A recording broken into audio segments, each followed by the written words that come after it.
hold on. So I'm gonna untie this real quick. So, would you say that Charlie Kirk? You just hear him said, a Democratic alignment, the political will. So Charlie Kirk being really good friends with Trump's son, J.D. Vance. Do you think he's a Christian nationalist?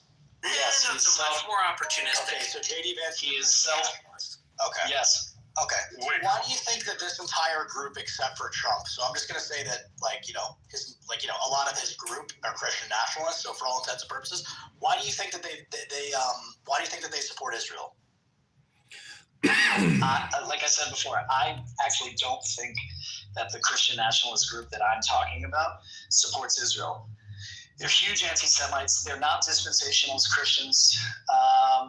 They come from other places within the American Christian landscape. So I don't think these are the people who are. When we talk about Christian Zionism, I really don't think we're talking about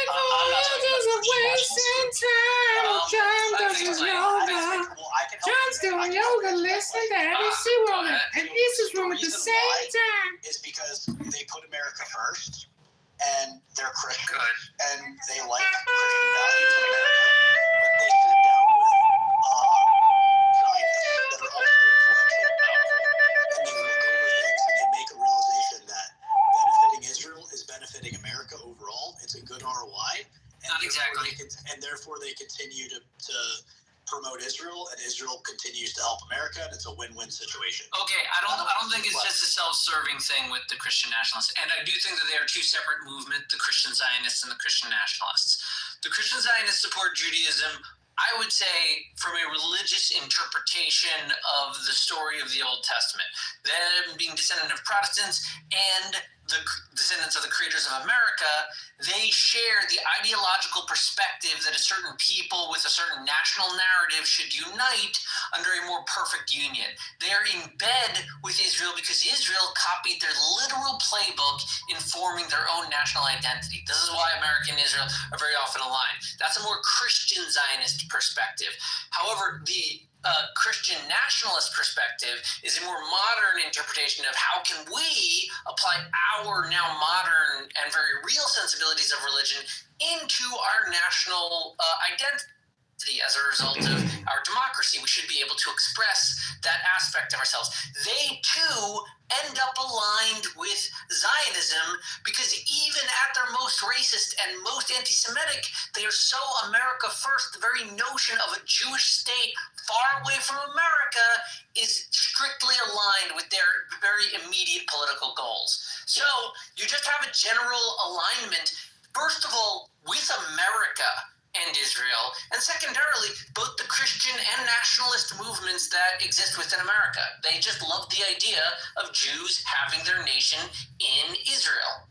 This is 100% correct. This is 100% correct.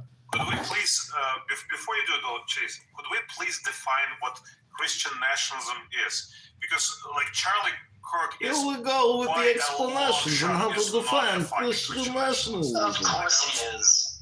Yeah, he is. He's posturing to that. He's being very honest and open with his religion on a political level, and that very rarely happens. All right, so we're gonna have a civilized conversation. We're not gonna interrupt people. I just talked to Caleb and said, Andre, you can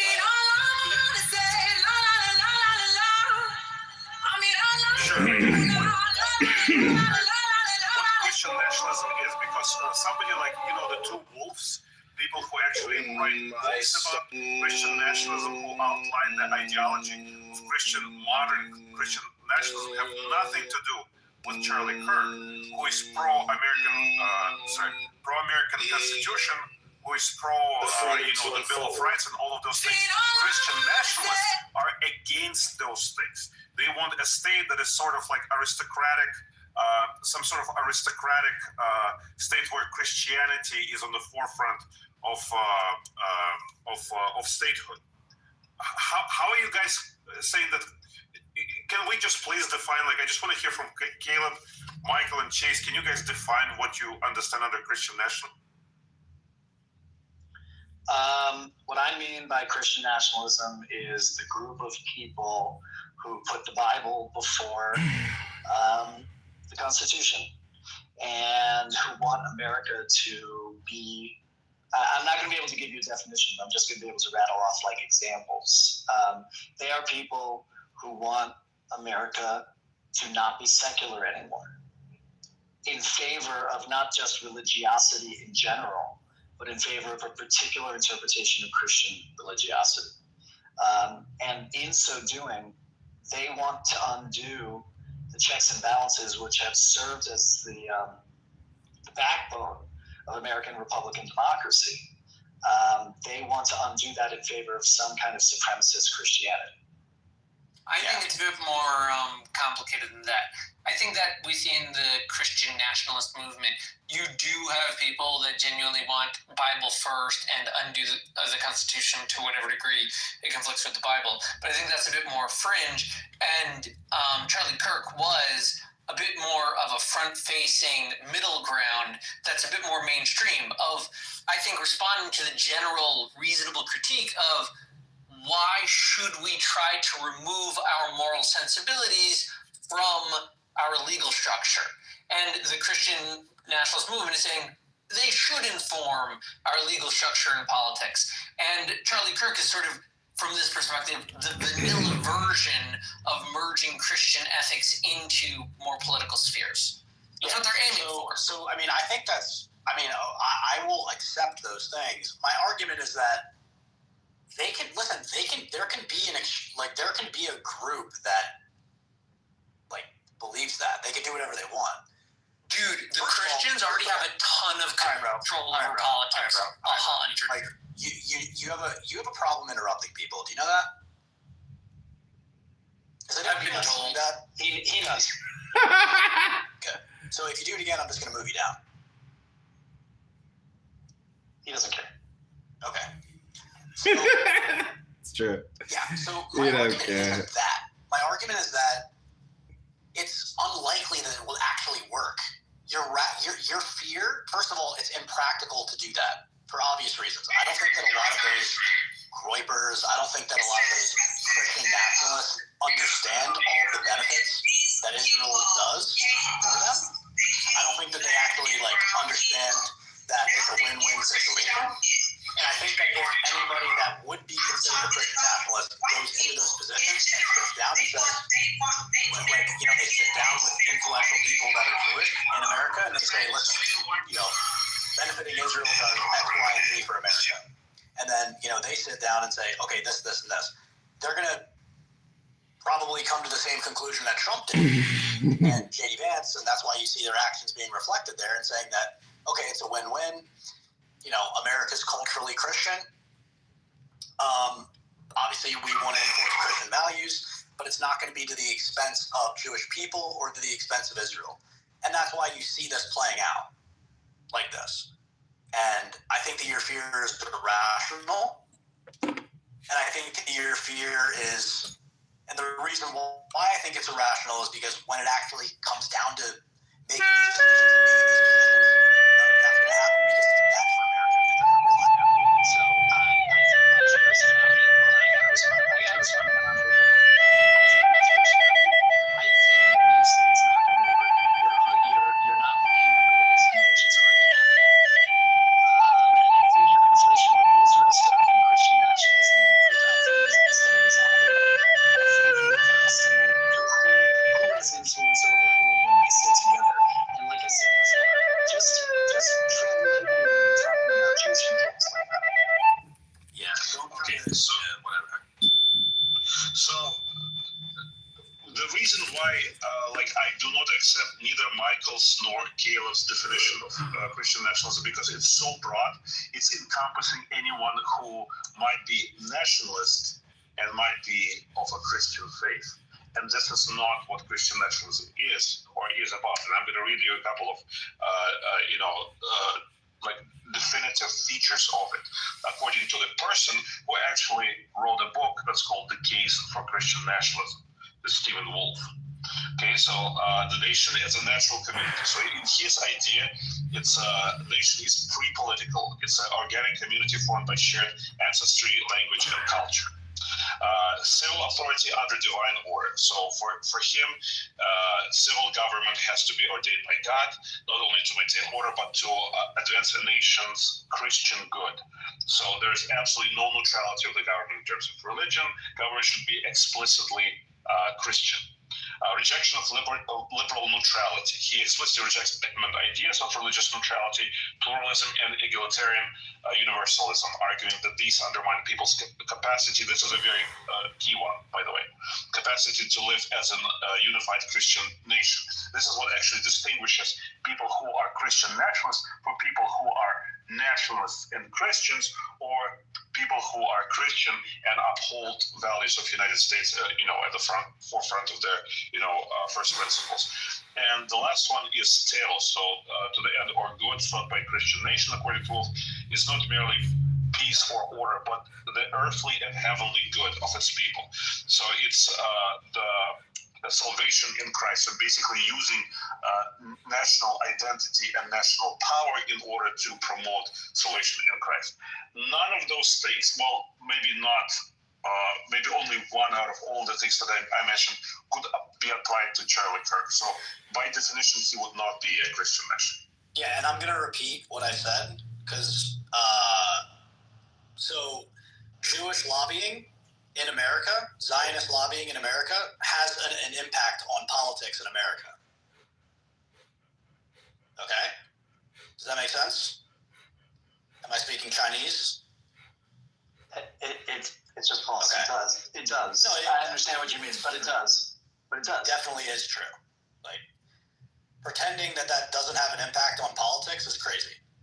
I don't even think it's a bad thing. I'm just saying that it's crazy if you like you said, be careful. What? What are you talking about? It's true.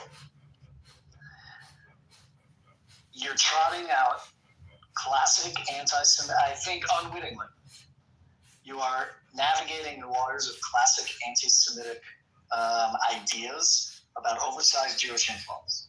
I think I would say that if you look at you're perceiving it that way, but I don't think that's what I'm saying. I'm saying that there are Jewish lobbying, Zionist lobbying, that are a net benefit to America, and it exists, and it affects politics, and it would prevent something like this that you're fearing that would happen. But I mean, if you look back at old presidents like Nixon, I don't think it would prevent it at all. If you look at, presidents from decades ago, even like Nixon, Jimmy Carter, they've all. I do agree that they do have quite a bit of influence. I would say it's very upfront. It's not like I wouldn't say it falls in line with the Jewish, the conspiracy theories or tropes where, they kind of more or less imply that they're pulling the strings behind the scenes. But I would say they definitely have a lot of influence, but I'd say that influence would mean nothing if it wasn't for evangelical Christians, which are fanatical about Israel.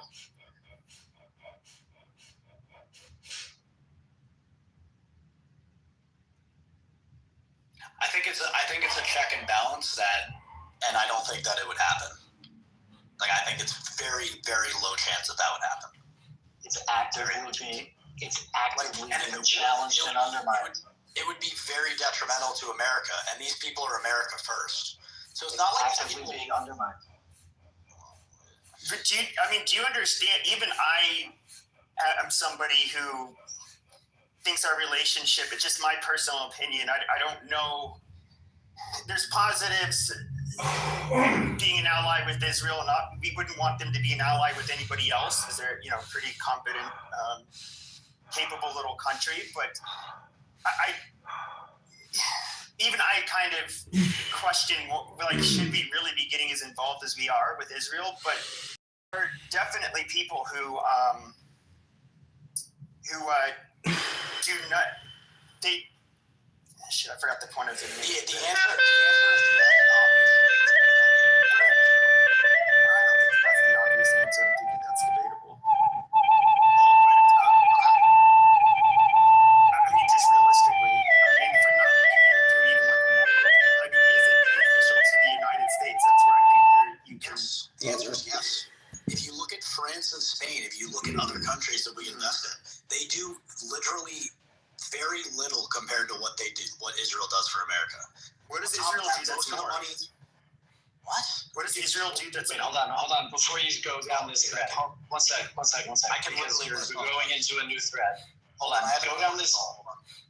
Yeah, go down this road if you want. But we were talking about Chase put forth an idea that the Zionist influence, because they're going to convince Christian nationalists that it's good for America, that's a way to check the influence of the growing influence of Christian nationalists. I disagree with that claim.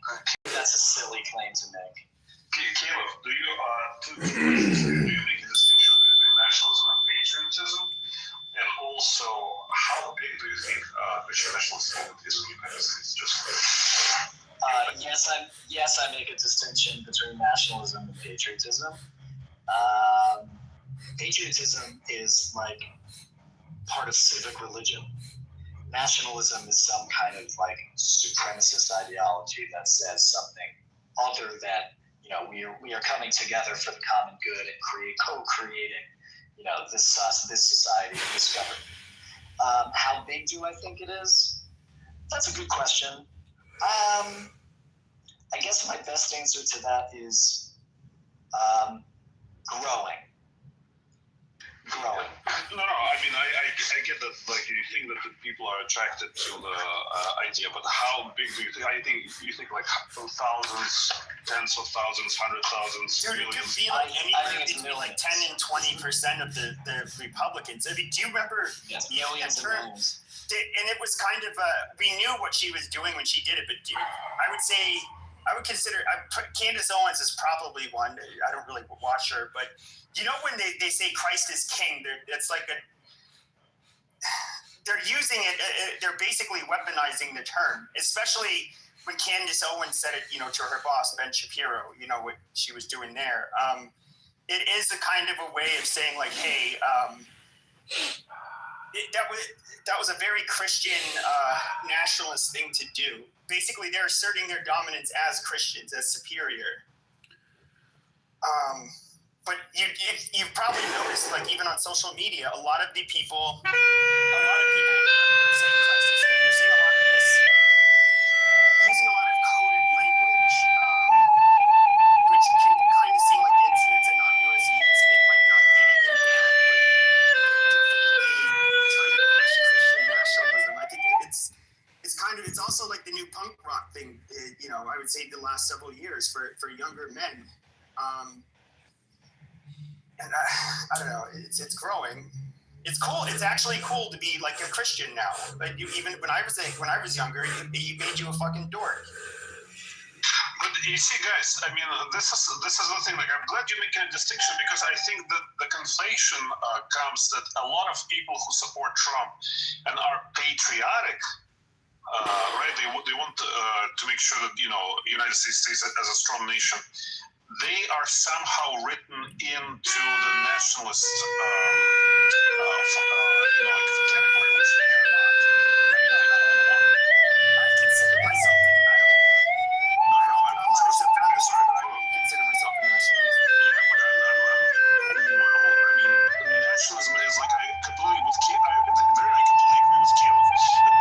I was actually talking to him more so that, the supremacy or like trying to be expansionist about the territory.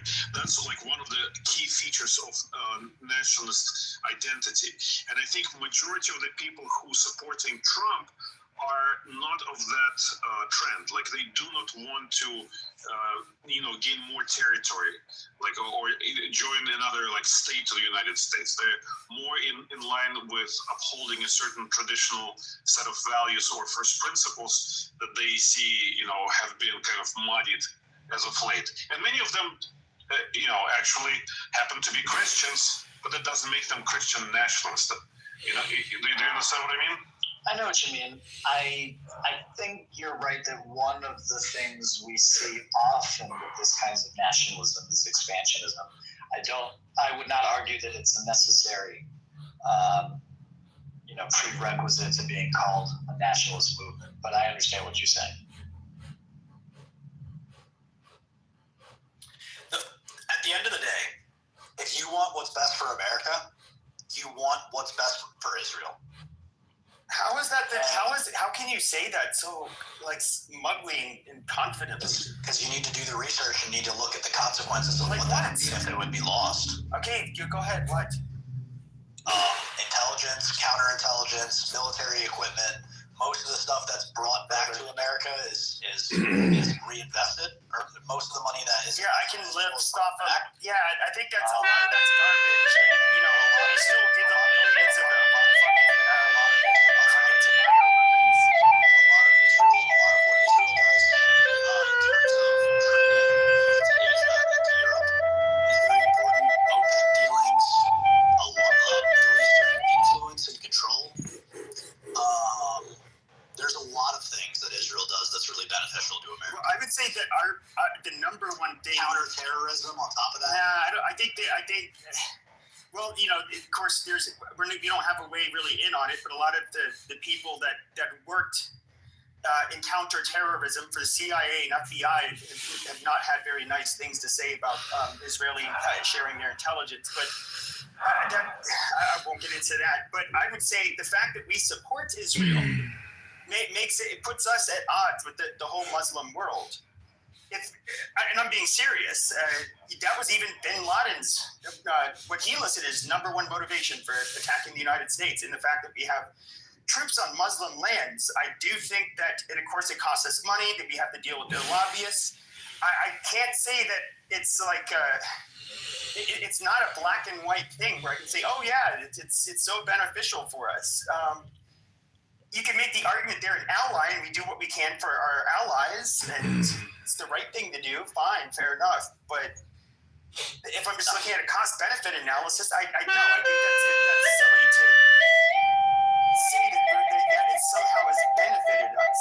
It definitely has, and not to mention the benefit of not having China going in there and doing what they would normally do, with America being not present in that area as well. That's another thing that would allow us to lose a lot of negotiations, a lot of leverage with a lot of things, including the world reserve currency, which is the dollar. I don't think that people actually understand that. Like, I don't think that people actually put those things together. And if you do, you realize that, especially if you consider the amount of money that we put to Israel compared to all these other bullshit countries that don't give us anything, it's obvious that if you're putting America first, you put Israel, you help Israel, and you. No, that's some stupid Zionist talk. They've long said like America first is Israel first, and that's just a cheap Zionist slogan. Like it's true because Hold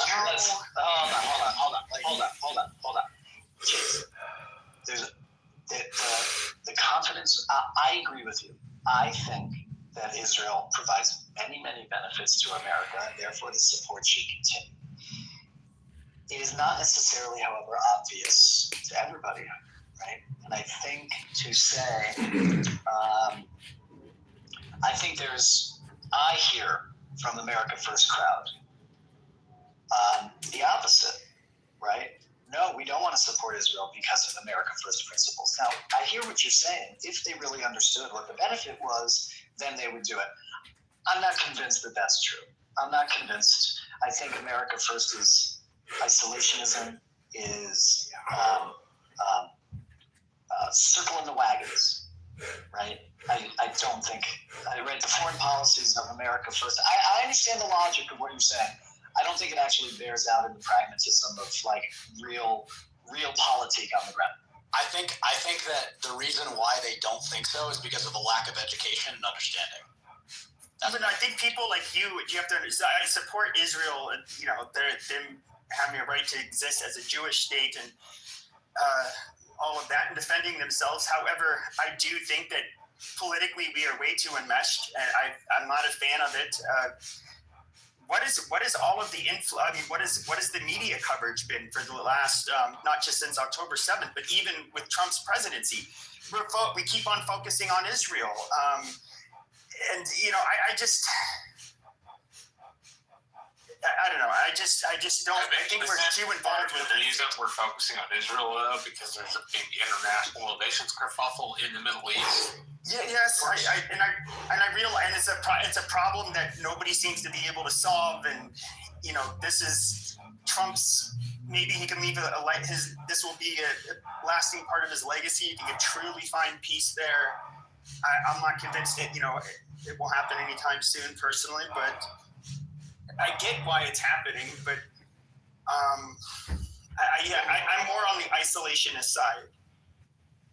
Well, I mean, I just think that I just don't think that I just think that you might not understand the potential repercussions. First of all, you're not comparing what we give Israel compared to what we give all these other. Dude, I've been having these conversations for years. Trust me, I know what we get. I've had people like George Rudavesky, all of these people that are big brain. Look, dude, I understand, but I would say, does it outweigh the time, attention, the animosity we receive from the international community? I don't know. I'm not claiming that Israel's not more beneficial or not. I do see it as like I really don't like the fact we have to spend so much time. And yes, the lobbyists are really fucking annoying. And even when we look at what happened with fucking TikTok, and it's like, okay, now, TikTok. Netanyahu had said, well, our biggest problem is TikTok. This is like a month or so ago. Then Elon can hopefully work with us. Now, I can understand why they kind of want to fight the anti-Semitism and the propaganda that's against Israel and Jews, but at the same time, all right, so now you have you have this company that's now in control, basically going to be, the algorithms change, what other kind of speech are they going to moderate? Do I really want to be this enmeshed with the foreign government to where, like, our social media even is being policed? No, not really. I mean, we already are, though. We're enmeshed with the Chinese when it comes to TikTok. Well, yeah, no, I get that. Basically, like, you're just saying that, like, you're mad because Jewish people have like they have like political influence. Like, yes, I don't want anybody to have influence for the benefit of another country in my country. It's just that is something that rubs me the wrong way, even if they're an ally. But that's the problem. You're failing to recognize that it's not a one-sided thing. The country of Japan. No, but it's not a one-sided thing. You're acting as if Israel just takes and doesn't give anything. There's a lot of value to be added by working with Israel. And that's what I think you're not getting. Like, the Jewish people have they've done a very good job of making themselves extremely useful to make it make sense. That's Jewish people that's why. Okay, but I don't want to tie I don't want to tie the history of Jewish people in the United States to Zionism and things like AIPAC. I think a lot of them, even though they're today, I mean, we can look at where Jews have been successful, but a lot of that, even predates the formal creation of the state of Israel. So I don't really want to conflate Jews and Zionism. Okay, fine, Zionist, Israel. This is why, like, every single person who gets into office, like every single person who's a president, who actually gets in that position, whether it be on the left or the right, like, they sit down and they think about these things, and they probably sit with people and they talk, and like, it's obviously yes, that's why. That's not true with every president. Bill Clinton's spoken out against it. Richard Nixon. You should listen to the Nixon tapes. Jimmy Carter was. My name is Pepe, and I complain about everything every day. 80 hours a week here at Cloudhouse. My name is Little Pepe. If I recall correctly, I don't know what Jimmy Carter did. Jimmy Carter won a Peace Prize with Menachem Begin and Anwar Sadat for brokering the Egypt-Israel peace deal. Yeah. So, like, listen, they support, like, every president, like, probably looks at this and it's like, well, yeah, this is an obvious one that we should support. Like, especially if you look at, like, if you're talking about, like, total federal output of the government, and you compare it to all these other stupid countries that don't do near the amount of value and doesn't have near the amount of, at stake. It's like, yeah, like, it's obvious that, like, Israel would be a good investment. Now, I do understand what you're saying is that there's, like, a lot of PR that we got from the whole Israel-Palestine thing.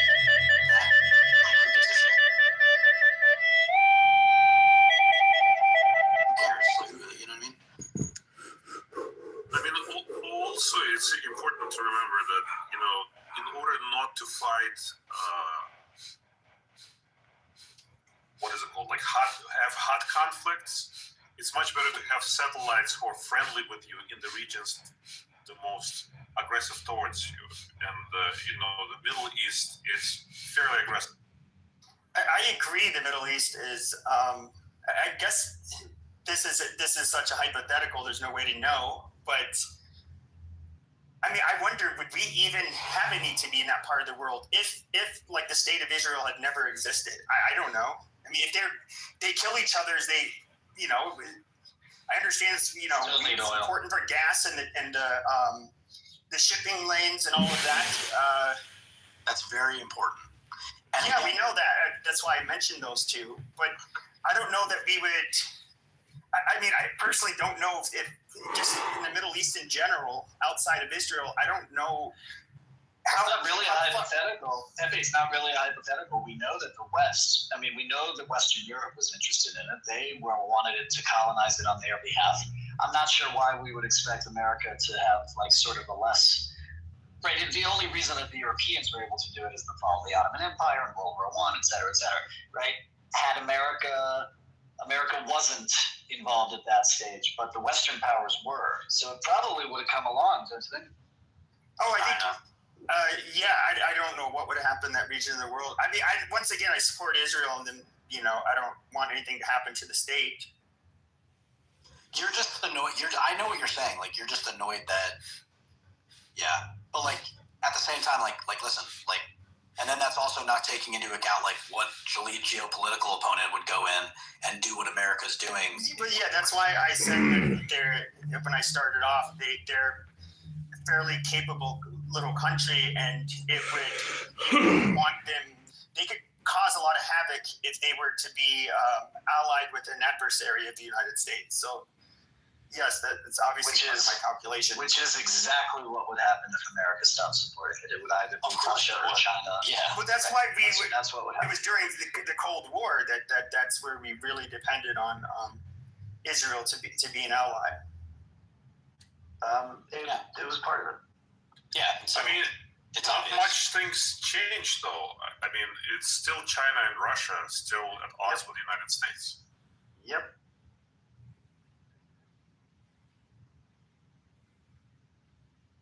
Anyway, Chase, we'll watch what happens, right? Yeah. I do have a fear. I don't think it's irrational. It might be outsized as far as what you're saying. That's fine. But I do see it happening. I don't think they'll ever gain that much. I think that it is somewhat of a trend. I don't think it's going to keep on going. And I personally I feel like it might even start to be fizzling away. I don't know. And I just think most people are not oriented to be a Christian nationalist. I just personally don't think it will take on a large following in the U.S. amongst the citizens. People like me are just not going to do it. We don't want laws. I prefer the laws how they are. I don't need biblical laws. Right. I think the people who we might have previously called the moral majority, right? I think you're having as Mixed described it before. I think this was nice, right? They want a morality enshrined in the laws that's coming from Christianity. I think that's appealing to large blocks of Christian voters. But Caleb, is there any time in history of the United States, especially let's zero it in maybe on the 20th century, that United States have been national? I think I heard the question. I don't know. I think the term. Somewhat. Sometimes, right? But as a Manifest Destiny, for example, right? The whole conquering of the West, that was religious. That was nationalist and Christian, and it was religious, right? Let's say it was non-secular.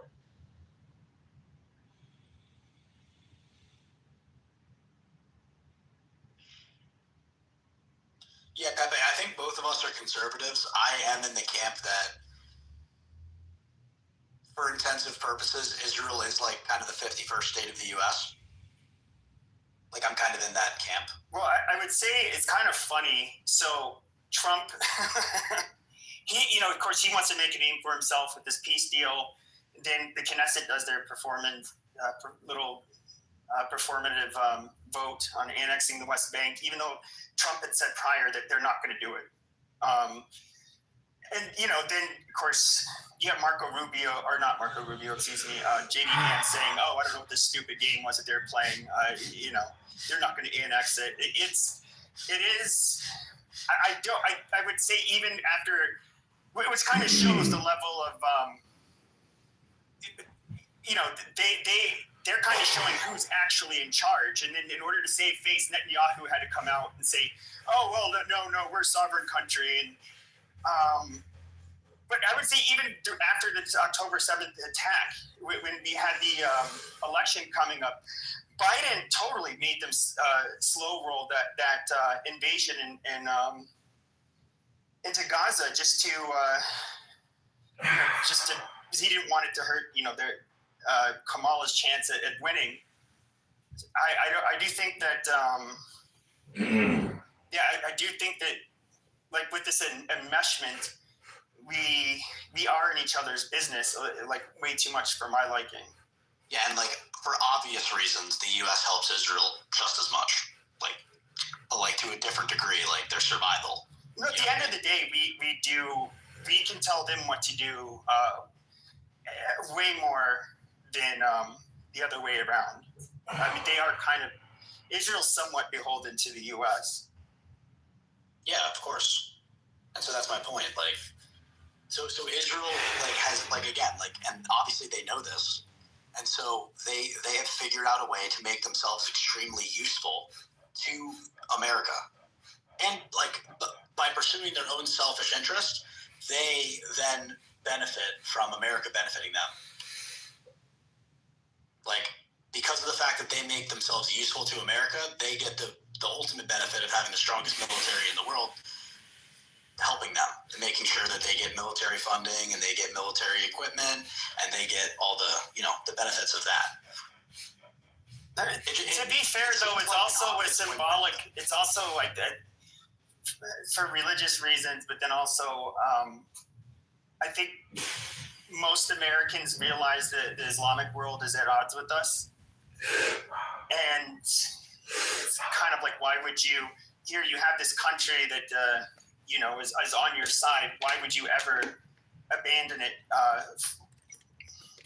in order to curry favor, with the Muslim world, which that wouldn't make much sense. I mean, obviously, what would happen if America pulled out of Israel would be that all of the Muslim countries would attack Israel. Israel would probably lose, and they would cease to exist. And then China and them would probably partner with the Muslim countries. Israel would not lose. Israel would win. The only exception I think that would defeat them, which I don't think they would ever invade Israel, is Turkey. But the Gulf Arab states, Israel would probably defeat Turkey.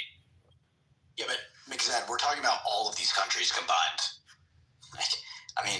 Israel's not that strong. History has yet to reveal an era in which these countries are able to combine their forces. The closest they got was 47. Yeah, but to be fair, though, they've never had a situation where they didn't have either European or United States help. They've always had that. I agree. They didn't have the U.S. were to that tip much in in. 47. The U.S. could take out Israel if they wanted to. Makes sense. Well, yeah, but I'm just saying, even if the U.S. just pulls out of the support, Israel does have a strong army, especially for how small they are. They definitely do. But all of those countries coming in, yeah, of course. I would have thought Turkey's a NATO country, and I thought it had the fourth largest military in the world. No, they do. I'm not. I would think that would be the one country that also, because of proximity, they don't have to go by water. Is the one country that could actually be a significant threat.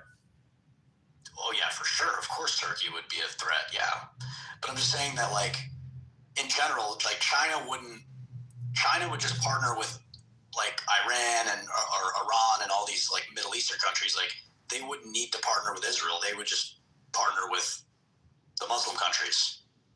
And so, like, you know, you really think it would go like? I don't think it would go like that. I think China would probably tell them to tell all of the Arab countries to fuck off and settle down, and they would probably try to just insert themselves into Israel. You mean with Israel? Yeah, China. Yeah.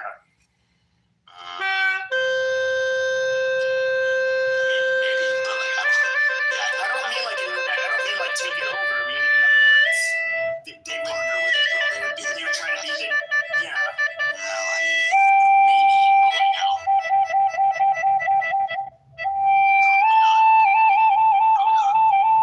What would China gain by seeing Israel disappear?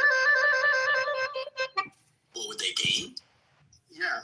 They would get control of OPEC. They would be able to get control of the entire Middle East, most likely.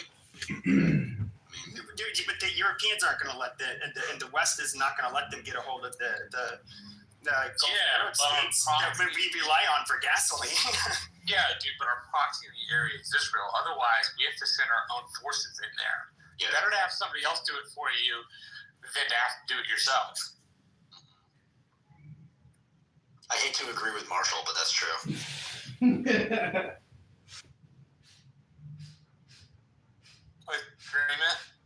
Right, they want to do it anyway. When we pay it, we get to direct the movement of it, which we would be doing a lot of on our own if they weren't already going to do it.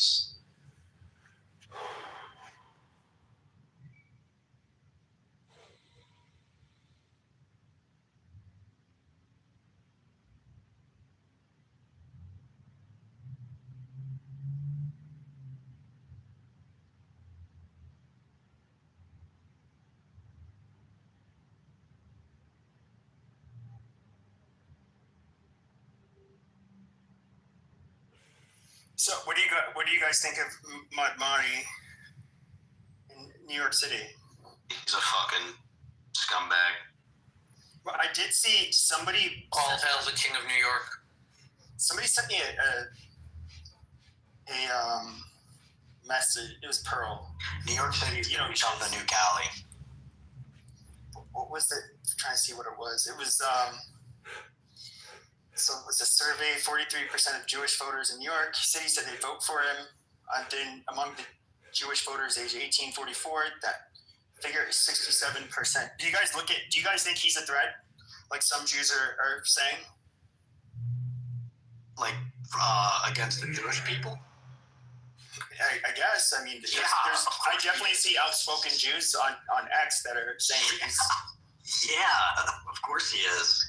I'm wondering what I don't know, like Exed or Jewish person, but I don't know what their perception is. I don't know that he's an active threat. I just don't know that he's going to protect us when the threats come. I think that's how I would say it. I don't think he's going to target us, but I'm not sure he's going to protect us. He is 100% like gonna. Yeah, no. Like he's so against this whole Israel thing. Oh, Caleb, you're saying that he won't directly attack? You mean? Yeah.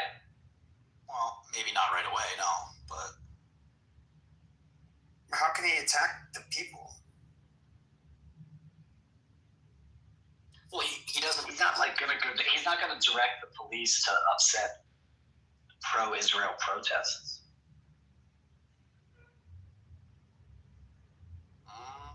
You don't think so? Do you think it's possible that happens? I think it's possible, and I also think like the reasonable people who are going to say, "Well, what about freedom of assembly? You freedom guy, right? Like it's going to have to make a case for why that was like a risk to public safety. And if he does the same thing that the dudes in London did, they were like they moved Jews out of the way because they were worried about their safety. Right? If he pulls one of those things, we're worried about the other people, so we're going to prohibit you from protesting. Like that's BS. I agree, but I don't put it past Mamdani. I think he's going to be bogged down with police and the trash and the MTA and dealing with Albany, that he's not going to, if he makes his campaign about foreign politics and not New York, it's done for. I'll tell you what will probably happen. A lot of capital and a lot of money and a lot of capital is going to leave New York. That I can confidently say. Yeah, that I think is a likely. Yeah, 98% chance that happens.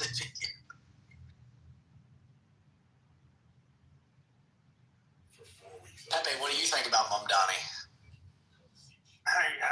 He's stupid. Fucking. He wants these government grocery stores. I don't think he seems to realize that things like crime. It is a real thing that people do commit crimes, not necessarily just out of necessity. You do have to have a level of law and order to deter people from committing crimes, as far as taxing the wealthy or taxing the whites, whatever stupid shit. I don't see how a mayor can even implement that, but he's not authorized. He's not authorized to levy taxes. All the taxes come from the state office in Albany. Yeah, so I don't know. I think he said a lot of things where the only benefit I see out of him is that let's see what he can live up to.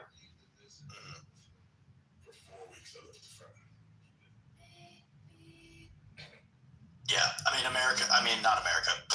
New York is going to become the new Cali.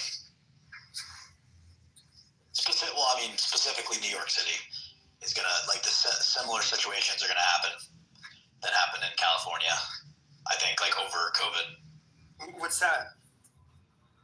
Capital leaving California, specifically high-income individuals, businesses are going to leave the state or area, and it's going to go elsewhere because they're just going to be harassed so much and just pulled down so much that they're going to be looking for an exit strategy, and they're going to leave and go to places that they're treated better. Well, New York's kind of like the hub of the world. I don't know that. I don't know that a lot of companies would really leave.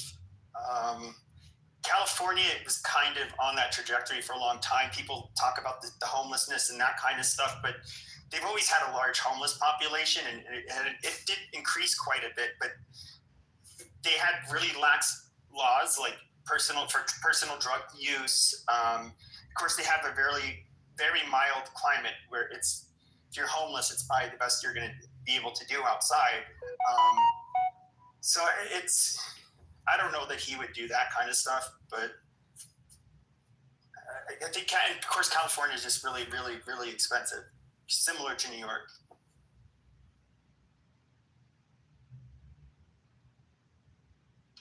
Yeah, is this guy I don't even know. Is Mamdani is he let me see. Does he consider himself? Let me see real quick. Before I say something.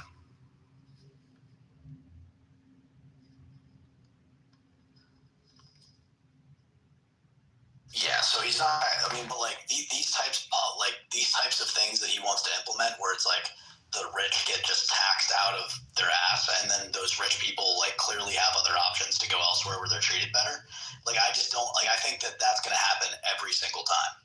You know what I mean? I don't. Well, he can't increase the taxes, but also it's New York's expensive for its own reason. It's the hub of the world. It's a place where many people want to live. It's you can't really build much more. So there's a set limit of places you can live, and it's for that reason it's very expensive to live there. I don't really see that changing. You can't. I don't think New York City is the type of place you can offer quote unquote affordable housing. It's not. It's like saying you want affordable housing in Malibu near the beach. It's a place that too many people want to live, and it's just not. It's not going to be made affordable by anybody. Killing one another. I agree with that. I'm just saying that in these types of circumstances, I just see the pattern being that people that are high net worth and people that have capital that matter how gay someone contribute to is the or local how economy, they like orgasm. Well, like no more they're war probably and going to leave killing and go one elsewhere. You know what I mean? another. Which is, This is gay propaganda. you know, and that's what's pretty cool about the United States is that there are other options. Like you can go to, you know, Texas or Florida or Nevada or, you know, one of these states where they're treated better in terms of taxes and all that stuff. But no, I know what you're saying. Yeah.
All right, everybody. Thank you for coming to my show.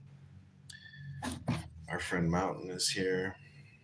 We were just recording Pepe being the frog incel that he is. Last night he admitted he hasn't made love to a woman in many, many years, that he hates women, and that he thinks they're terrible. So that's Pepe. All right, y'all. We go into music mode. Uh-oh. All right. On the streets will play out at the ballot box. In cities and towns across the U.S. this weekend, huge crowds turned out for, quote, no kings rallies against President Trump's administration, with organizers calling it one of the largest single-day nationwide demonstrations in U.S. history, as Americans protested what they see as Trump's increasingly authoritarian actions. Despite the growing backlash, Trump seems more emboldened to bend the federal government to his will and move against his enemies in favor of his allies. Over the weekend, the president freed former Republican Congressman George Santos from jail after he served just 3 months of a 7-year sentence for fraud. Congressman Santos will be joining us in moments. But first, here with me now is Republican Senator Katie Britt of Alabama, an ally of President Trump. Senator Britt, thank you so much for joining me this morning. I do want to start with the news about Congressman Santos. He did plead guilty to defrauding his donors and constituents of hundreds of thousands of dollars, money he will no longer be required to pay back because of this commutation. Is this acceptable to you?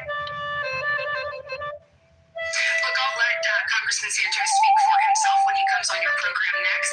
What I appreciate is President Trump's commitment to the American people. Look, we saw obviously disarray under President Biden, and President Trump actually making good on his promises to secure our border, to actually make sure that our economy starts working for American people, and we're also seeing him bring peace abroad.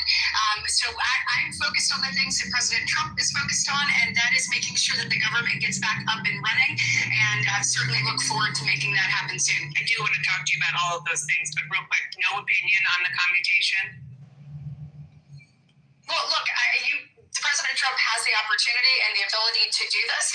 I find it interesting, though, that we see more people focused on him, on Congressman Santos, than we did on Alberto Garcia, who actually, as we well know, trafficked humans across our country, then has been accused of everything from beating his wife to being a member of a gang, and yet we see Democrats focused on this man. And so I think people need to go into focus about what really matters. And I think obviously getting criminal illegal aliens out of America is something we should all be able to get behind. And Abrego Garcia is going through the legal process now. Santos did go through that and pleaded guilty, and that's why he was in jail. I certainly hope that him and others are held accountable. Okay, let's talk about the government shutdown. In many states, people are beginning to see how much their health costs will rise if the expanded Obamacare subsidies expire. That's, of course, what Democrats have been warning about. 130,000 of your constituents in Alabama could lose their coverage. And your leader, the Senate Majority Leader John Thune, says he is willing to hold a vote to extend those subsidies if the government reopens. Would you vote to extend the subsidies? Look, first off, let's be honest about this. Democrats are playing politics. They are pandering to the far left because they're actually terrified of them. They're not working for the American people. Leader Thune has put a clean CR that has passed the House on the floor. This is something that Democrats voted for 13 times under President Biden, to give us an opportunity to continue to do our work, the actual appropriations process, which you hear no Democrats talking about. When it comes to the ACA subsidies and these COVID era subsidies, look, you didn't hear them talking about that until days before they put it, until the government was needed to be funded. And the bottom line on this is, when you look at the costs that are coming up in 2026, that's the majority of the costs that the American people are going to see. 80% of the raise in prices that they will see with Obamacare has to do with a fundamentally flawed program, Dana. Look, from the very beginning, Obamacare was never affordable. You even saw the Washington Post say the Affordable Care Act was never affordable.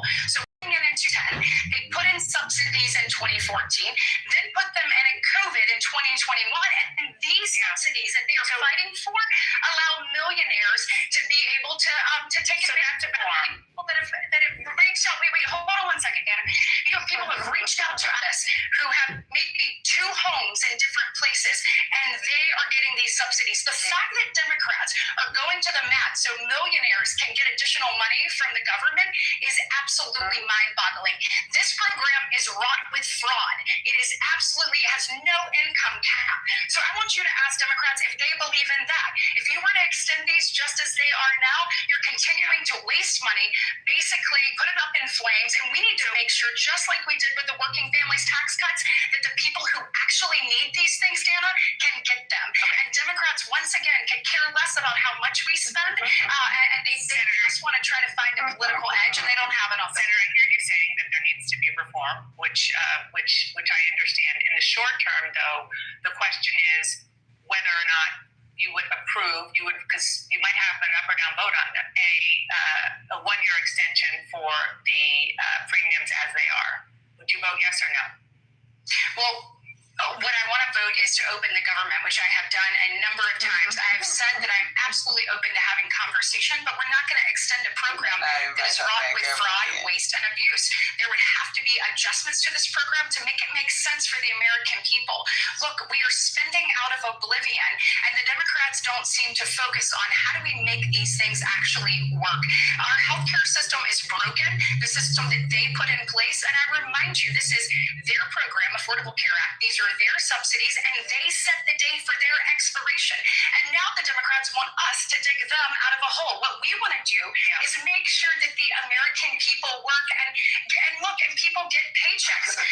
This weekend I had people come up to me and say 2 things. Senator, I'm not getting a paycheck and I can't afford my mortgage. And 2, they said their small business. Senator, I just want to jump in closed. We need to be focused on opening the government.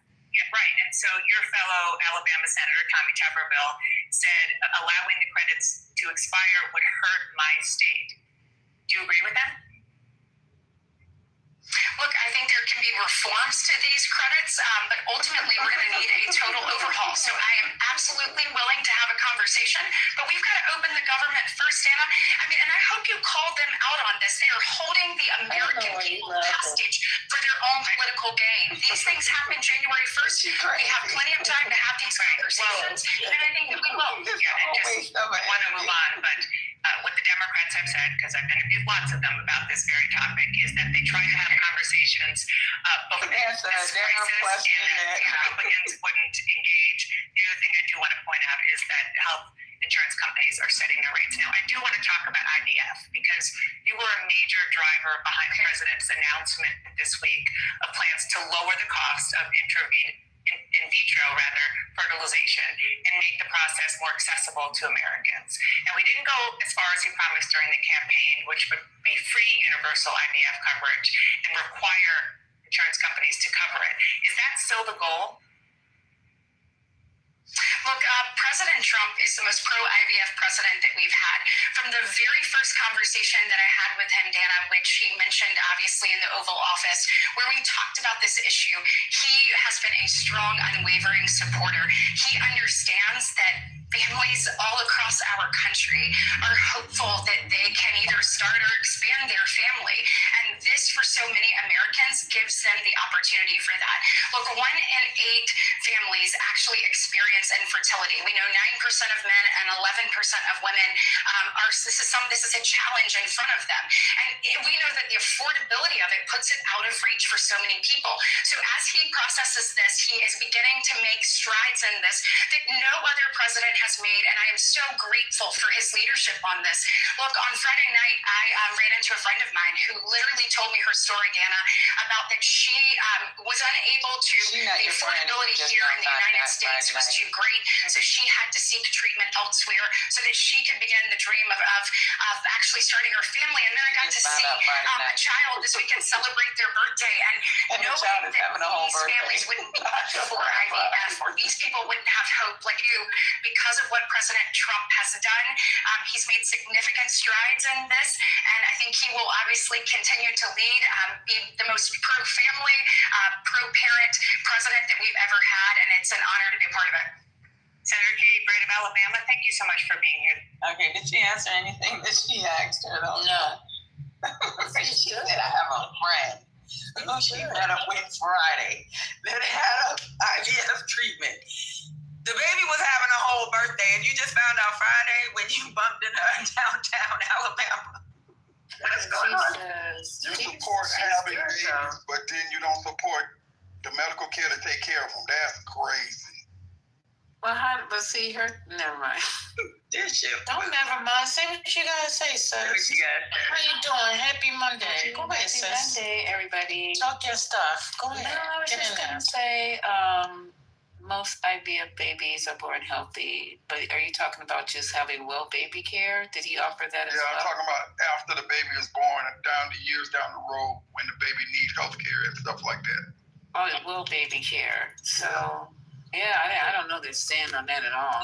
No, he was saying about the clip. He was saying that the clip, like the lady is all for her getting this baby through IVF, but you're not worried about keeping the baby healthy by providing the health insurance later. That's yeah, what he's like trying to say. Medicaid, yeah. Or whatever, you know, Yeah. even with the subsidies. Even with the She kept saying, ACH, right. she kept talking about all this negative stuff. You know, I'm just so glad that he is getting rid of all the fraud and the waste.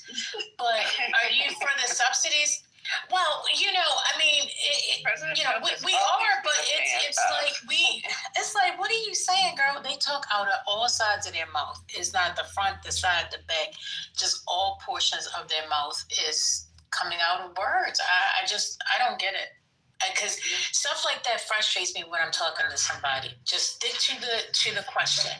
You skating all around and doing all that. I don't understand it. That's why I put me a reporter, because I would have said, girl, what the fuck is you talking about? Right. Or kept laughing like how you kept laughing. Like just started laughing for no reason. Like, girl, you know you lying. But that's what TC does. Well, you see, in 1492, what had happened was, just answer the damn question. I hate that. I'm laughing at y'all laughing. They can't answer it, because if they answer it, then you will seem like you're the one with the truth. So I have to answer with a whole bunch of excuses. Well, the truth is a lie, though. So they can't really answer. Their perception is a lie, not the truth. The truth ain't never a lie.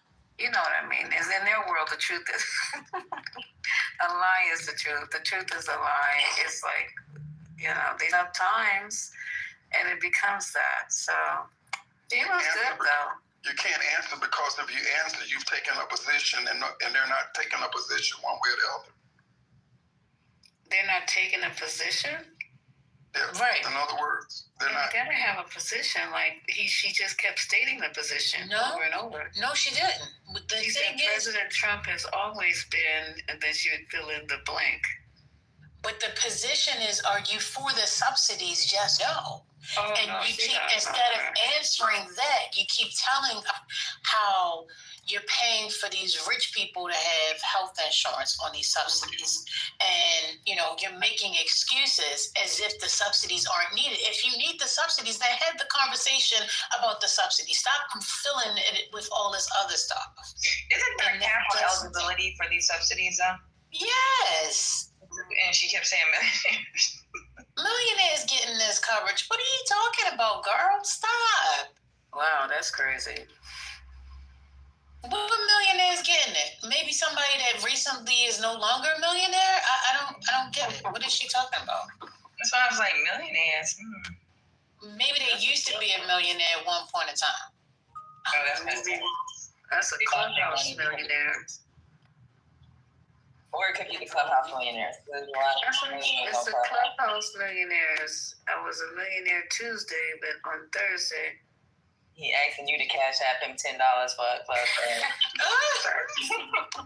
Please don't leave the millionaire clubhouse people alone. Now you know those people. They used to be a millionaire on the time. Mm-hmm. Mm-hmm. In the economy. Mm-hmm. Come on up, Jay. How you feeling, Jay? Kissing. What's up? Hey man, when he confronted him about what Tuberville said, that's what I appreciate about Donald Trump. He's for the working people. What the fuck are you talking about? Tuberville said, if we don't get these subsidies, it's gonna fuck Alabama up, and you from here. That shit was weird. I was like, I can't do this shit. Are they finally all speaking with each other now, or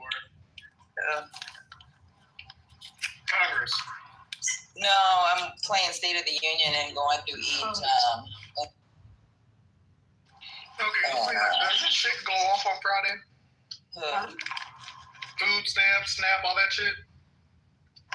Yeah. You know what's kind of worrying is people are talking about there are people in these food lines right now, unless they're just predicting what they're going to be missing out on. They're trying to get an early catch up because food stamps are supposed to be for the month, right? Mm-hmm. So maybe they're just doing it early. Let me get my bread real quick and stuff like that because it's going to be flooded on the first when they don't get their stamps. Maybe that's but these food banks, they've been on the news all day. They're running out of food. This one lady was showing her bank. She said, I've never, ever run out of food. And she literally had one I can tell you on the table. our constituents are in. Go ahead. That's my phone. No, I'm just saying that this one lady, I forgot what state it was in the South. She said, I've never, ever run out of food, even during COVID. But I'm running out of food. I ran out of food. She had one loaf of bread sitting on that lonely table. She's like, she came and wiped me out. And she's like, I don't ask questions. I think, oh, well, something's not right. They're going to have to figure out a way, ma'am, because if they're just going to come and clean you out, the people who really need it might. If you're not asking any questions at all, I mean, I'm not trying to tell people not to go get some foods, that I'm advocate for food. But she said never has she run out of food at her food bank. Look, like on Facebook, it is really getting bad for seniors. A lot of seniors are asking, hey, is there any food banks open? Any churches have food drives or any Meal on Wheel programs still around? A lot of people, it's happening already. Like it's really been going on for 2 weeks. But it's probably gonna come to a head like next week, where people are like, hey, we have no food. There's a lot of local food banks in Houston have flat out run out of food. So you think it's gonna be more of these people running out of Walmart with full baskets of food, just everybody going in one time? No, yes, girl. It's not just that. They're gonna be in the bodega. They're gonna be at the gas station. All of the above. No, they're gonna be in the parking lot hitting people up and putting a gun to your head and taking your groceries. So y'all better be careful. Yeah. Yep. You're gonna have to have a lookout, an armed lookout while you put in your groceries. You're like, child. If you have kids, not too much now. If you have little kids, don't go to the store with them. Oh, y'all doing too much. That's too much. No, we're being honest, First Lady. I can't do it. I can't do it. Hey, First Lady, Lisa said hey, First Lady, during COVID, Lisa literally said she had to, watch her six when she went to the supermarket because people were robbing people. And Lisa, you didn't want to say that? You're six. You're six. What is six? What's that? Your back. Like aside, military, watch your back. Oh, the clock. The clock. But y'all don't remember. The 12 will be in front. The 6 is your back. Yes. Oh, I got you. Y'all So she think had we her son joking? watching the six because she didn't want to get grocery robbed. Seriously, they were robbing at Costco after you stood in that long ass line. Y'all don't remember the lines at Costco? I wouldn't fight. Would you fight? I'd be like, go ahead, baby. But I've been standing in this line for a minute. You gotta get. Here go the money. Go get your own shit. I stood in this line too long. I'm not doing it again. So here's the money. You go ahead and get your own stuff. Is that what you're saying? Nah, I'm saying I need to go home and take a nap. And I said, you know what? When we get to the car, if you're gonna put it in the Jeep at the back, you stand on the left, you stand on the right, and then I put everything in. Just keep a watch out, because if somebody comes up, then we need to all turn around and say, what the fuck you looking at? What? So it got bad. It got bad. There's video. It has to be because I was a video of me digging all shit, all that video, Costco and them lines and stuff. Y'all gotta stop watching. No, they did this in Houston. They did this in Houston. Oh, Mickey, they think we making this. No, I'm serious. They were doing it. Making it up. I'm just During COVID, they did it at Home Depot. So there were, and what they do is people, no, but remember, everything was scarce, so you couldn't find anything. So you could also get toilet paper, wood. Laundry detergent. So what they would do is when you're putting, because women, they were targeting, it's always a woman. With women, we put our purse in the car first. Yeah. So by the time you turn around, they have pulled up behind you and we're putting the shit. Or especially, that's why I said, I'm being perfectly honest. For women with kids, do not bring your kids with you if you can to the grocery store, because while you buckling them little things up in the back seat, they done picked up your shit, took your shit out, and done ran off with it. I am so serious. They do how they did it at the gas station. Yeah, they did. Remember they were taking stuff out of your car? Hell yeah. In their car? Shit. And dare you to say nothing while your credit card was pumping? Let me go. Y'all not gonna be freaking me out, because I'm a single person and Lisa, I do all remember. these things by myself. So I'm not listening to you guys. I don't want to hear it. Gas all over the place. Okay, fine. Let it happen. But I don't need to hear about it. I'm not manifesting that in my world. What is going on? I'm very cautious about stuff like that. You know, when I take my groceries out, the first thing I do is place my purse inside of the car. Second, I make sure that my cart is position where it's almost protecting me while I'm putting my stuff in the car. I'm always looking my front, my back, and my side at all different times. So I'm very cautious because I do understand and do believe that these things are amongst us. But I don't need these thoughts and these visions in my head like you guys are doing, because I'm not going to manifest that. I'm a very powerful person, so I can't hear it. Stay off of TikTok. Let's make it. I don't get on there. Costco with her and all the manifestations. We just make sure. Manifest this motherfucker. Hey, I'm in Texas. We can open carry. I'm gonna be like 30 Mrs. Carey up in that bitch. Try it if you want to, motherfucker. Or Ashton, it's gonna be either her or Ashton. We're gonna go out the hard way. Oh hell yeah! Not the hard way or the soft way. I'm tripping off that you said. And now I done stood in this line all the time because I said if that happens, I'm not gonna fight for it. You can have the food. Go ahead, I'm gonna fight. But how many people? How many people do you know probably gonna go to jail? Florida, where I'm at, is open carry. How many people may end up going to prison for shooting somebody over groceries? No, it's not going to be over groceries, but you know that some of these people are just cuckoo and they don't give a fuck. Come on. But no, I'm saying you're going to literally have people that have a mindset. You're not taking my groceries. I'd rather be judged by 12 than carried by 6. Amen. Ooh. Oh my word. I'm gonna worry about that tomorrow. I'm gonna worry about that later. Attempted robbery, Your Honor. Yeah, and then they get your purse. And I'm really not trying to scare people, Lisa, but it's gotten so bad that I just bring my Apple Card, because you know what they do. They steal your purse and now they have your fucking ID and you at the grocery store. Yeah. And they have your You got your exactly. You got your Amazon thing for Whole Foods. Your Amazon card is on there for Whole Foods. So all you gotta do is put it under that little thing. I'm gonna get that chip thing whenever you use at Amazon. No, just I'm not. You gonna put it in your arm? You gonna put it in your hand? I put it in the hand. I see them using it to hand. I said No, they don't put it there. They just pick your palm print. Okay, I just carry my phone. No, it's actually easier to pay with your palm, and I would suggest you register your palm, and then you never have to carry a phone.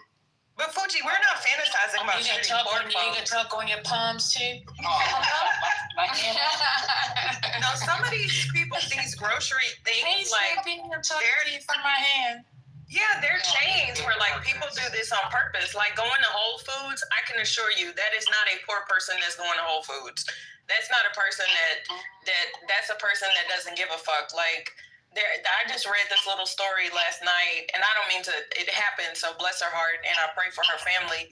A beautiful young mom was going with her son to get a Nike Tech jacket at midnight, which that should have been a red flag, but we're not going to judge her. She knew something was up. They started shooting. She told her son to get in a truck. They followed her, made them crash, and now this young man has to live with the fact that he wanted to get something off of Craigslist or whatever. And they tried to kill them for some freaking couple of $100 jacket, right? That's not a poor person. And now this mom has lost her life for that reason. So that's crazy. Yeah, I'm not giving them a second chance. And if I'm with my kids, you better fucking believe that I'm gonna pew first and ask questions later. Because why are you around me?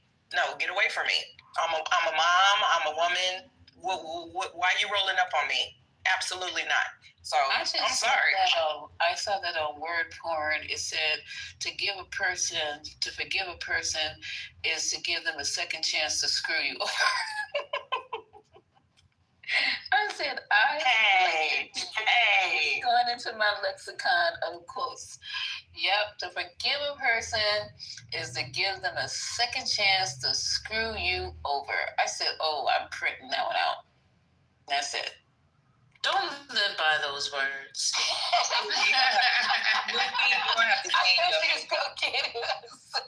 And not to make it worse. First lady, I'm sorry. Sometimes you have to have them quotes that counteract all that goodness and light. Because damn.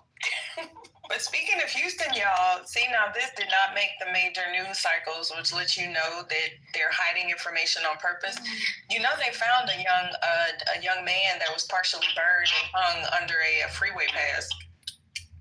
Yes, they did. A few days ago. They already don't want to say it's a serial killer who's targeting young black women. But now, yeah, this was just a few days ago. So y'all just be careful. I've already told my sons, just be careful. Y'all don't need to be going out at all hours of the night. Like, stay home because don't go downtown because I don't know what the hell is going on. Yeah. Now that should be over every single news thing, but of course, for some reason, it's not. Yeah, so why? Just watch out, y'all. You know, if it was Opie hung up, it'd be all over the newspapers, 24-hour MSNBC, everything. Of course. Opie gets first choice and whatever. And it's been a big shit that's happening to white people, white kids too, but you need to be cool. So I hear 15 minutes of their shit and 20 minutes of mine. That's what I'm saying, but I don't know what's going on. Get your kids some, what are we getting? Gorilla spray? No, Gorilla glue? That Gorilla glue for the hair, though. That stuff is good. But it's slimy. I mean, no. If you got something that you, like your little baby curl that you want to stay there the whole night, like if you're going to maybe an event or someplace where you're going to be humid, that snot don't move. Yeah. It's gummy. You gotta learn how to work with it though. But yeah, the bear spray for the if your boys can't have weapons, bear spray. That shit, it would take everybody, you, the person, and everybody around you for like 50 feet. Everybody going down. So what? Yeah, it's okay. So when she comes out, they work at Insomnia Cookies, and Insomnia Cookies stay open, I believe, to 2 or 3 o'clock in the morning, but it's on campus. They're walking home, anything can happen now. You gotta be careful. Then we were talking about which disturbed me yesterday, we were talking about the Central Park 5. Every time you bring that stuff up, I just oh no, hell no. No group of kids, they're not allowed to be in large groups like that. Attract too much attention. Yeah. So much. You said put that little curl down, Lisa. I'm cracking up. Yeah, I know we don't wear that no more, right? No, that little swoop. The girls have started doing it. Megan Thee Stallion and Sweetie. Oh, okay. The little Betty Boop swoop. The little baby boy, we used to, you couldn't tell us nothing, boy. Child, they be Bring like, back we some. need to. That's crazy. She's talking about baby hairs. Yeah. What's wrong with baby hair? No, I'm So saying we it's used to not have the cool. little swoop. Remember? It's not cool. It's not cool, First Lady. What? I do it. They have the little baby hair stuff in the front. That's all I have is baby hair. What you talking about? I'm Do just you trying make to the figure little out. Betty Boo swirl with the Gorilla Glue? Ew, I don't use Gorilla Glue. I do. Gorilla Snot. She's talking Gorilla Yes, Snot. snot. SNOT. No, I wouldn't purchase that. No, thank you. I use that. Because of the word I have flyaways. I have flyaways real bad.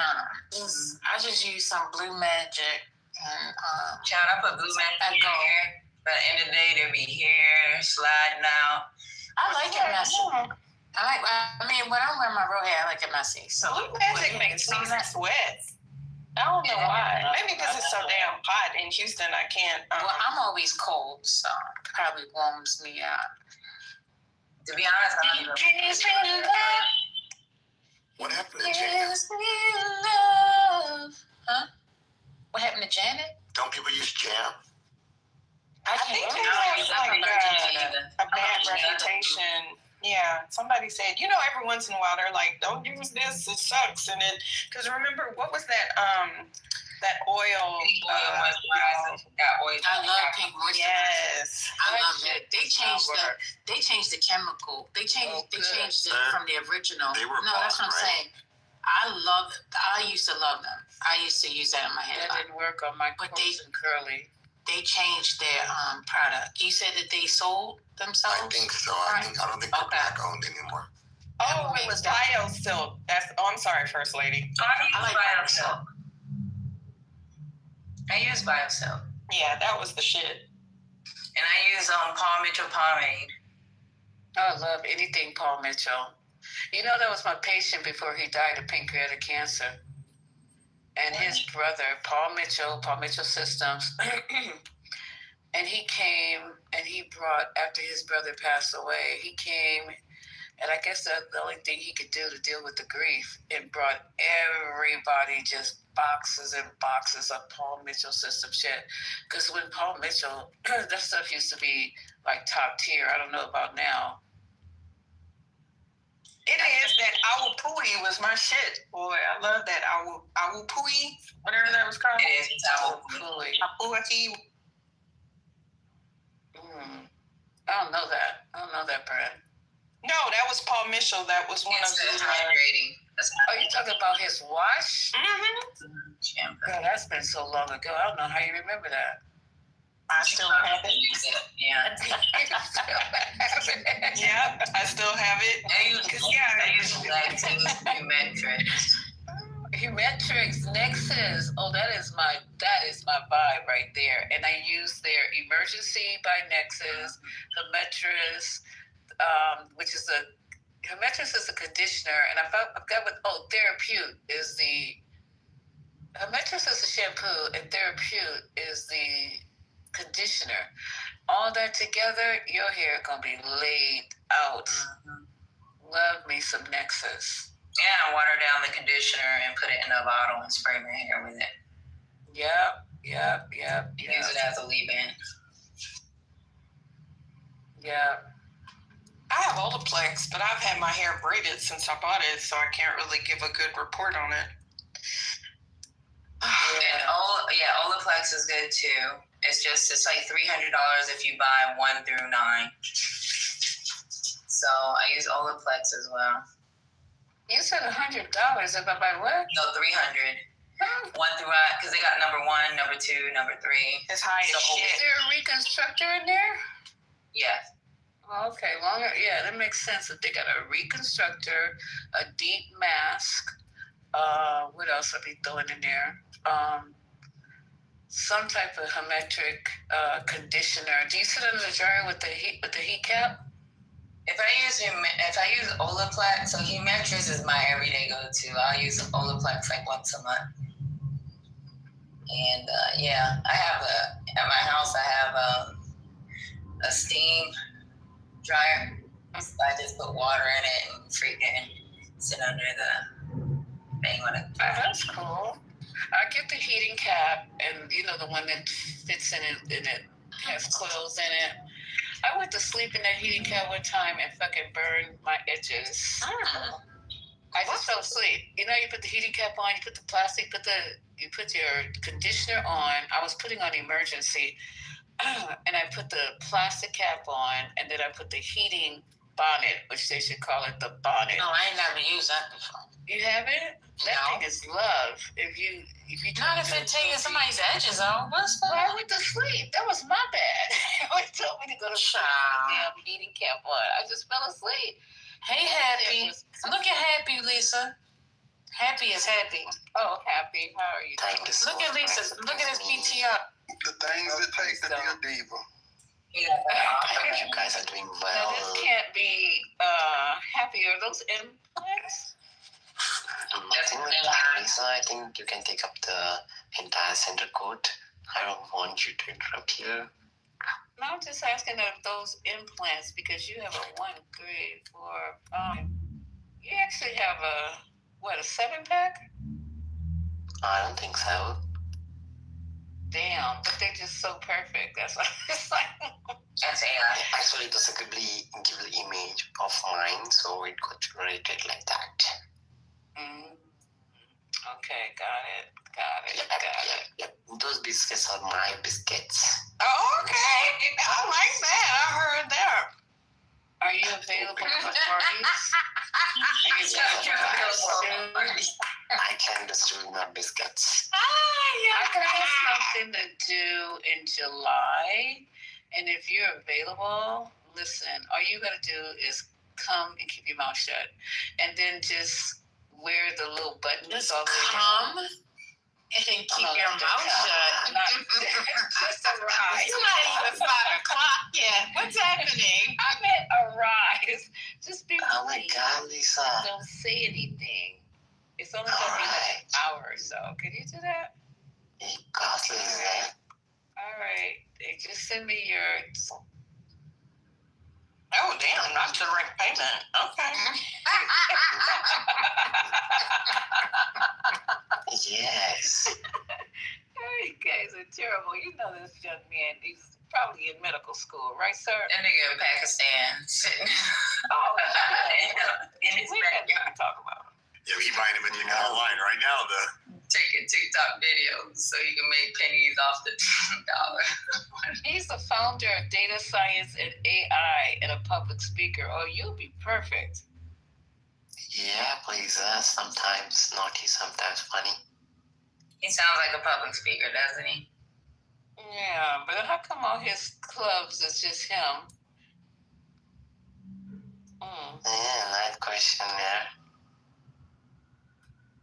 Nice question there. Spanish? You speak Spanish? No, Lisa, I don't speak Spanish. I speak English.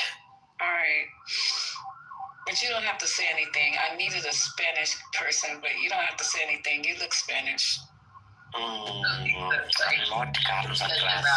Oh, Lord. Not to interrupt this, but did y'all see? So the White House has been on a posting tear on Instagram. Do y'all see that now, this latest one from Donald Trump? Is this, so now he's playing Halo. No. And yes, so he has something from GameStop. Like, is this not crazy? So it's just like, this is so embarrassing, y'all. So he's basically doing marketing for GameStop. Now I wonder how much they put into his bank account for that. So the White House is like an advertising agency for Instagram. You're talking about Donald Trump? Jesus Christ. Okay, Obama, but we don't want to see Donald Trump in some fake AI Halo suit like he is the president of the United States. And why is GameStop advertising on the official White House account? Like, seriously? So do I need to see how to run the ad for my Instagram? I bet if I send an email, they would tell me. This man gonna grift every single opportunity he can, and it's just like, oh my God. I hope people are doing the research on the legalities of it. Exactly. It's like what happened to so it's like nothing matters anymore. Like make America that child. I know this is the right space for it, but I'm just gonna continue to point it out. Yeah, because Elon Musk is the one who has power to try this. All right, I'm gonna go ahead and play State of the Union, the next speaker. Well, that makes sense. I appreciate it. Hey, thank you. I appreciate it. And President Trump commuted the sentence of George Santos. George Santos is here and will join me live next. Plus, why are Democrats looking over their shoulder at deep blue states? Well, tough questions for the Democratic Party chair about that ahead. Welcome back to State of the Union. President Trump saw a lot of people on Friday when he commuted the sentence of former Congressman Santos. Santos was 3 months into a 7-year sentence for wire fraud and aggravated identity theft. Here with me now is former Congressman George Santos. Thank you so much for being here. First, tell us about the conversation that you had with President Trump after he commuted your sentence. Thank you for having me, Dana. So, look, as far as having the conversation and its nature, I'll just leave it at the president was very kind, and it was a humbling experience to have the privilege of speaking to a sitting president of the United States.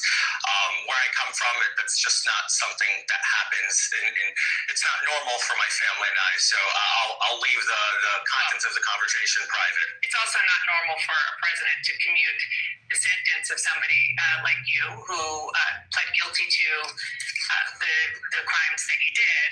So were you surprised that this happened? Did you expect the commutation? I had no expectations. I wasn't even aware until I learned it off of the chyron of mainstream media inside of the prison myself. I had just been released from segregated isolation after 41 days for absolute no valid reason other than retaliatory warden. So sorry, I learned it from the TV. Yeah, so that's incredible. You were standing in prison, you looked up at television, and that's where you saw that your sentence was commuted? More like I didn't see it. Other inmates saw it and called me over to see it. I was not in the room at the time, and then I made my way to see it. I called my family, and they told me it. But I was not aware. It was a surprise. I want to just read to you something that your fellow New York Republican, the Congressman Nick Lillo,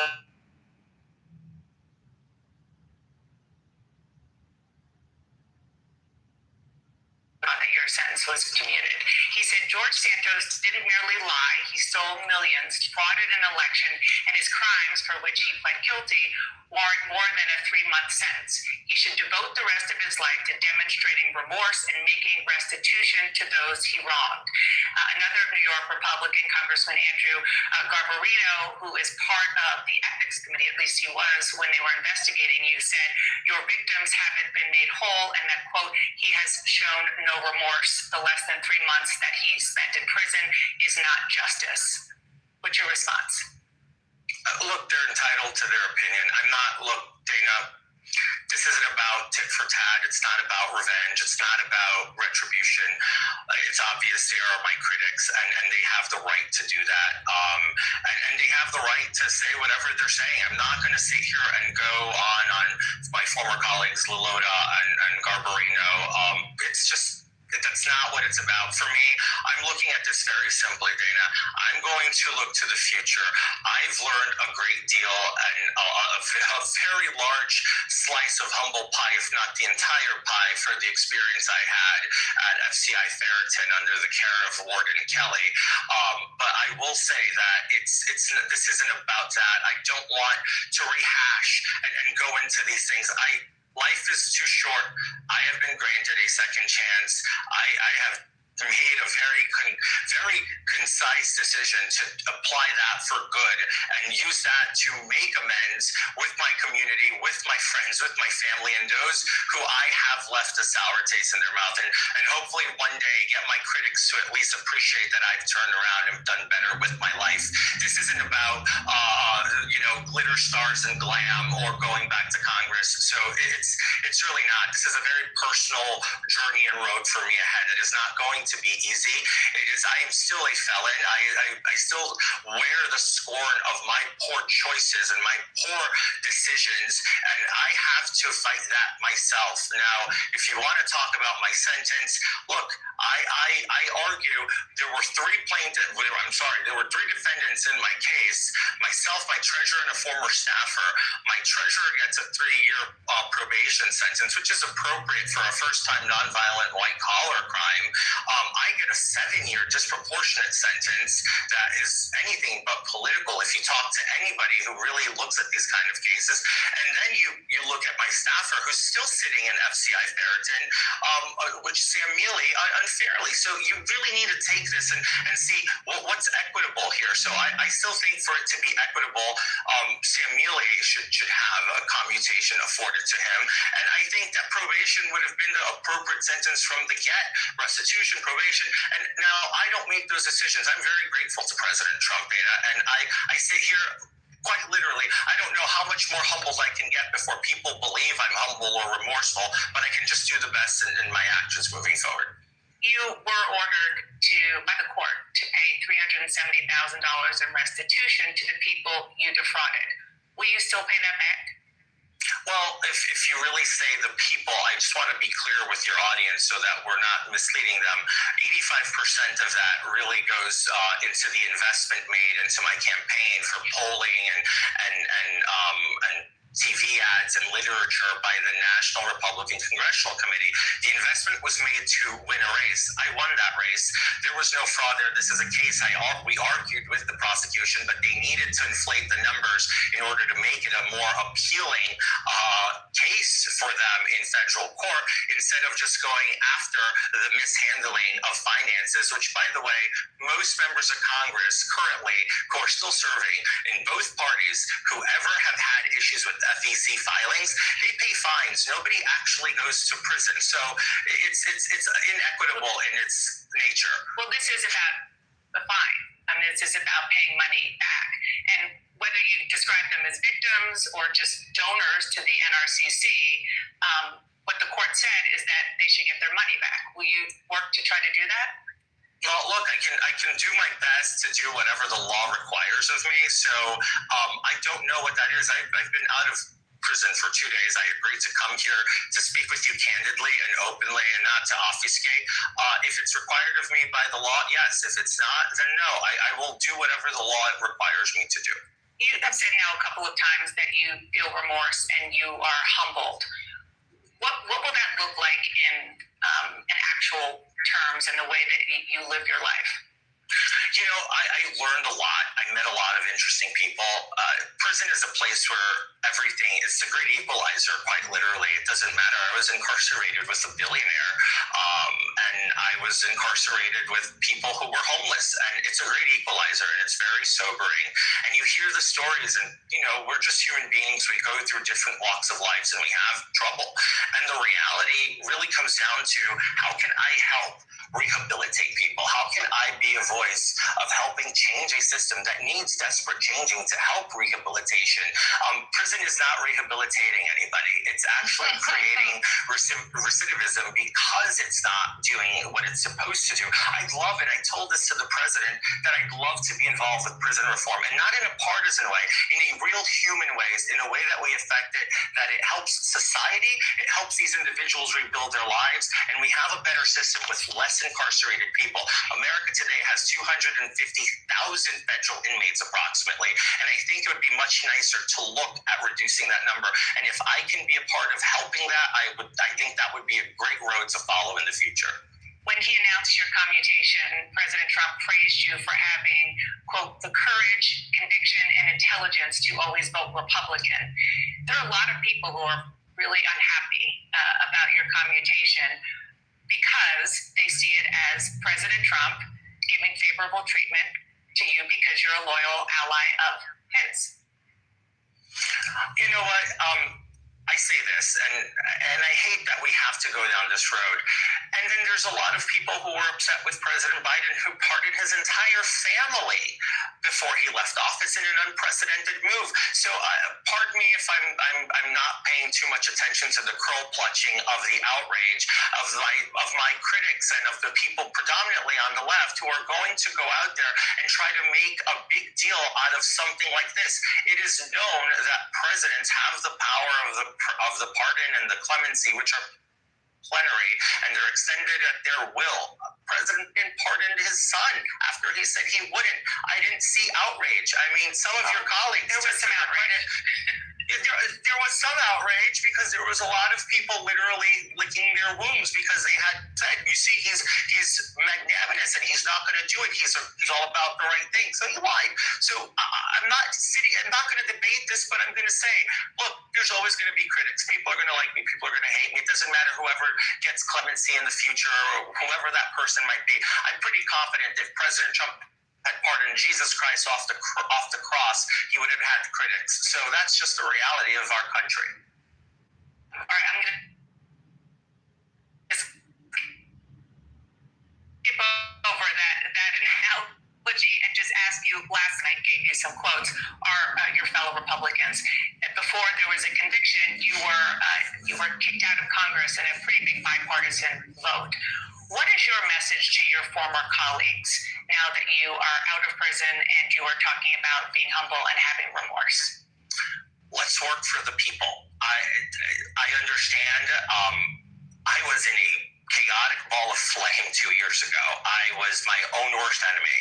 And I'm sorry. I'm sorry to the American people. I'm sorry to the people of the 3rd Congressional District of New York. I'm sorry to the leadership of the Republican Party who invested their time in me.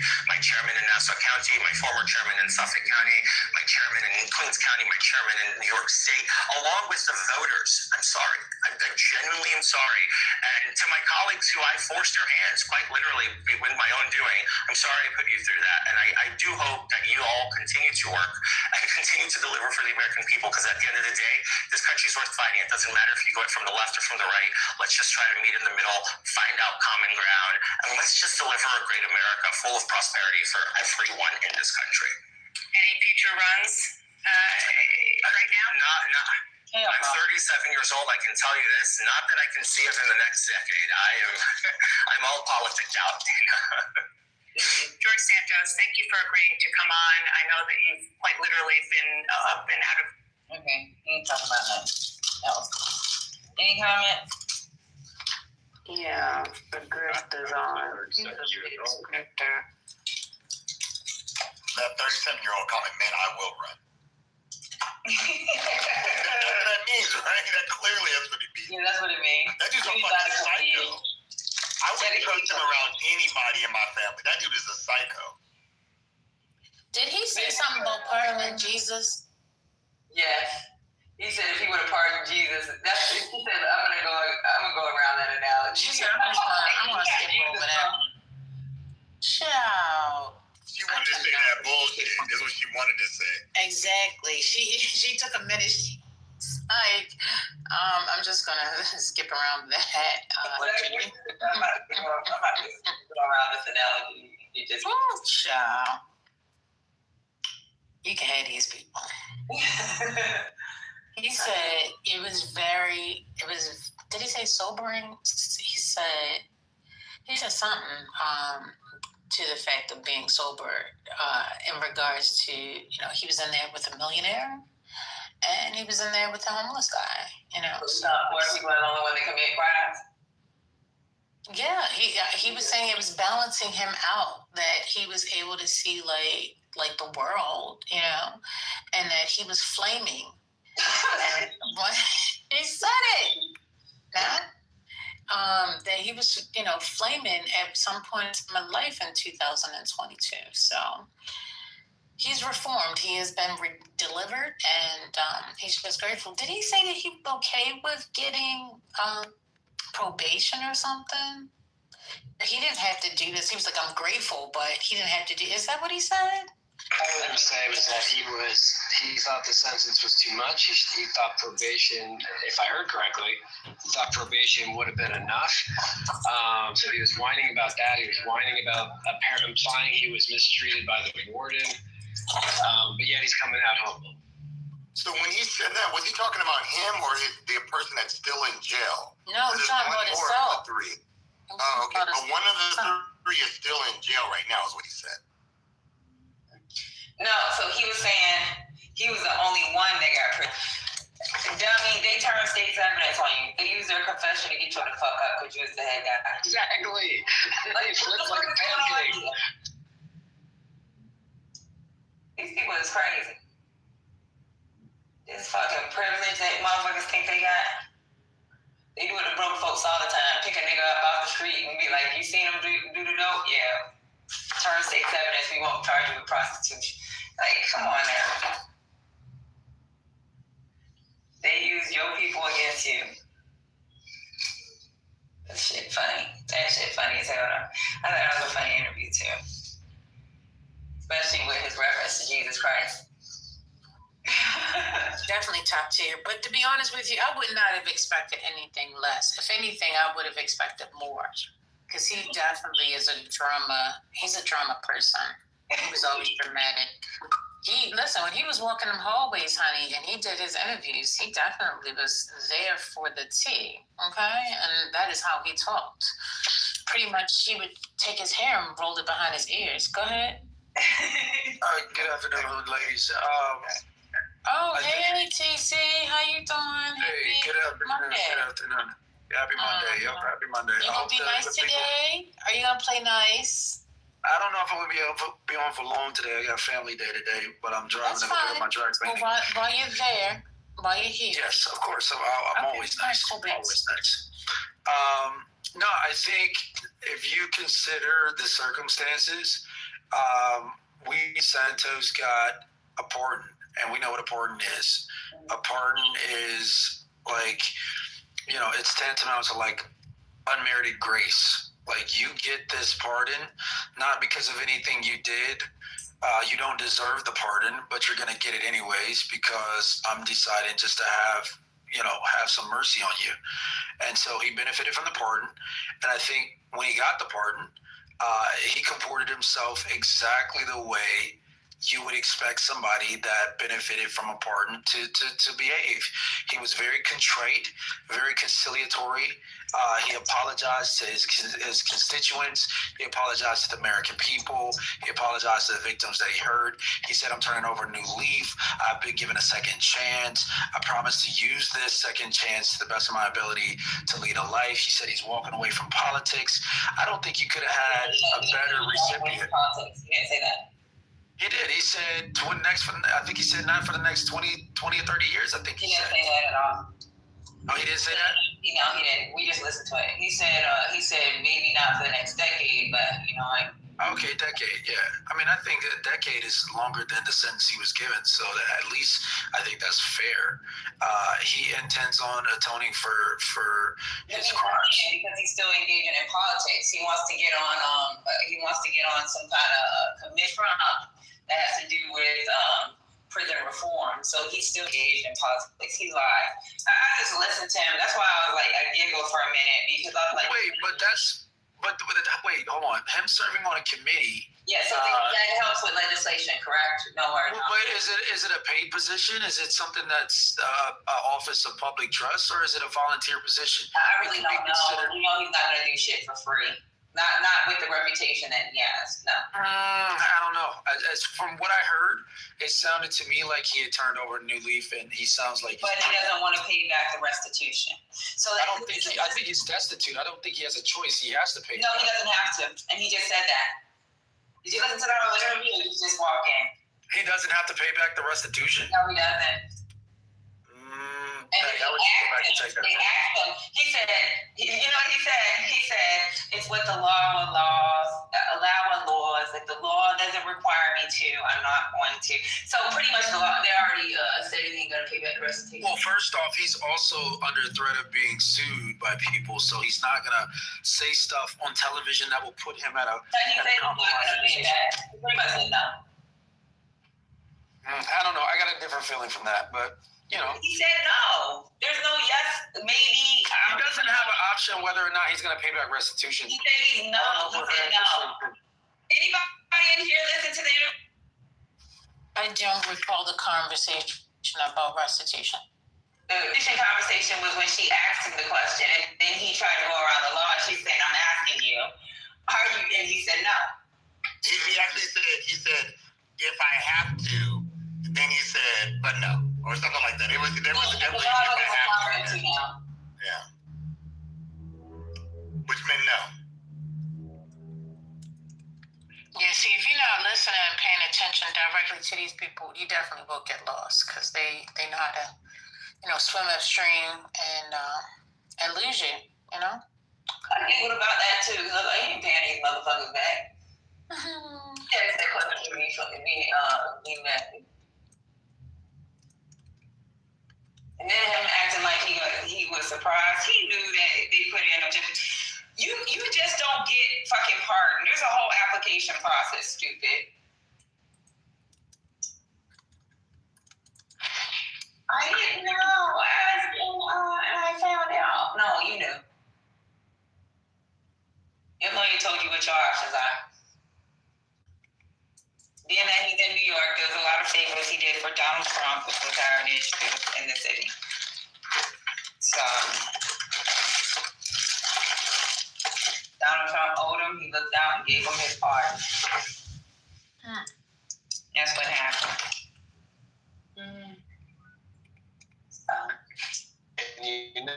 Nothing's for free with Trump, right?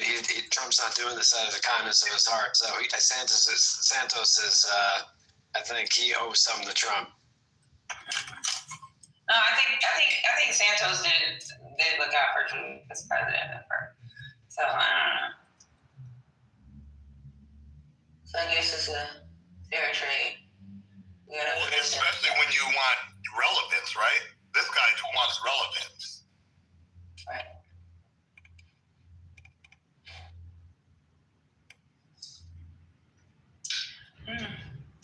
Any additional comments before I go to the next interview that she has? Or no? Okay. Go ahead and play. Only like less than an hour or so. Appreciate it. Appreciate your time. I appreciate you. Thank you very much for having me. Frustration with President Trump spills over as millions take to the streets across the U.S. The question is, why can't Democrats seem to harness that energy, or will they? We're going to talk about that with the chair of the Democratic Party next. Harness the power of a Bank OZK home equity loan.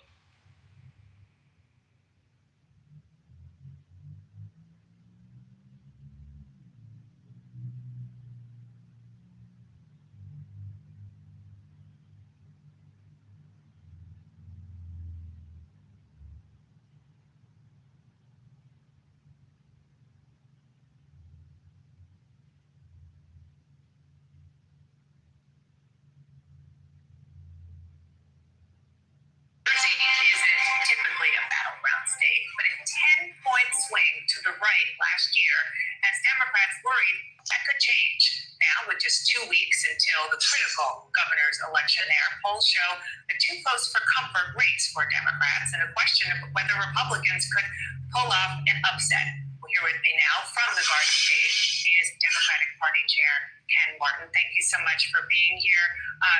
You're trying to sound the alarm bells. You did so in an interview this past week about New Jersey and that Democrats are vulnerable in that state. So the question is, what are you seeing there on the ground and why are you concerned? Well, look, Mikey Sherrill has run a terrific campaign, and she is going to win. There's great energy. I've been all throughout the state over these last 2 days, and I can tell you she's running the type of campaign that's actually resonating with voters at a time when people are worried about affordability, at a time when people are worried about rising costs and how they're going to actually live their lives. Mikey Sherrill is talking directly to those concerns as Jack Ciattarelli, her opponent, is actually giving Donald Trump an A grading and fully embracing a guy who's just cost the state 100,000 jobs by taking money away from the Gateway Tunnel.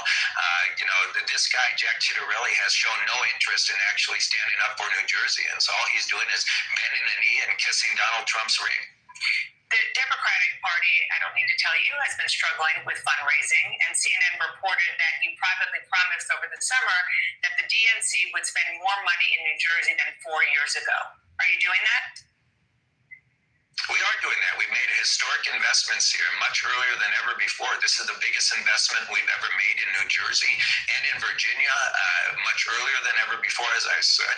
We're on the ground. We're helping these campaigns here up and down the ballot, not just Mikey's campaign. I was out door knocking with 2 legislative candidates yesterday in Burlington County, and I will tell you, again, there's great energy. And, fundraising is not going as poorly as you would suggest. We've raised a record amount of money in the first 8 months of the year, a historic amount of money. And most of what's driving that, Dana, is grassroots donations, the donations from the $5, $10, $15 a month donor who are energized, who are excited to support what we're doing.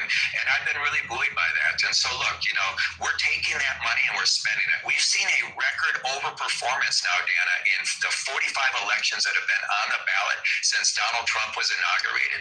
We have overperformed to the tune of about 16 percentage points on average, which is historic, which means there's wind at our back. And as a result, we're winning elections up and down the ballot. I mean, we just won a state in Pennsylvania, the plus 23% Trump district that had not elected a Democrat since the 1880s. We did the longest serving Republican mayor in the country in Omaha, Nebraska.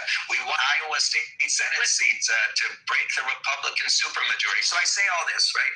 Democrats, if you're listening, don't hang your head. Wind is at our back. We've got the wind at our back. We've got great candidates like Mikey Sherrill and Abigail Spanberger who are running terrific campaigns, and we've got 2 weeks left to get the job done. Let's talk about the battle for control of the Senate and start with Maine. An oyster farmer, Graham Plattner, has captured a lot of early enthusiasm. He got an endorsement from people like Senator Bernie Sanders. CNN found deleted social media postings from about 5 years ago where Plattner called himself a communist, said rural white Americans, quote, actually are racist and stupid. Plattner is also apologizing for posts in 2013 minimizing sexual assault. Now, he does say at that time he was suffering from untreated PTSD from his combat deployments in Iraq and Afghanistan. As the party chair, do you think that those comments are disqualifying? I don't think they're disqualifying, but certainly they're not right. And I'm glad that he apologized for them. They're indefensible, they're hurtful, and they're offensive. The question, though, is I believe in second chances. I believe a lot of people say things at their most vulnerable times.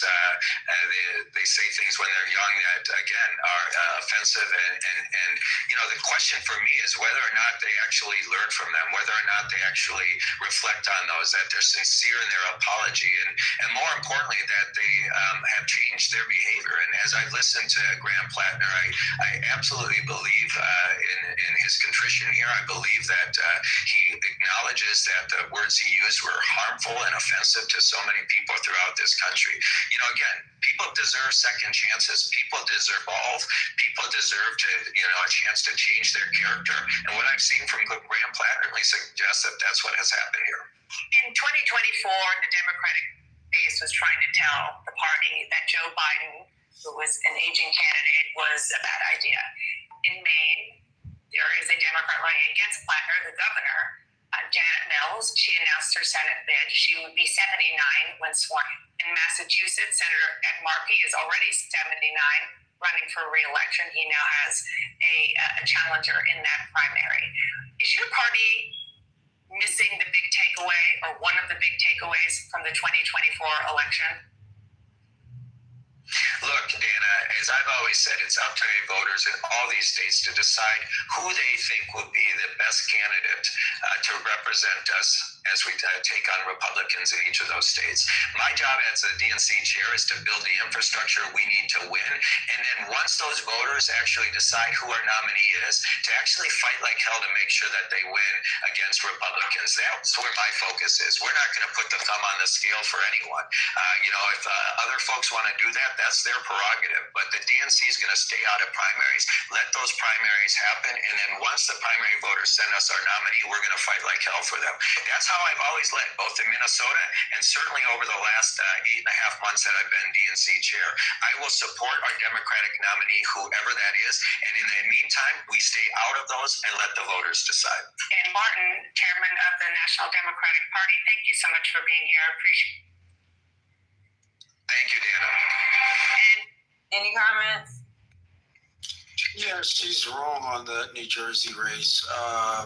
Chiarelli is closing in on the polls in New Jersey.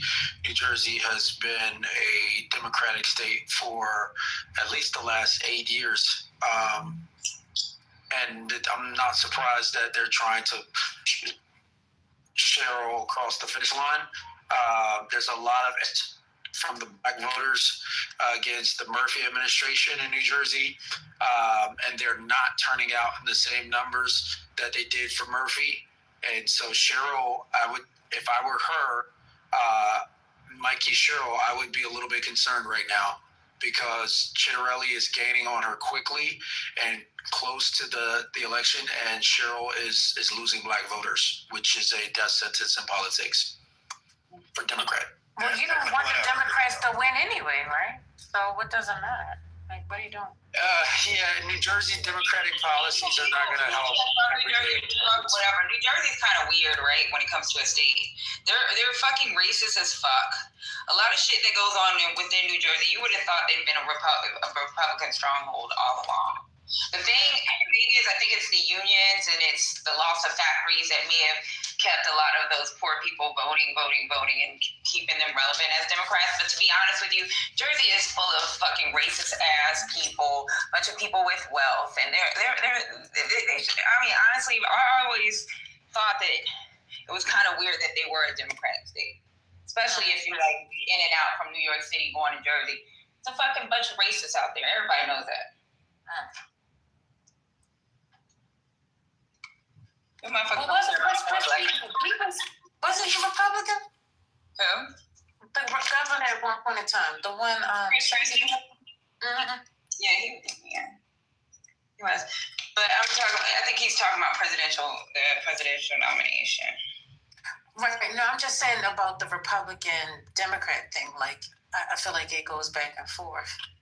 Well, New Jersey has a Democratic governor.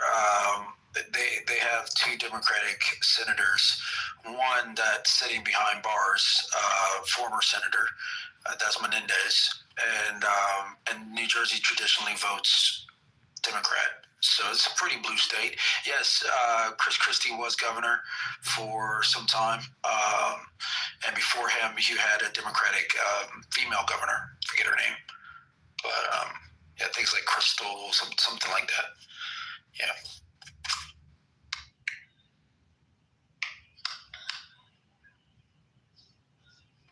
No, New Jersey is the race to watch. I mean, I think Spanberger has it in Virginia. Unfortunately, Earl's here. She can't pull it out. But in New Jersey, I think New Jersey is definitely going to be the race to watch in November. That's going to be an interesting one.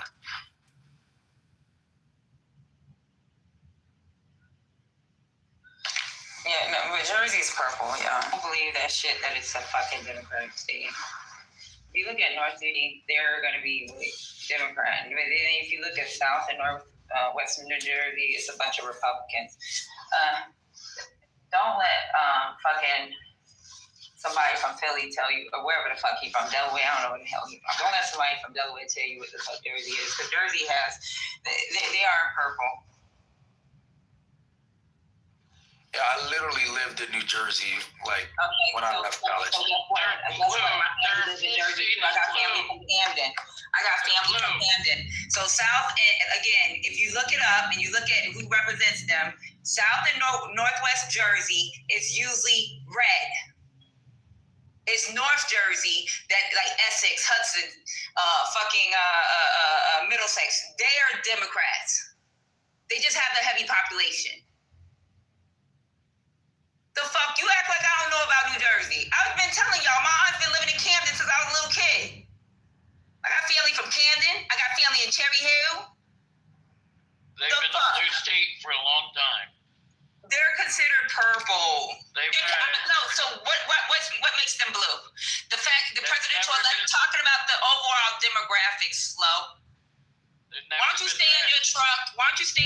truck and make sure you get some freight so that you can keep moving and pay your bills. How about you do that, Kusi? Patty, I've never said anything nasty We're about trying to make sure your bills get paid. Why don't you pay attention to your freight load and your freight load and the poundage, your 20,000 pounds that you have in that truck, and hope that you maintain a full trailer. How about you worry about that, Kusi? I got a full trailer. Okay, that's what I'm saying. You worry about that because the tonnage index don't look great for you, bro. The whole state's been blue forever. Okay. Well, for a long period of time. When's the last time the state's... Go to Kentucky with that shit. But go ahead, TC. True or not? Am I right or wrong? Yeah, there's red pockets definitely in North Jersey right. on the shore. Where are the blue pockets? The blue pockets is exactly where I stated, correct? Well, yeah, you have Central Jersey. Yeah, but here's what you're not. New Jersey is all fucking red. We know that. But then the population, that is what the population of fucking Middlesex, Hudson, as everybody lives in those areas in Essex. Those counties hold the majority of the population because that's where our urban areas are. But then if you look at fucking Monmouth or Ocean, if you look at South and Northwest New Jersey, it's fucking red as fucking hell. I mean, I'm not disputing that. What I'm saying is that's what I'm saying. No better. New Jersey has been voting blue presidentially for I don't know, God knows how much, how long. New Jersey has 2 blue senators for God knows how long, and the only time New Jersey oscillates is when it comes to governors. And then I think if you look back over 20 to 30 years, I could be wrong, but I think the Chris Christie administration will probably be the one out of the last 3 governor administrations that was Republican. Yeah, but what's been going on in Jersey, and you know this too, like New Jersey is probably one of the richest states in the U.S. With the rise of property taxes. So you know how New Yorkers have moved to Jersey because it's cheap over there, but their property taxes been getting high, and so has their housing prices. So a lot of those people, like Black and Latino people, they've been moving out of those areas. So like, when you're looking at places like Alpine, Princeton, Short Hill, where all the wealth is like, and then if you look at Camden, if we know what Camden looked like, most of y'all know what Camden looked like back in the day versus the Camden now. That's where the working class people were, and Patterson, working class people. The changes that's being made, and it's like a lot of these people are leaving, and a lot of people with more money are coming in. They said about New York City. So, yeah, it's blue. Well, a big thing that just happened in New Jersey is by county, we know it's a purple state. Governor Murphy passed a bill, which was probably one of the best things that happened in New Jersey. It became like Georgia, where they allow for these movie production companies to come in and shoot movies and get tax incentives for doing movies there. So the state of New Jersey has got a lot richer. But with that comes a heavy load on the working class and the lower class. And those are the base of the Democratic voters, and they're not happy with the Murphy administration. Right, and I agree with you on that, TC. That's why I said this truck driver needs to sit his ass down. You can't have an honest conversation with people that don't know what the fuck they're talking about.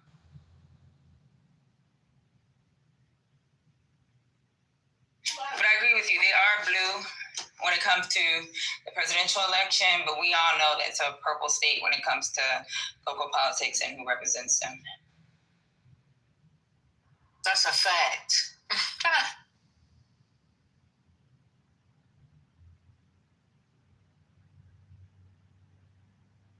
Who's on the queue? Who's on the queue? I can't see. I don't know that person. Did Lisa go to open up? I don't know how that.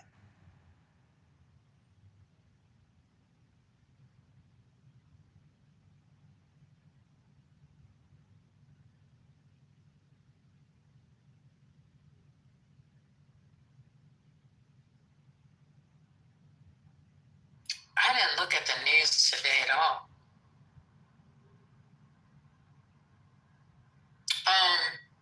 But Trump did land in China, right? He's there. You played something earlier today. What was that about again? Oh, trying to get the negotiation with China? Yeah, he said if Kim Jong-un will meet with him, he'd be willing to stay so he can meet with him. Ciao. Child, just put me on your books. You know I'm in town. What's going on? I can come see you, bro. Yo, I can fly through there.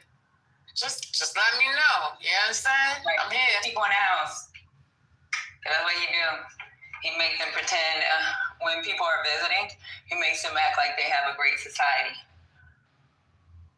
And then they have like hours that they're allowed to be outside. It's just weird. Well, whoever he did go see, they was dancing with him. He was out there dancing and stuff. They was cutting up. Did you see that? Oh. Trump. Yeah. Yeah. They was partying with Trump.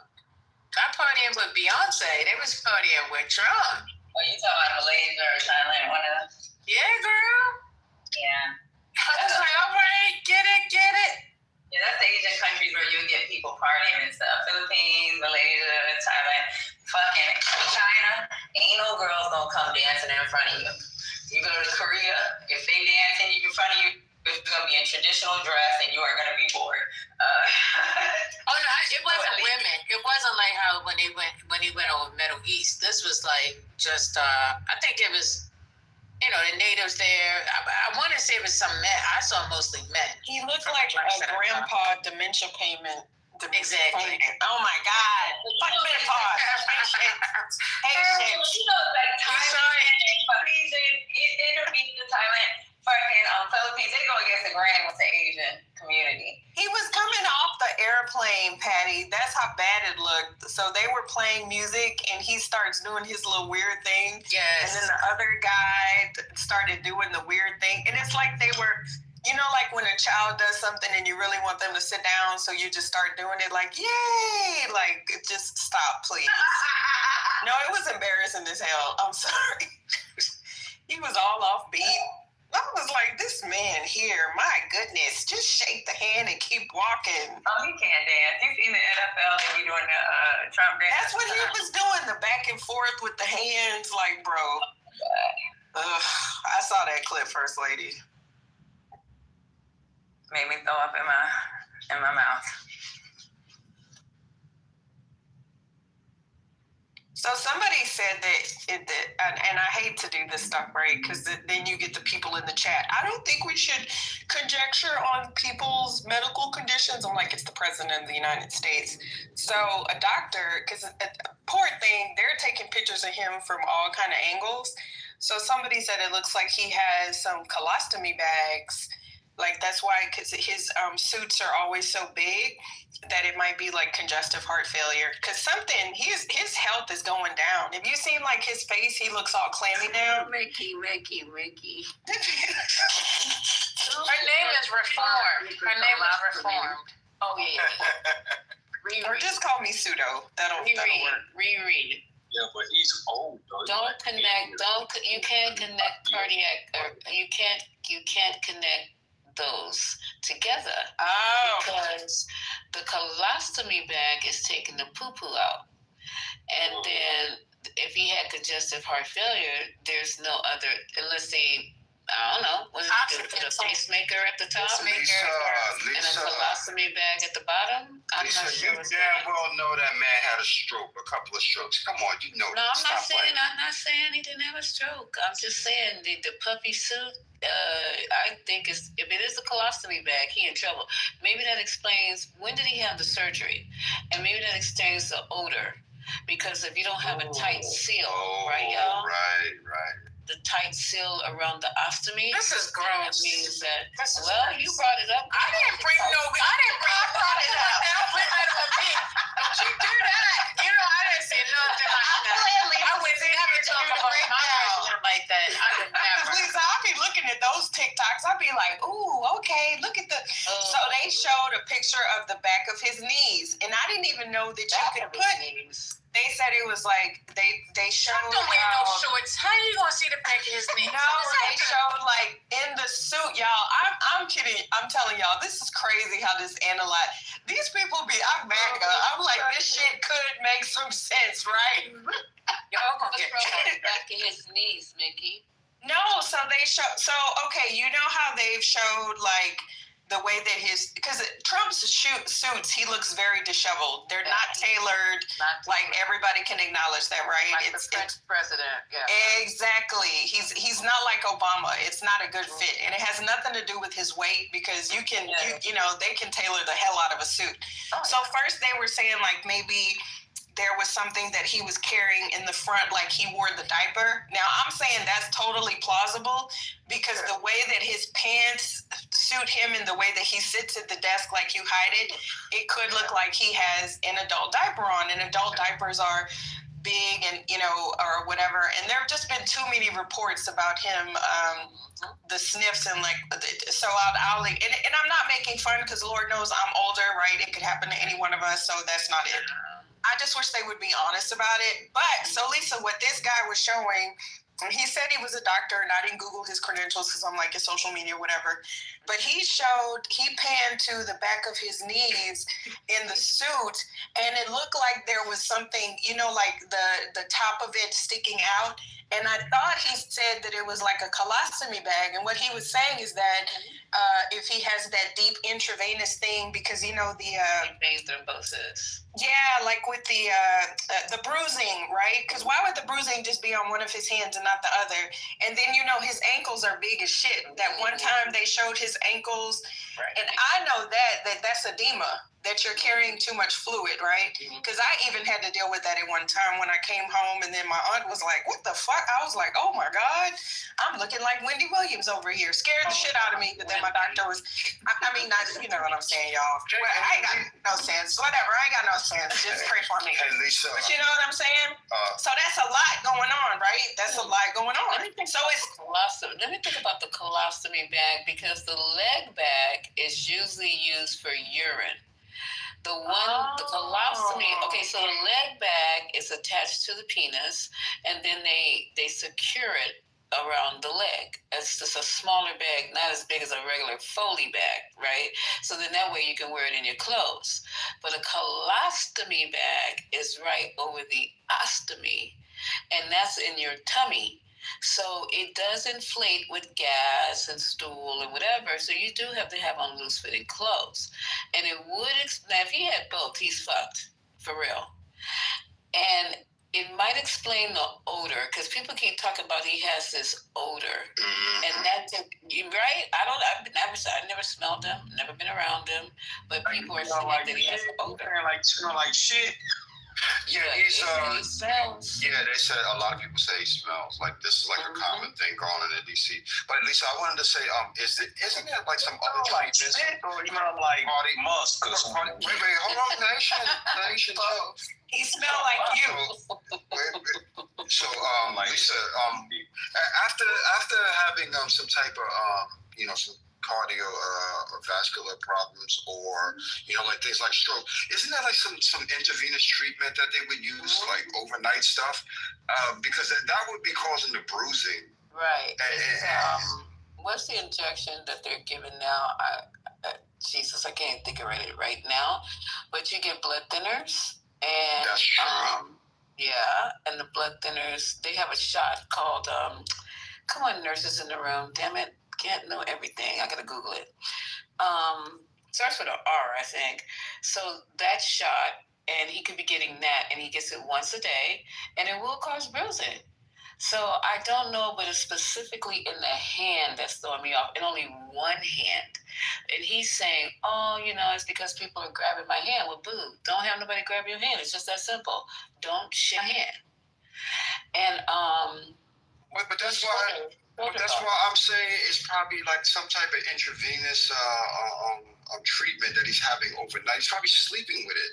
That's the worst place to put an IV for any type of treatment is in the hand. It's painful and it doesn't really last long, and you need your hand. So they try to use the AC, the intercubital, or somewhere along the forearm is a great place. And if he's constantly getting this, I don't know, get a PICC line where he can just have a PICC line, and then they don't have to keep sticking them, and they boopity boopity boo boo boo.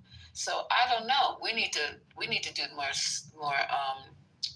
investigate. But he does have something going on. I agree, 150,000%. He got something going on.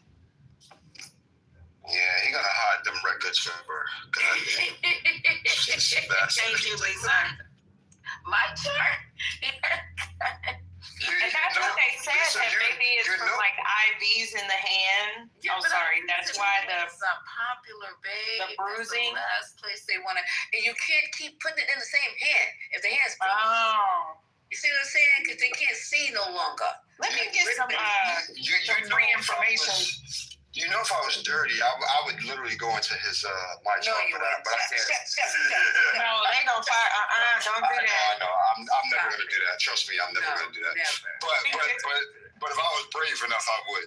But I'm not. Do you keep doing it? If you got all that going on, shouldn't that be more like to salute like the amount of drive he have, even though you may not agree with him if he's fucked us with all these medical No, issues? it's not, because it's fine. Jumping in.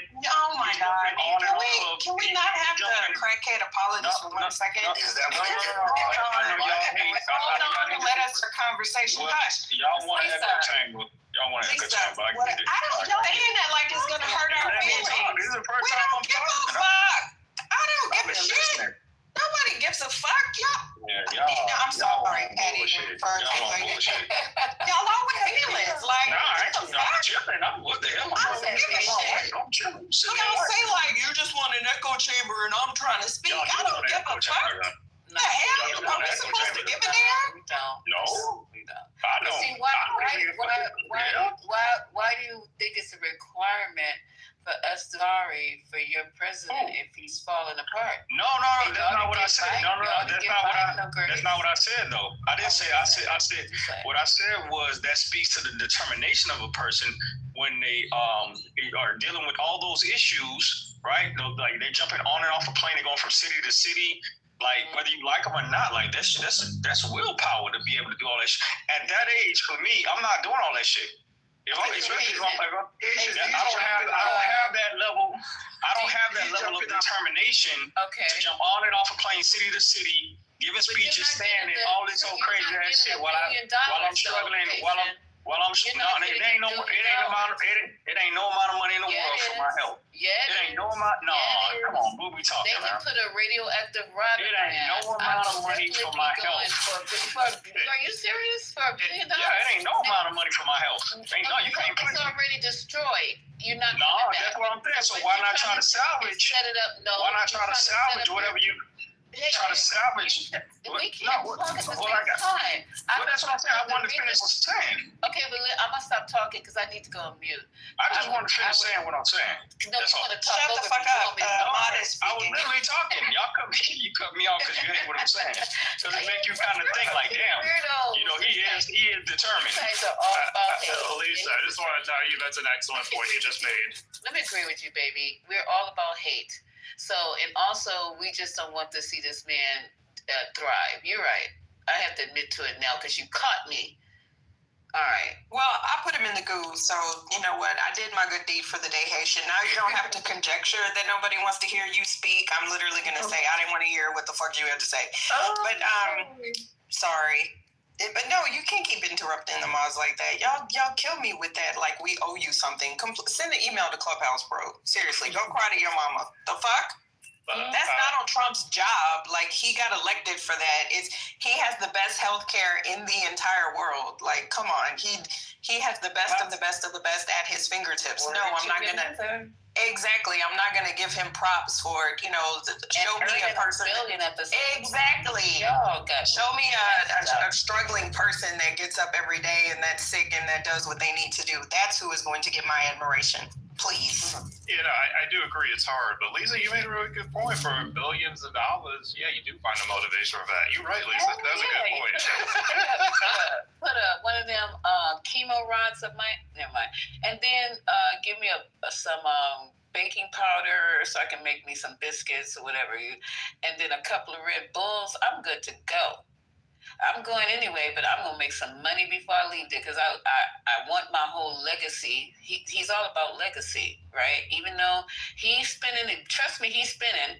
But the point is, his family is gonna be set. All them damn grandkids, daughter-in-laws, brothers, sons, and something's going on with Jared. He looking mighty shady at that meeting the other day, talking about, no, that wasn't him, that was El Normo. I said, El Normo, what you talking about? You gonna go over there, your people gonna go and rebuild Gaza? Nah, we just gonna occupy. I was like, woo, thank you for being honest. Thank you, sir, for being honest. They're not trying to rebuild Gaza, they want to occupy Gaza, so there you go. Okay, do y'all want some entertainment for the day? That Bree girl has still been back channeling me, y'all. So she's very, very hurt. Very, very hurt, Patty, that I made fun about her brows. So she's been sending me pictures. Okay, let me read it, y'all. Let me go, mute. Okay, I'm gonna read this to y'all. I'm not gonna post it. I already been kicked off the app once, so I'm not trying my luck again. All right, so this is what she sent me from yesterday. Okay, let's go. Let me tell you something, you wide neck ass big head bitch. Ain't nobody grew up in the, let me do her accent. Ain't nobody grew up in the motherfucking trailer park. I gave you the address to the home I grew up in, and if I get pissed off and I speak how I want to speak, bitch, I can do whatever the fuck I want to do. That is the pleasure of knowing how to code switch, you stupid wide neck, big bag, ugly ass bitch.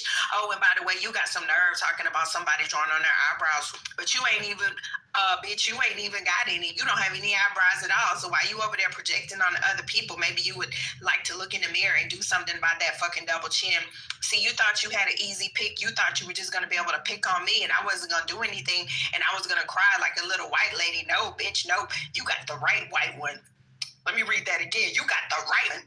You got the right white one, baby girl. Let me know when you're ready to go back and forth. And I know interruptions. Okay, all right. And then she posted a picture of a chubby young teenage white girl with some dogs in the country or in a park.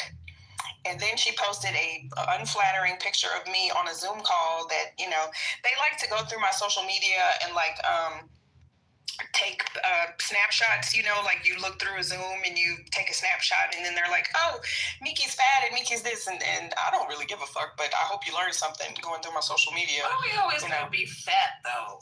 I know, that's what I'm saying. I'm literally at an angle and I'm like, okay, so, but, Miki, you think you got inspired going for your social at the same time? Yeah, that's what I'm saying. I'm like, you know what? I hope you, that's always my response. Did you learn something? And thank you for the social media engagement.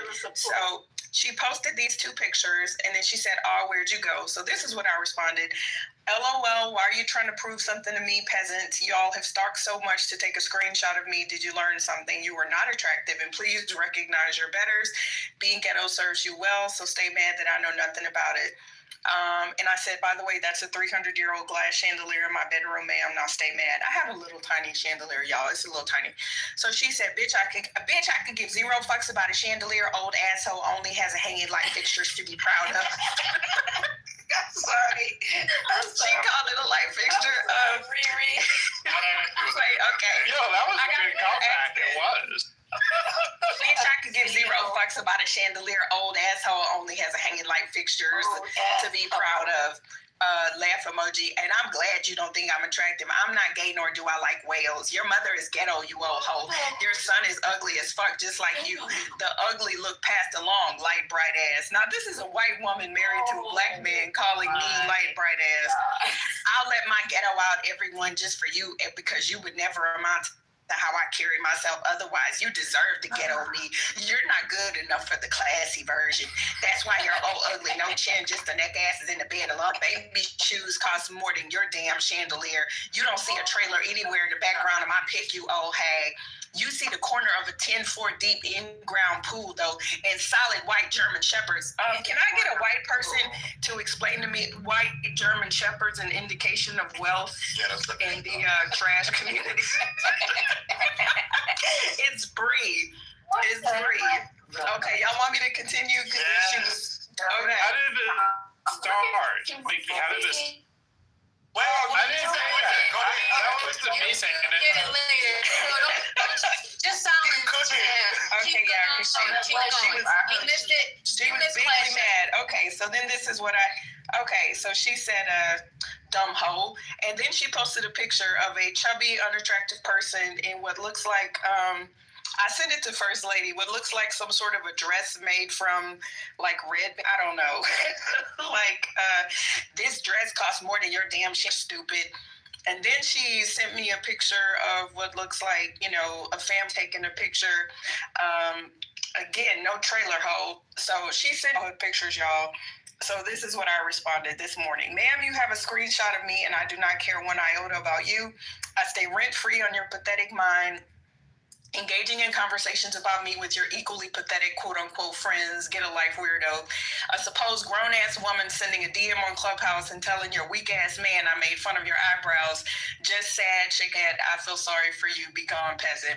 I said, girl, those pictures look cheap as sin. Who are you trying to convince because I don't give a fuck, get a life? Okay, so this is what she said, y'all. I haven't even read these yet. I do not talk about you, and I kept that picture because I knew, based off of your personality, that it would come in handy one day. You are a nobody, sir.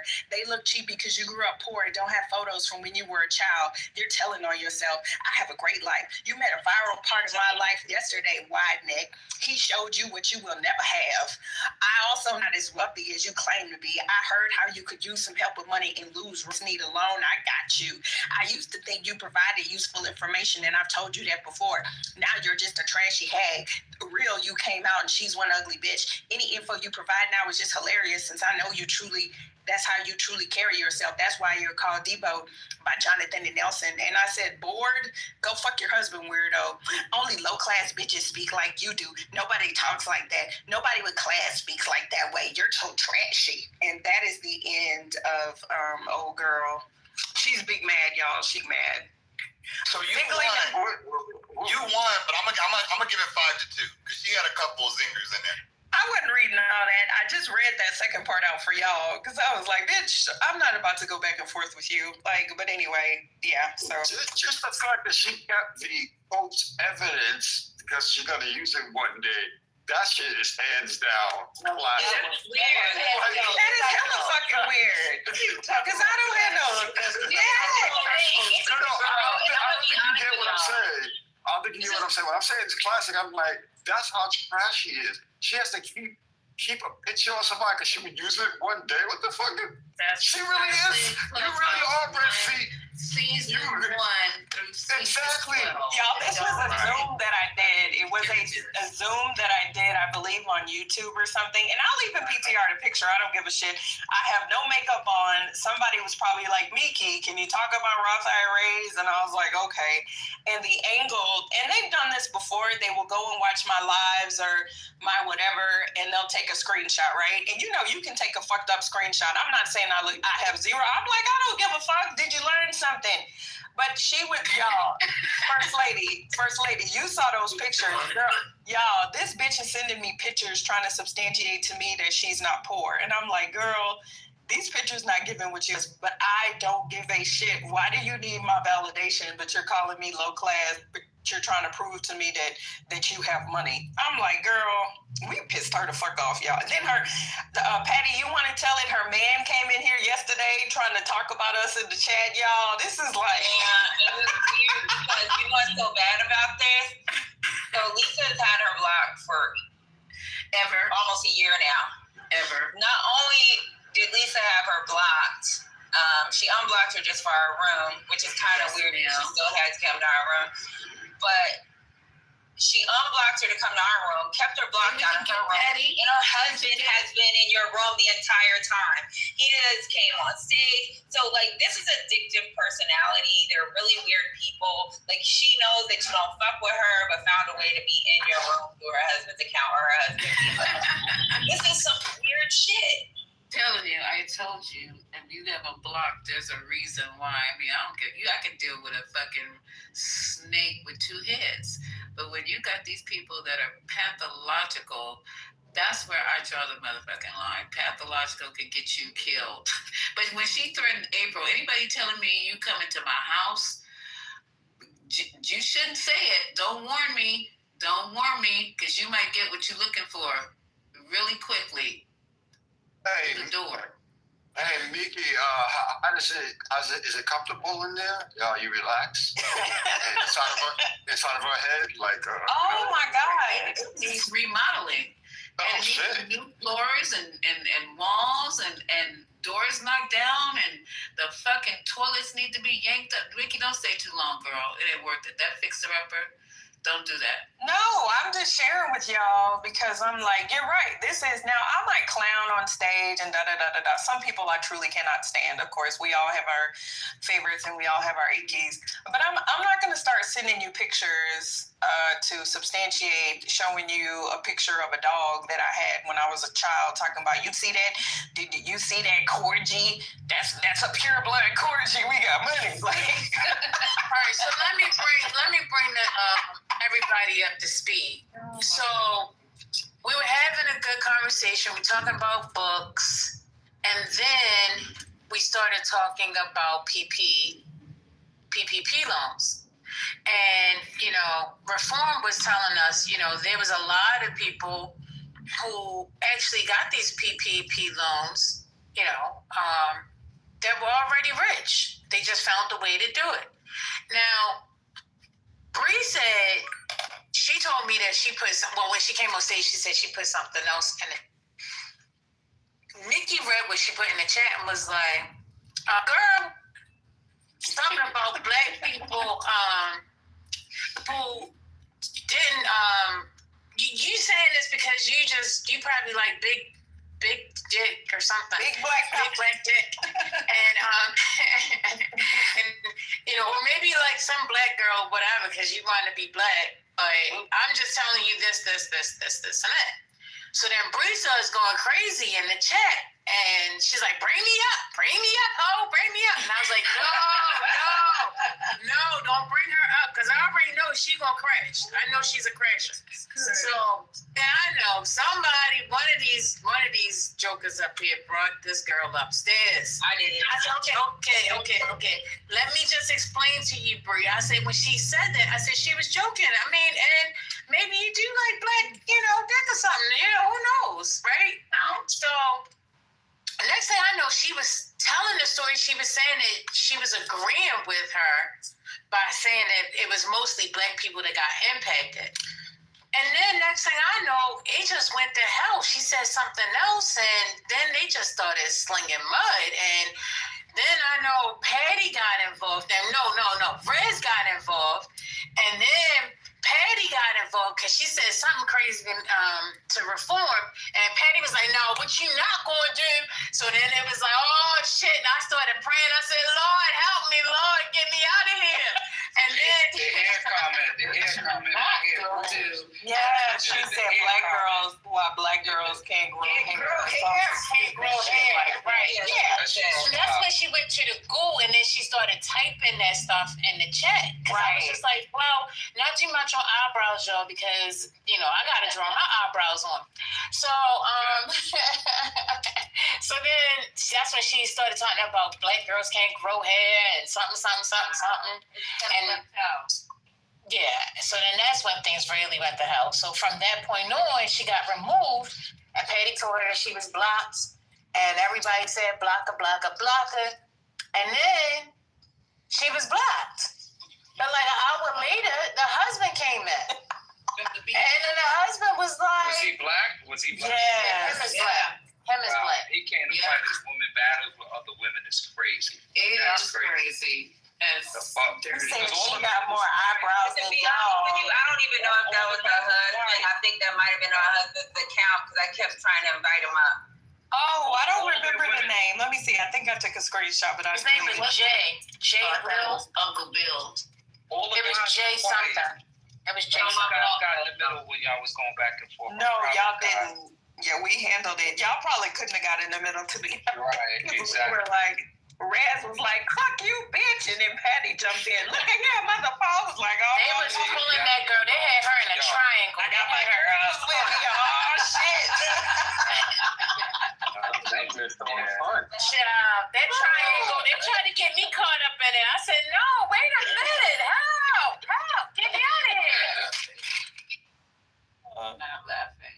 And then he tried to come in and say, "Yeah, y'all can't grow." Some stupid shit he was saying. And then we were like, "What are you talking about, black girls?" He said, "No, I'm not talking about black girls. I'm talking about Patty." We said, "Nigga, Patty is black, you stupid ass." It was just crackheadish, just crack. And then she texted me cheap ass childhood pictures trying to convince me that her ass ain't poor. And she did not accomplish such with the picture she sent. But anyway, I just had to let y'all know, just a little fun. These people are crazy as hell. JP Baller, that's it. It's at basketball4L. Let me see if I can find it. So he's a basketball player? He is not given basketball player, but you know. He looks about 5'10". How's that doing? Not too much on 5'10". What the hell? You can play ball. You can play ball at any height. Yeah, you can play ball. Not any height, Rob. But you're not Iverson's son. 5'10", yeah, 5'10". You're not Iverson's son. Sit down. Can't do nothing at 5'10" on the court unless you Iverson. Yeah. Okay, I'm gonna put it in here. Cause I was like, bro, That's who weird. the hell are You had her blocked for a year. I thought it was whole time. Y'all don't be listening now. You clubhouse people are crazy. Patty, you in the Matrix? Yeah, I was.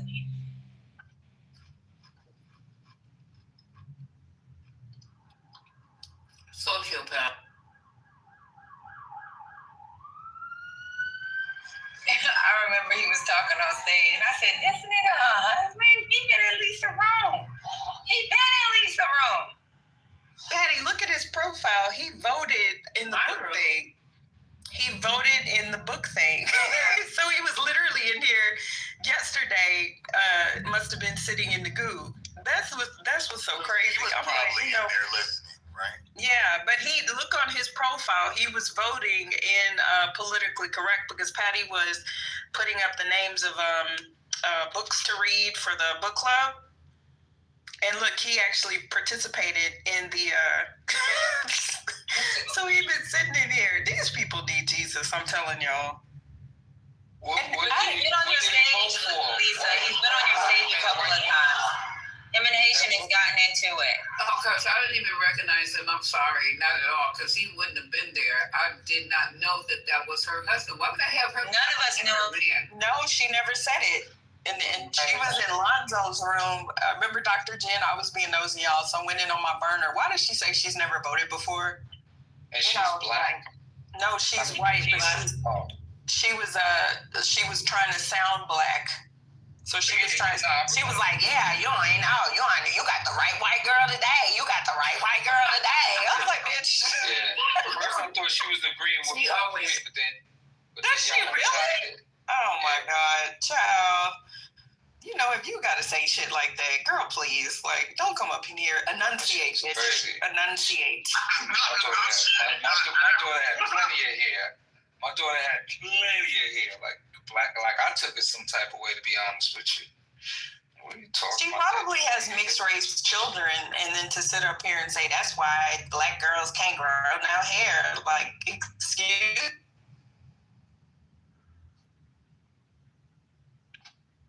She probably don't know how to take care of their hair.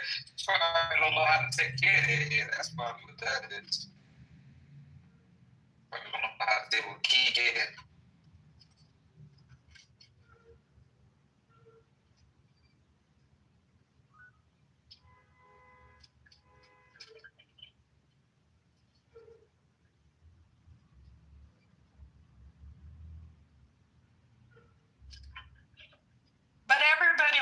extensions though. That's the thing. Like white people call it extensions, and black people call it.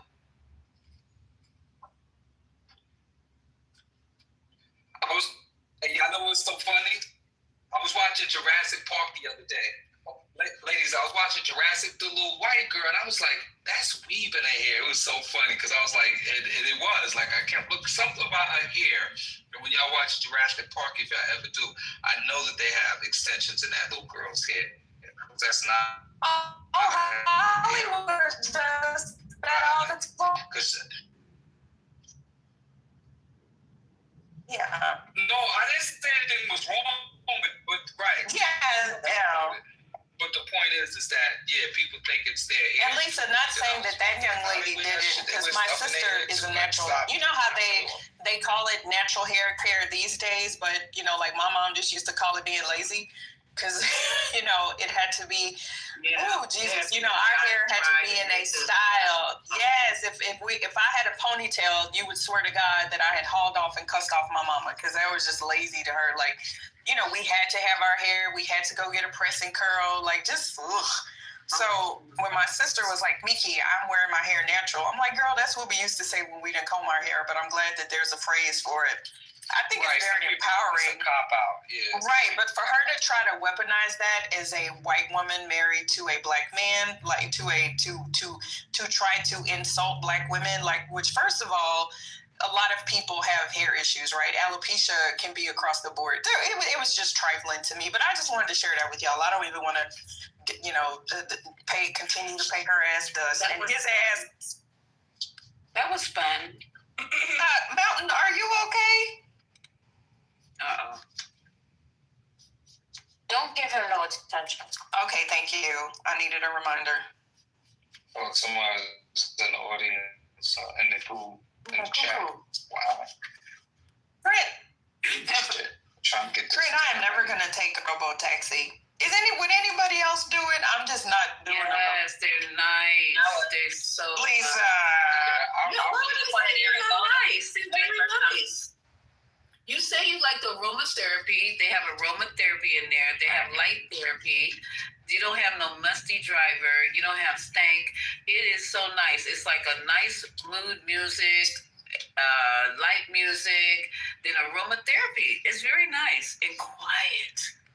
What if the robot go crazy? You can sing, you can cry. You have all that solo time, no texting and driving, no driving. Just put your head back and relax. Close your eyes. Surprisingly, I liked it too. I enjoyed it. Wasn't bad. Really? Is it cheaper? Nope. Oh, it's about it depends on if it's like peak hours or not, but it usually it's a little bit more. But sometimes it's around the same time. Just depends if it's like spike pricing. There's but they also always more in they have San Francisco. limited. Somebody talking about. Yeah. But they have limited number of vehicles though. That's where they're still hurting. Well, no, they've also introduced a different type of vehicle in the city. It looks like a little minibus. Like you're sitting. Have you seen that? That's a ZooX. That's Amazon. Oh, so nice. The ZooX is a level 5. It doesn't have a steering wheel.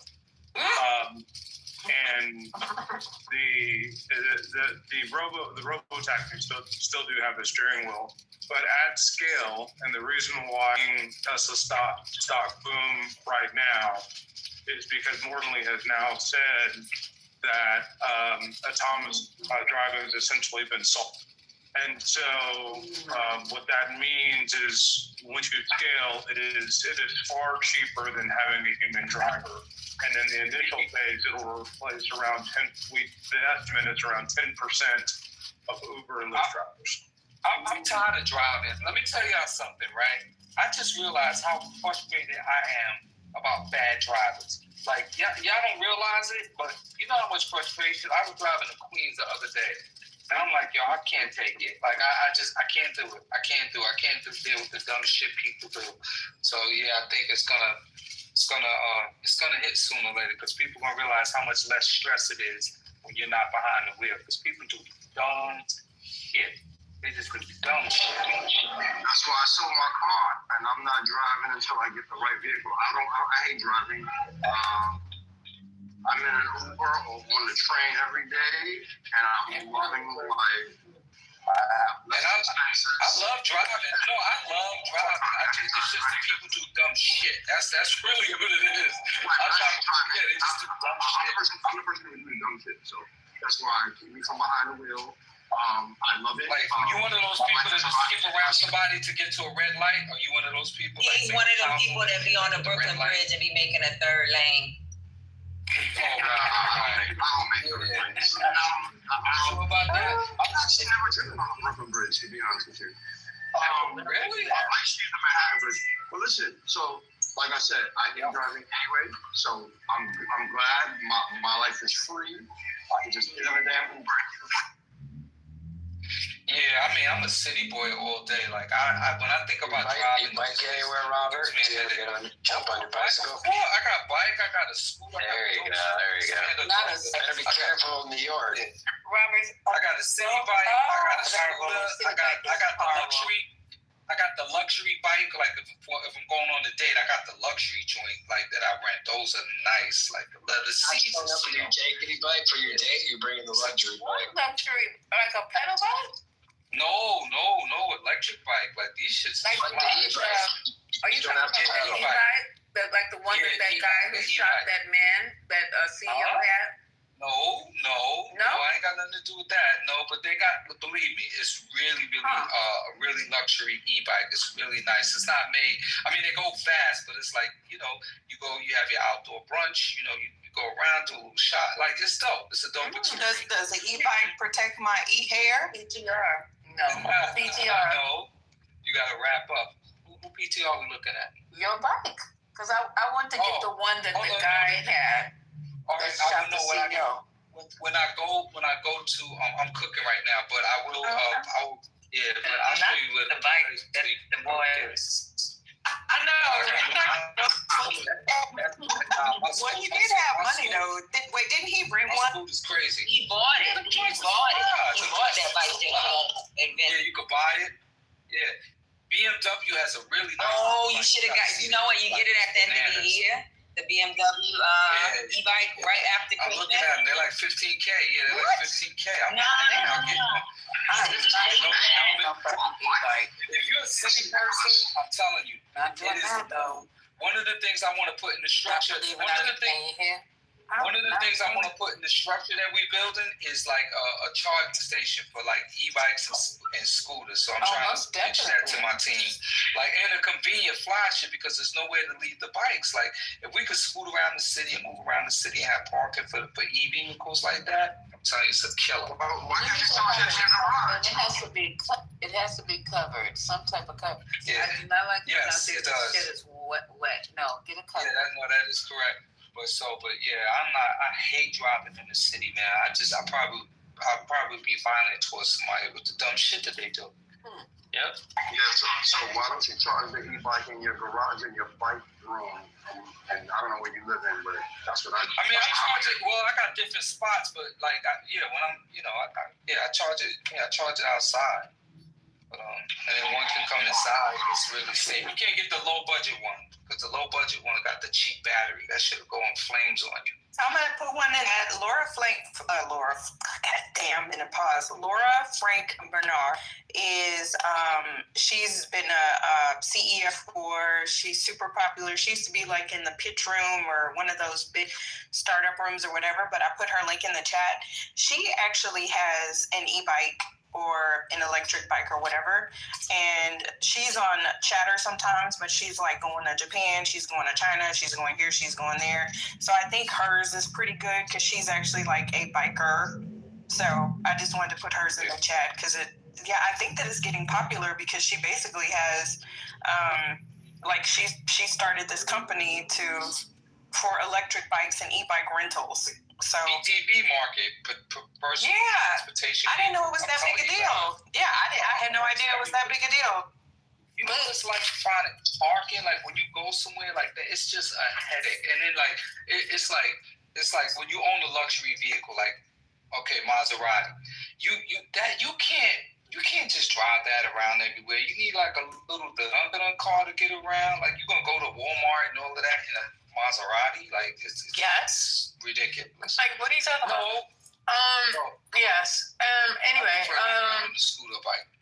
So y'all let Trent take y'all into the abyss. But Alan just put something in here talking about the news update that the Democrats just blinked. Dem senators suggest shutdown could end if GOP offers $20 billion to relieve the pressure. What you talking about, Alan? Yeah, they're doing that percentage shit. We talked about this earlier.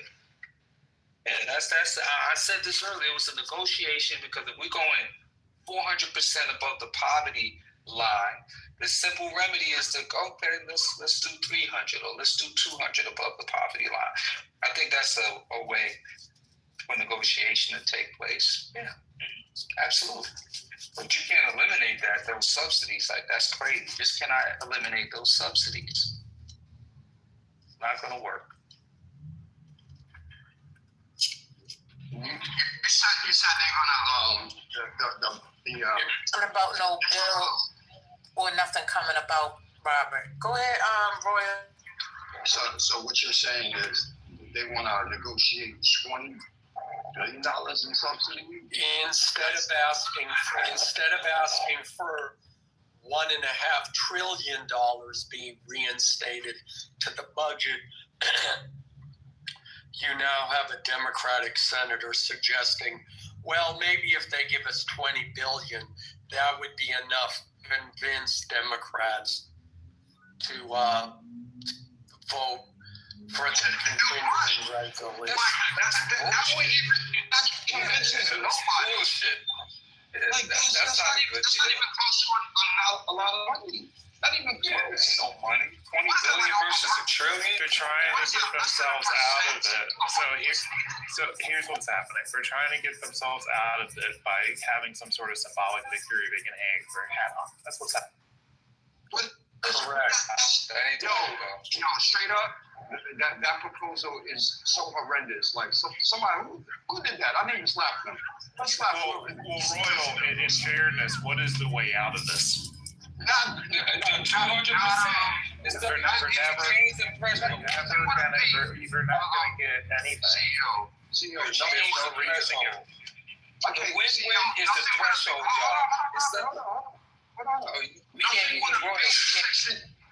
Nothing would should be suggested. It should always be whatever they took away, they need to put it back. If they're not putting that back, then we're not talking. Like, what is going on? Well, yeah, but they'll just not talk. They're not going to negotiate. Like, what, like, ever. Like, like, this could go 60 days. He didn't say we. He said they're never going to negotiate. What are you talking about? I thought I heard him say we. All right, cool. Yeah, but that was what I was saying this weekend, CEO. I was like, what's the process forward?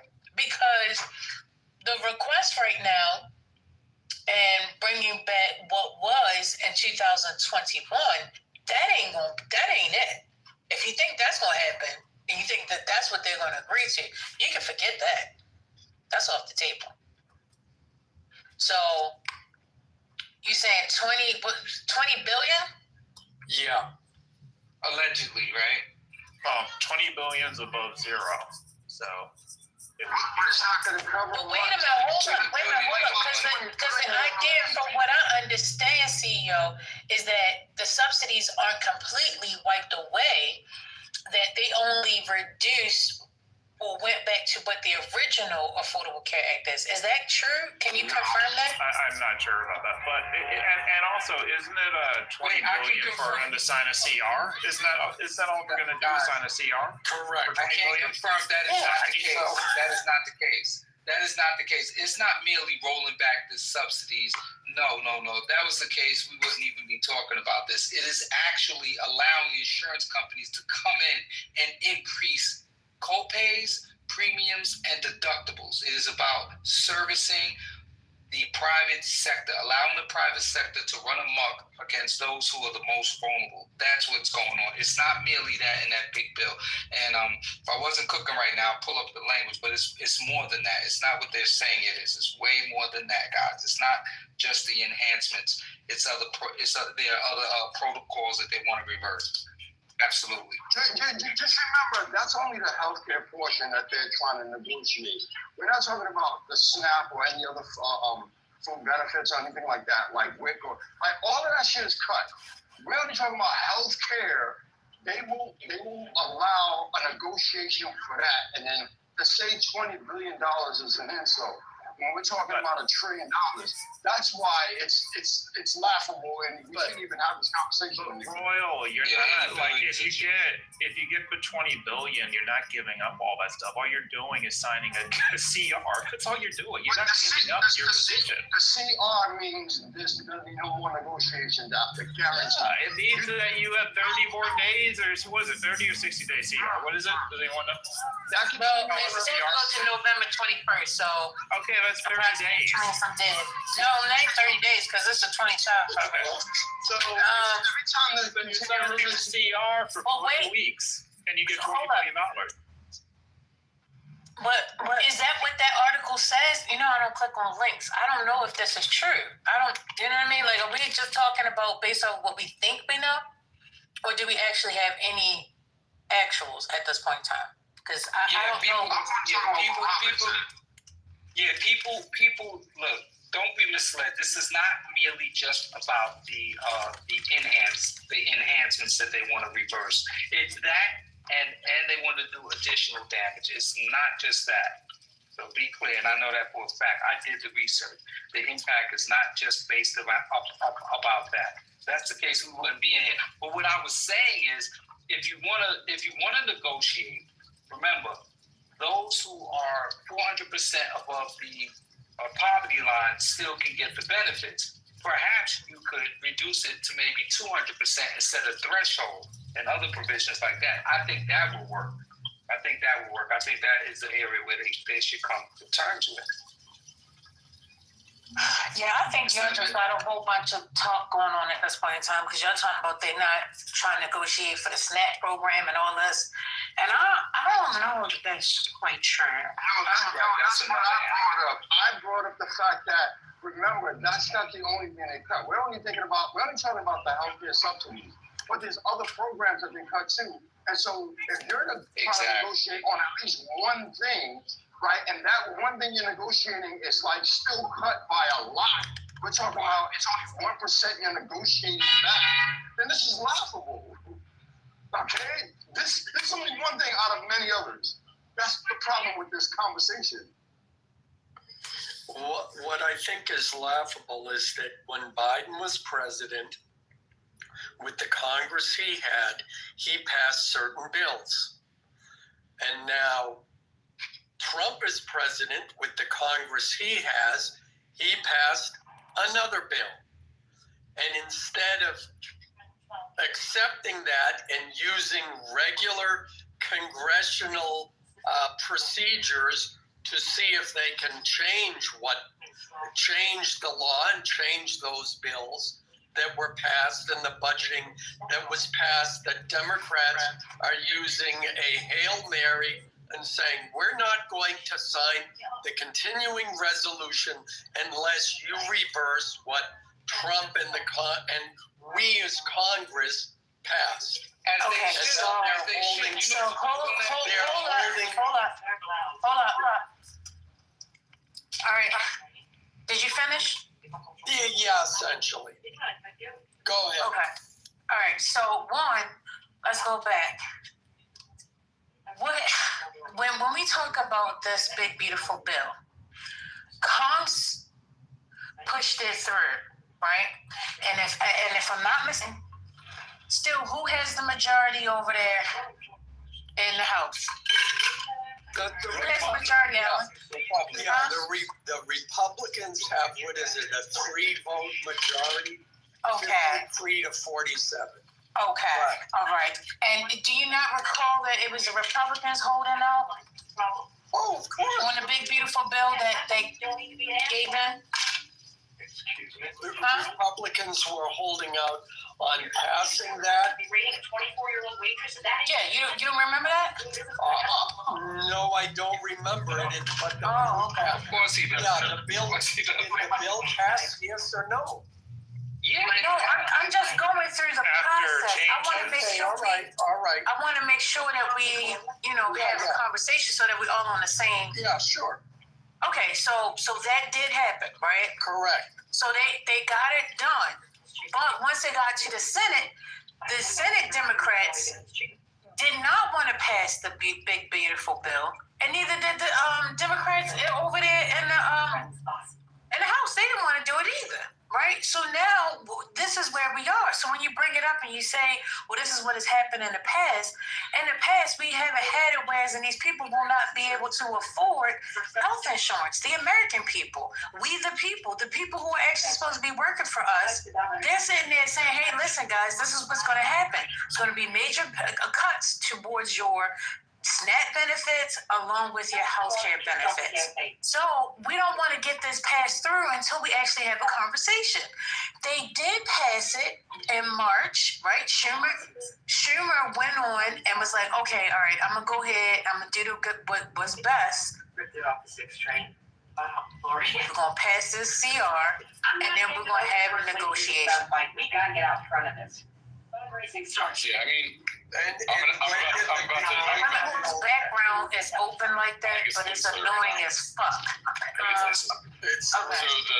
So just to, I'm going to pull a trend here. I'm going to say stuff and go, but the question of how long the CR is for is a variable. That's always something that's negotiated when it comes to negotiating CRs. So, like, if they were to say give X billion towards the subsidy, one of the things the Republicans are going to ask for is, but we want more than 30 days or 60 days now. We want 6 months or a year. So that's a variable. That's part of the negotiation. The second thing is Alan is like forever brand new and somehow doesn't remember that Senate Republicans, when they haven't been in the majority, have also used continuing resolutions as a lever to try to extract concessions from the Democratic majority. This is not like a technique that Democrats innovated. In fact, Republicans have been the ones who have used it far more because Democrats are much more worried about the government being open than Republicans are, because Democrats still believe that government has a role to play other than just like serving the authoritarian fantasies of the president. And so like, this isn't a new thing to do. And just to address something the CEO said, like one of the things that is potentially going to make the Republicans blink is that they've got a whole bunch of constituents who are about to see or already have seen that their healthcare premiums are going way the hell up. And those people also happen to be in a demographic that's very, very swingy. You're talking about a lot of people who fit into like the lower middle class and the middle class who absolutely are in play. And having that pressure, especially in states that are tight, will potentially lead to Republicans cracking. That's the theory. So will that happen? I don't know. I'm not a prophet. Can I just address them real quick? Hold on. So I don't agree with you in terms of that being the best leverage point, because I think the best leverage point, if it's possible, is to get a CR as long as it's before December 15th and the next government shutdown would potentially be during the holidays or Christmas. Then I think that's a higher leverage position for Democrats, because I don't think Trump wants the government closed over the Christmas holidays. He doesn't give a shit about anybody. So here's the votes. Let me hold on, guys. We need to talk about the votes. It was 200. I just put it in the chat. In the House, it was 218 versus 214. In the Senate, it was 50-51 with J.D. Vance breaking the vote. So this was not a bipartisan bill that passed, ladies and gentlemen. It was along party lines. So let's not make it seem like Democrats have really a leg to stand on in terms of negotiating for the big beautiful bill. The facts are the facts, the numbers are the numbers. Like, let's not play these games. And they've shown us time and time again that we cannot trust them. They say one thing and do another. This notion, forget about it. We're open to discussion. That does not mean that they're going to take action on it. They're going to discuss it and not do anything. They cannot be trusted. And this is the best thing that the Democrats could have done, is wait until the renewal process and the enrollment period occurred, because then it's home. Then people realize it, because now they're getting notified by the insurance companies. Great job. And I'd just like to point out, Republicans have played this game too. And how many government shutdowns did we have under Biden? When was the last? I think 0. When was the last one? Last government shutdown was under Obama. It was actually under Trump. It was under Trump. That was the longest one, 35 days. What government? When was the last? 2019. Yeah, it was Donald Trump. Yeah, and it was actually the longest government shutdown that we've had. So y'all just be saying shit. He don't give a shit about no Christmas. He's the freaking Grinch of Christmas. Talking about the holidays gonna make him feel better. He doesn't give a shit. He's worrying about his ballroom. In the midst of people worrying about how they're gonna be impacted, he's freaking traveling the world talking shit. He does not care about. Well, the senators do. The constituents want. Oh, Ellen left. Ellen, why you go down to the goal? Come back, babe. Where you going? Not because Papa was wrong. Oh, Tugga Wugga, come on back. Girl. Mm-hmm. And to that point about the audit move, about the White House not caring, let me go through literally what the White House has posted. So the White House has posted, President Trump secures landmark wins for America, Kuala Lumpur peace accords, trade deals with Malaysia and Cambodia, reciprocal trade with Thailand and Vietnam. Then he's got, put America first, open the government. He's blaming the Democrats. He's showing the Malaysians dancing, and he's showing a white family talking about welcome to our 2025 Summer Reading Challenge winners. Destroy the flood, join the ice.gov. Wow. What does that mean? Destroy the flood. What the fuck is that? Anywho, he don't give a shit. He's recruiting for ICE. Yeah, they really don't. He's over there dancing to people's music, saluting other. Well, you're not supposed, as a president, you're not supposed to salute another army dummy. Like anybody. Like that's just 101. You learn that in freaking elementary school. He parading the globe like a freaking idiot. Nobody likes him. They just laugh at him, and they know they can take advantage of him. Meanwhile, Putin is freaking arming up a nuclear war, and this guy he'll go pick on Venezuela and can't really do anything. What a freaking punk. Well, somebody moved me down, but if they can stand. The shutdown began on December 22nd, 2018, after Democrats refused to support a new continuing resolution in the Senate that included approximately $5 billion for the new border wall and continued to block further attempts upon taking control of Congress on January 3rd, 2019. All right, Alan, are you good at math? Are you good at math? Okay, so you asked the question and you said, no, wait a minute. You said, wait a minute, hold up. What you said was Obama, the last time the government was shut down was under Obama. Yes. That's what you said. And that's not a true statement. The last time it was shut down. I looked up the information and found that it was false. And in fact, the last one was in 2018. And again, the Democrats, being the sneaky little bastards that they are, also shut down the government then too. Thank you very much. Who was president in 2018, Alan? Who was president in 2018, sir? Yeah, well, they didn't agree to the continuing resolution. So whether or not it was president, it's once again, Democrats are petty little bitches who get controlled by Trump because they don't want to admit he's president. They have to fight against. Nobody is fighting against him being president. You have to stop. Wait a minute. I don't listen. I don't listen. I need pure silence. I need pure silence. Alan, look into my eyes. Stop it. You do all this dancing and hokey pocking around, and I don't get it. You ask the question about the presidency, and then you come back and say, "Oh, I got you," kind of thing. I don't give a damn about this in regards to what happened back then. You're the one that's championing about this. What you asked, I gave you the answer to. Now you want to find a way to try to blame it on the Democrats again. I don't give a damn. President, when there are people out here who are looking at going from paying maybe $600 or $700 of insurance to now maybe $2,000 to $4,000 insurance a month. This is what we're talking about.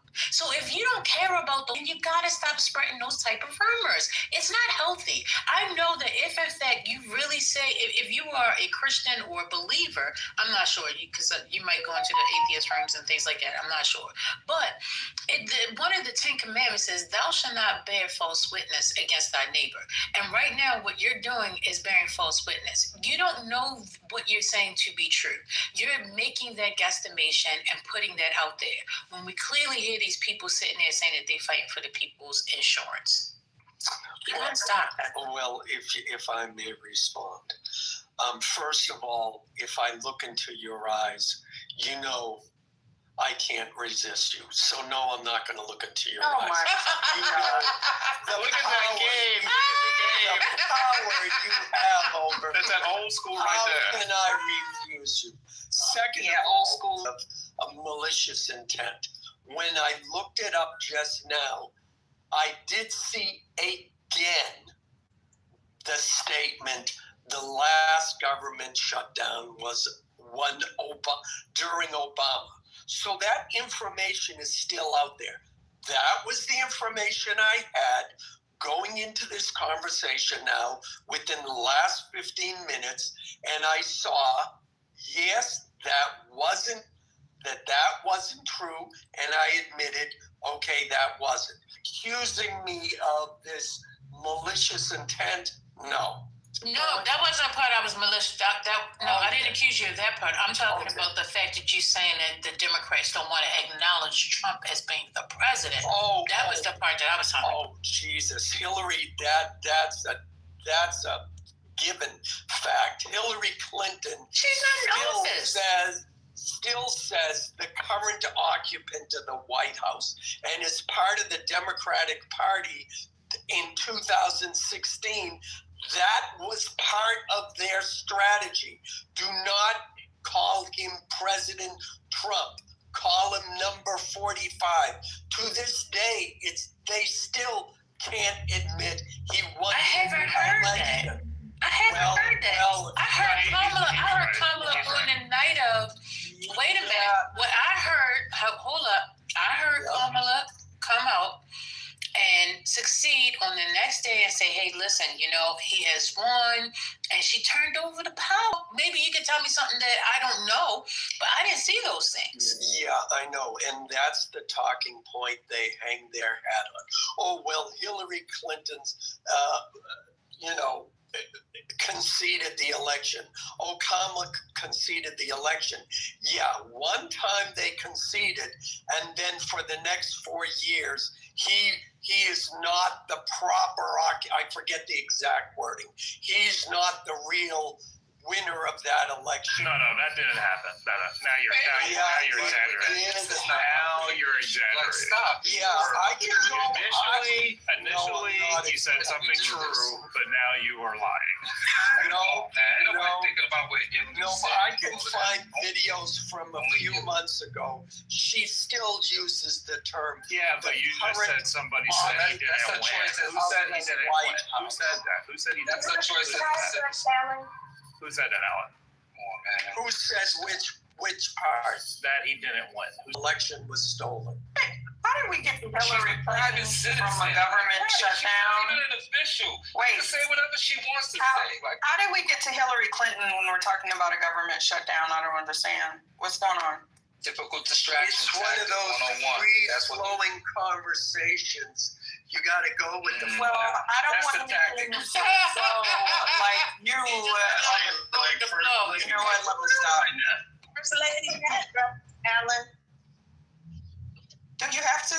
If you want. Also, Alan, Hillary Clinton did not use those words that you said.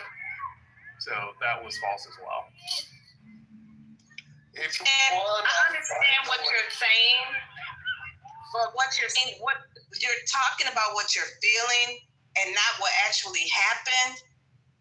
Barack Obama never used T-word. He never uses his name. I have not uttered that fucker's name since he was 45. I even got in trouble at work because I only called him 45. And my boss tried to hem me up for it that Hillary made. Maybe she stuck to it because Barack stuck to it. Maybe. But there's a lot of people who feel the same way and do not utter his name. I'm not saying his name. But That's not what Obama was doing, though. Obama does say President Trump. He's been, oh, look, I got a lizard. He's been playing Monopoly Go. He's been saying President Trump's name. He says President Trump all the time. What she's referencing is when Obama, over 8 years. Yeah, at first, what she's referencing is at first when Obama was being critical, he wouldn't say his name, so he was trying to honor that tradition. But then he figured out, I don't need to honor that tradition. So, like Voldemort, he went around saying he who must not be named. Never mind. I'm glad somebody got it.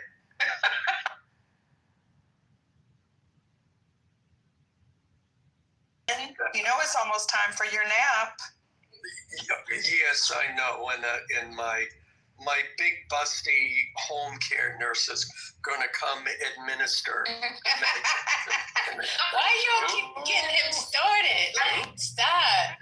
Yeah, I put a link. She's going to give you a combination of lithium and morphine. Hey, as long as it keeps me going. Have you ever seen Democrats denying the election results? All right, when you say the Democrats, right, I need to understand, because see, you said that this was any kind of decorum when it comes to that. That's Hillary. Hillary is Hillary. Well, I mean, I get it. I understand you don't like the Democrats. I get it, Alan. But you have to, I think, I'm going to be honest with you, some people may not agree with me, but I believe that the Republicans, as well as the Democrats, want the government back open. That's what I believe, okay? I actually said that I believe they was going to have this thing wrapped up by the middle of October. But here we are. At the instead, we start pulling out all kinds of different things off the shelf, and we saying this and we saying that, and then they arguing about things that don't even really matter for the time being. Now you're saying pass the $20 billion just to open it back up, but then if in fact we go by what has happened over the past 6 months, let's say they trust them again, and then they still don't negotiate. That was the problem. Schumer said, let's go ahead and do it in hopes that they were going to negotiate. The conversation, the Republicans kept leaving the Republicans out. That's why they keep saying it's not a bipartisan bill, because they weren't a part of the conversation. Now, I could be wrong. Maybe I'm hearing something wrong. Do you know something different? Well, I also found out that, real quick, I found out that the issuers of SNAP have an emergency fund with billions of dollars in there, and they won't allow them to release those funds. So now this is just nasty work. We know the government is shut down, and here you have a government agency that has an emergency fund that they will not allow them to release to the people. Now that's crazy. Yeah, and I think if you talk to Republicans, there have been times when Republicans have felt like they had legitimate concerns and that they were railroaded by a Democratic majority. I certainly know that's the case in the California state government, where Democrats have a supermajority in both the state assembly and state senate. And I think that if we can look at this historically and maturely, yeah, look, there are times when bills are going to go through and everybody's going to feel like they've been heard. And I think there are other times where people are going to feel like they're railroaded. And I can acknowledge the Democrats feel like they were railroaded, but I can tell you, don't shoot the messenger. But in the last 4 years, Republicans felt like they were railroaded, that all of these policies went through and they were railroaded through. So now, this is put it under what's good for the goose is good for the gander, or retribution, or tasting your own medicine. They feel like, okay, you did it to us, we're going to do it to you. So that's my first point. The second point is, Miki, did you hear how First Lady spoke to me? Do you see how that melts my heart? How easy it was. Shut up. Don't talk for me. Don't get off topic. Look. I would like to ask this. Off the rip. I keep it A-order. If you already listen, I guarantee it's a reason why people invite me up. I'm trying to get some thinking about some shit, some self-reflection. How do you feel about Trump in this shutdown moment? First of all, how about we start this? I mean, are you just asking the space? Or are you asking a specific? No, I'm trying to participate, actually, man. I know. I'm not asking you a question. Who are you asking? Are you asking? I'm talking to the person that just got off the mic. Okay. All right. I'm gonna go back on mute. Thank you. Thank you. That will be highly appreciated. Okay. Don't try it. Thank you. Look. Don't blush at the same time when you understand respect. Literally. Right, but if in order to get respect, you have to give it. So if I continue to feel like you're being disrespectful, I didn't interrupt you, man. Oh, okay. Well, guess what? All right. I was invited up. Okay. Well, you're gonna be invited back downstairs. Go ahead. Whose man was that? I don't know. Well, if the question was to me, if you want to hear an answer, I'll give it. Otherwise, I'll go on mute. Go ahead. He can hear you from the goo. Oh, all right. Well, look, in 2016, I was a Democrat. I did not vote for Trump. I spent 4 years listening as a Democrat to the good. Now Biden is president. Things will calm down. Things didn't calm down. I continued to hear, as someone who was now questioning the Democratic Party and their policies, I continued to hear the same hysteria and see the same level of chaos coming from the Democratic Party. Chaos and hysteria that was supposed to be resolved because we had a Democratic president, whom, by the way, I voted for. So I came to realize, well, it really doesn't matter who's president. The Democrats just want to keep screaming and hollering and causing chaos. They were supposed to solve this chaos. They were in power. They had the ability to, quote, heal the nation. They didn't. Now Trump is president. What chaos are you talking about? Yeah, that was going to be my question. What chaos? Biden got in office. That would have been in 2021. Are we in agreement? Yeah. Okay. So in 2021, they had, he came into office, and you said there was continued chaos. What continued chaos are we speaking about in 2021, 2022, 2023, and 2024? I'm listening. First of all, let me think. There was the indictments against him, the sexual indictments, the changing of laws so he could be indicted. the demonizing of Trump and the indictments and the prosecutions were in the news. That's what I heard. I mean, it seemed like this harmony that the country was supposed to be experiencing, because now the adults were in charge, now the Democrats are in charge.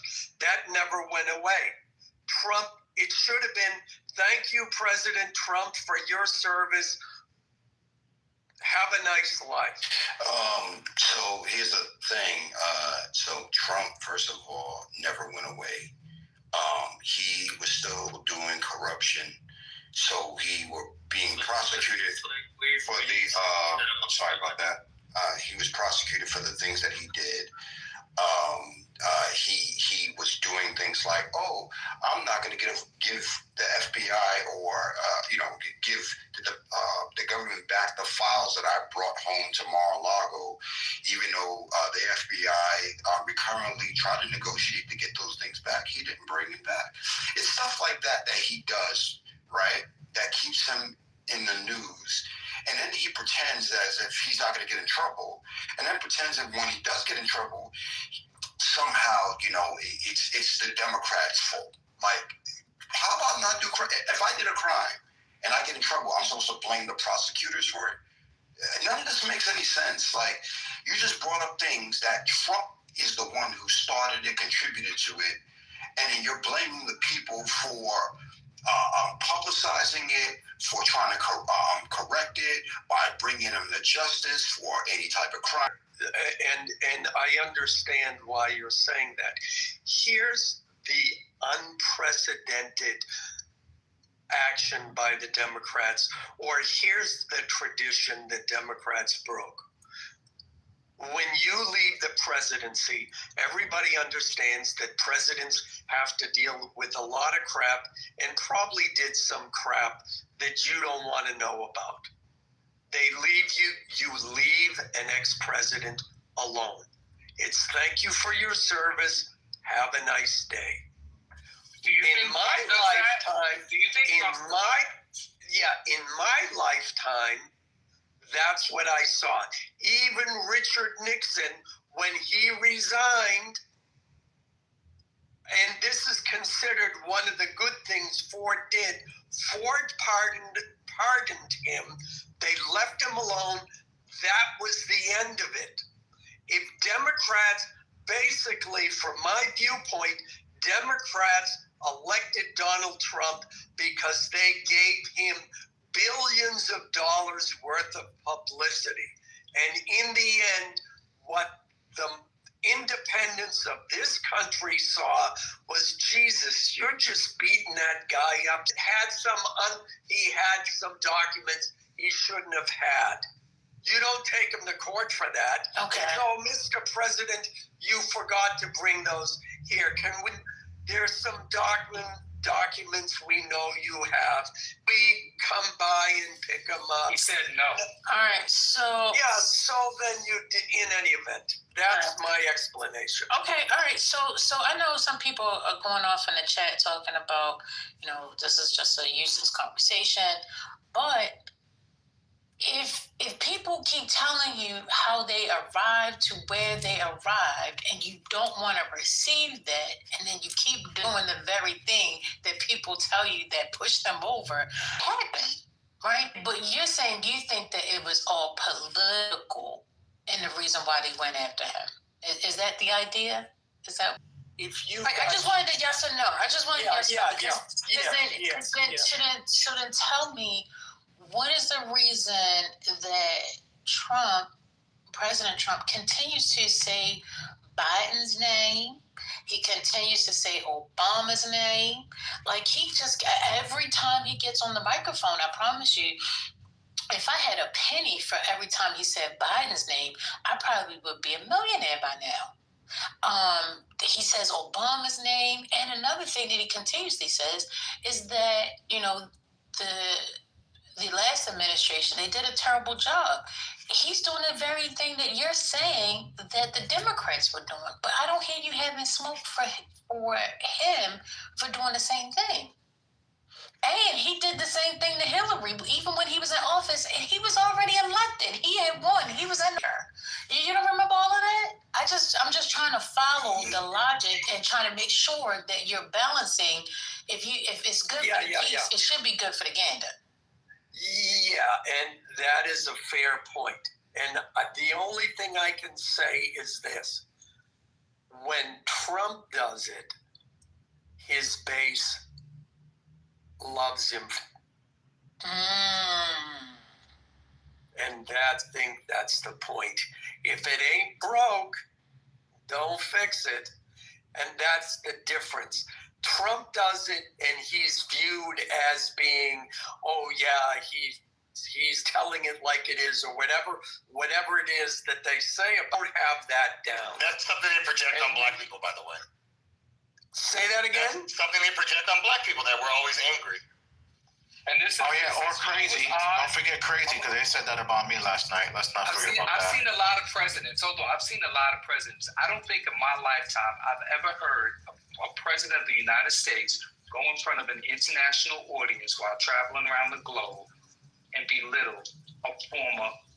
You don't go and talk shit about your fellow American, the other foreign nations, the way Mr. Trump does. He does it regularly. Every bit of his conversation that he has, he disparages former elected officials, not merely presidents, but anybody that he deems contrary to his doctrine. And so, what do you say about that? What do you say about that, sir? What are your comments? All right, cool. Hey, First Lady, how's it going? James Comey, who gets indicted? The Democrats are crying foul. They're at the top of their lungs, yelling how messed up and how you should know better. And what are you talking about? It's the same concept. It's politically motivated. This is where it's coming from. But people have amnesia. They don't like it. This is what I don't get. How people play like they don't grasp a concept, but when it's on the other foot, it's A-okay. It's perfectly fine. That's what I don't understand. The fading that in recent times, no. Someone, I saw this somewhere, pointed out in the language of the times, it would have been equivalent to candidates saying that they're each, baby killers, and the world, it was the world, if you vote for my opponent, the world is going to end because he's the biggest piece of crap that ever walked the planet. I mean, that it does happen, and you can go.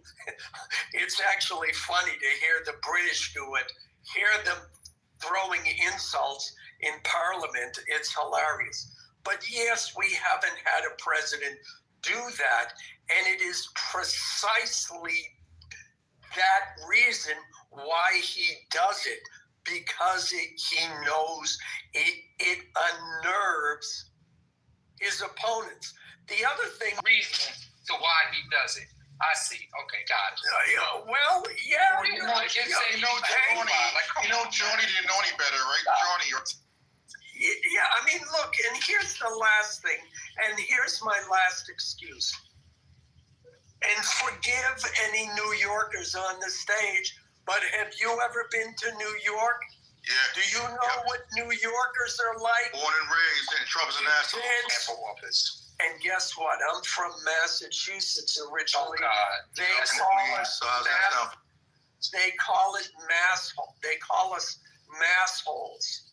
Okay. Yeah, I don't go to Massachusetts. So a quick Google search. Yeah, I know. Hold on, Alan. See, this is Alan. This is where you need to.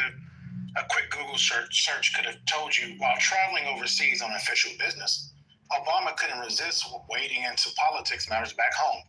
They rattled for good reason, Obama said, because of a lot of proposals. He, Trump, has made a display of ignorance of the world affairs. I mean, what are we talking about? This was 2016. This article is before the election. Obama takes a swipe at Trump overseas, May 26, 2016. This is so Robert, again, for the 8th time, you say something and then you just make shit up. I'm tired of correcting you. Wait, what did I hold on. What did I make up? I'm not sure. Hold on. What did I make up? Okay, sis, I'm sorry. What exactly did I make up? I'm curious. What did I make up? Obama made a swipe at Trump overseas, May 26, 2016. So what I said was, you're talking about a swipe, right? We're not talking about a swipe, and I didn't say that this is the point. No other president in recent history has gone around the globe disparaging former elected officials. And I'm not just saying Obama, I'm just saying the way he does that is unpatriotic. That's all I'm saying, and that is a fact. There was a time when the president was traveling that the Senate and the House wouldn't say anything negative about the traveling president. This is a fact, right? It was a long policy that they did this. He's broken that mold. He consistently berates former elected officials that he doesn't agree with. That's all I'm saying. So don't tell me I'm just saying anything that's not true. We all know it. We all cringe when he speaks on the international stage. That's all I'm saying. So there's don't make it seem like it's an aha moment or I'm saying something that is not truthful. It's the truth. He does it all the time. That is his style. That can't be denied. Listen, man, it's one of reality show. A clear reference to Trump, who came from a reality TV background. Is that what you're talking about, Amar? Yeah, I mean, that's disrespectful. Okay, so we're going to take this particular comment and compare it to how many times Trump has said something negative about previous presidents. Oh, I mean, you gotta stop. What kind of kid? They're not even on the same level. But First Lady, that is subjective to one's own feelings, right? Someone who is true MAGA, not me, I don't think it's bad. I think you're right. I actually agree with you. Let's say even Ellen agreed with me, but you come to make an argument and to say, Obama did it this one time right here. He said never. One time compared to 8,000 times. Come on. Well, he said never. One incident. It's patriotic. Okay. He literally said it was unpatriotic. I just want to clear the record. That's all. I just want to clear the record. He literally said it was unpatriotic. So then he would be calling Obama unpatriotic. Yeah, but you keep forgetting that while the left objects to him using that kind of language and referring to other people in the government in that way. First of all, as I'm sitting here listening, it serves a purpose, which is it's letting those foreign dignitaries know that the policies of the past no longer apply, and that there's going to be a new foreign policy, and he's letting them know that in no uncertain terms. And second of all, the right, it doesn't bother the right. Conservatives are not offended by that. They're happy about it. You're right. No, you're right. You're right. And you know what? And here's the only difference. Yes, Trump is more overt about it. But in no uncertain terms, every president comes into office thinking that their predecessors were idiots and they have the solution. They may not say it, but you can be sure as hell they're thinking it.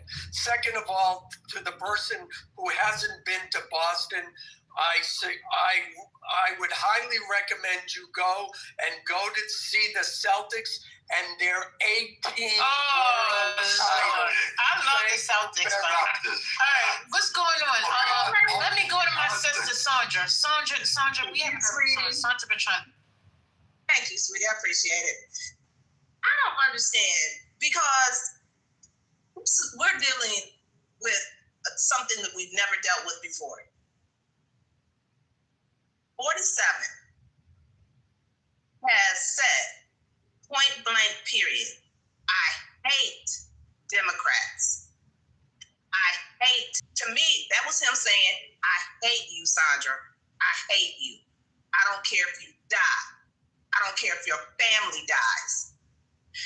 This man has literally refused to give FEMA funds to Blue.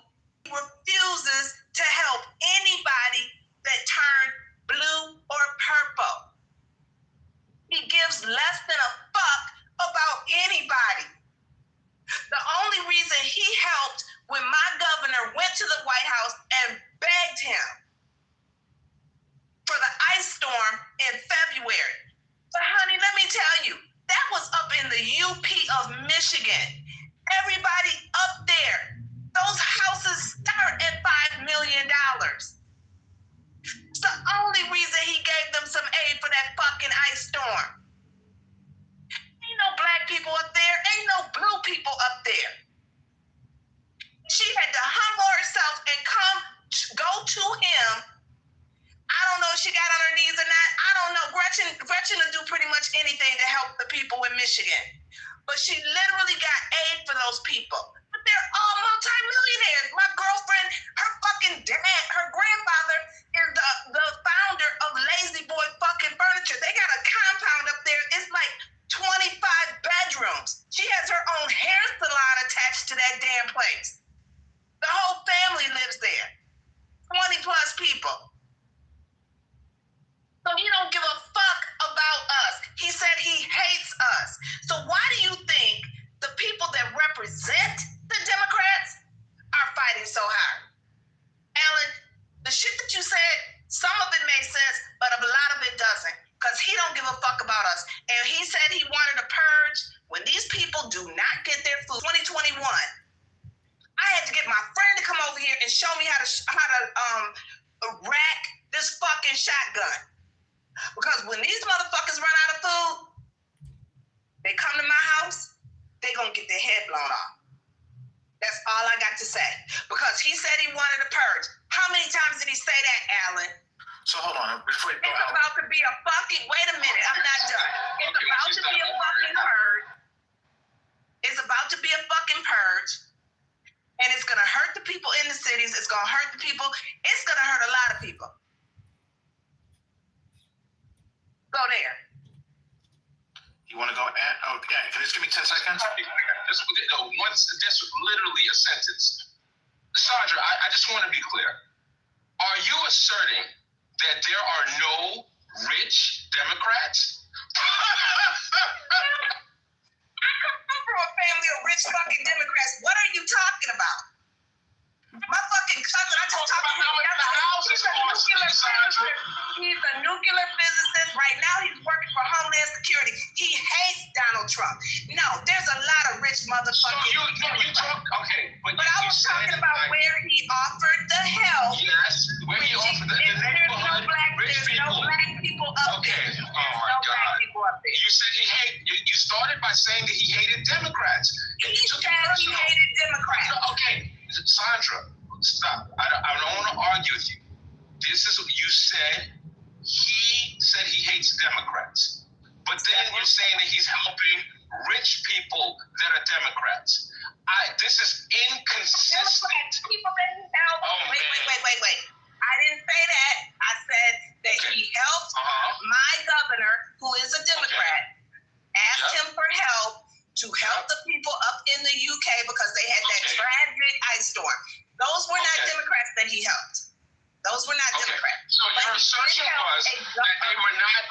Your assertion was that they're not Democrats because they're rich. Like this is like there's a clear train of thought here. Anthony, it doesn't make sense. Ask for help. Yes, and that's not what she said. He gave her help, but he's refusing to help everybody else that for FEMA, that's asked for FEMA aid. Maryland, all those other places, he has refused to help them. Okay, hold on. This is crazy because we know in November of 2024 that the FEMA official was fired for directing hurricane relief aid away from Trump supporters' homes. Do you not remember that? So let's not act like That's not the president. No. You can't make assertions without talking about it. No. In 2024, he was not the president. That's not true. Okay, that is true. FEMA, and it's a male. No, the FEMA. There was a FEMA That article. is not the FEMA director. Shut the fuck up. First Lady, The can director you for look it this up? region, when you're talking about Florida, his name is Robert P. Ash. You can look him up. He's on LinkedIn. I didn't say a director. I said Black FEMA man. official. He's a whole fired for colonel. directing. It was not. It was a white woman that was working. That's it.